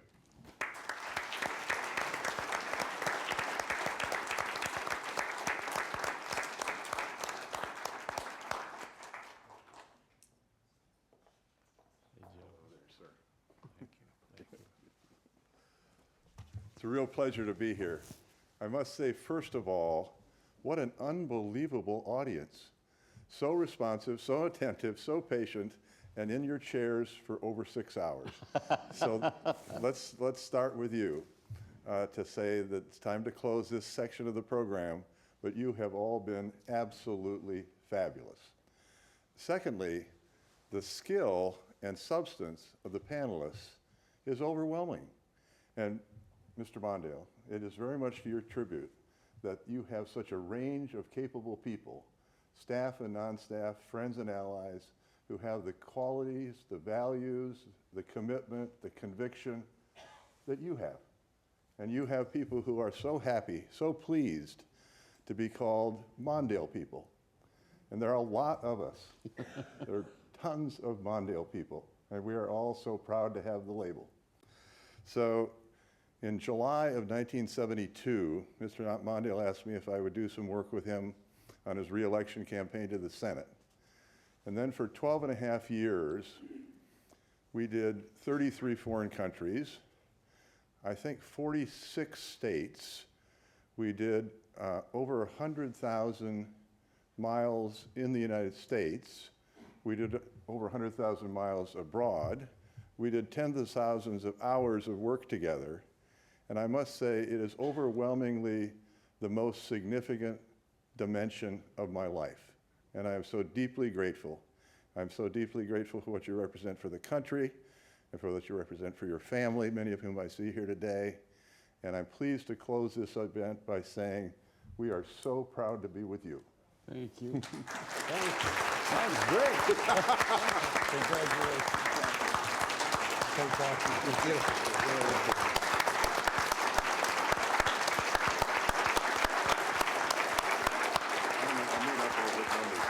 That's good. You want to add to your one? Yeah. For the Humphrey School of Public Affairs, Dean Schwartz and I want to thank the Humphrey staff. Nothing here happened by accident. There were a large team of people who worked many, many weeks to make this happen. I want to particularly thank Linda Pedersen, who I'm convinced is a magician. And I want to thank the staff here at GW. And God bless you. You folks have been absolutely amazing. Thank you very much. Has there ever been anything like this before?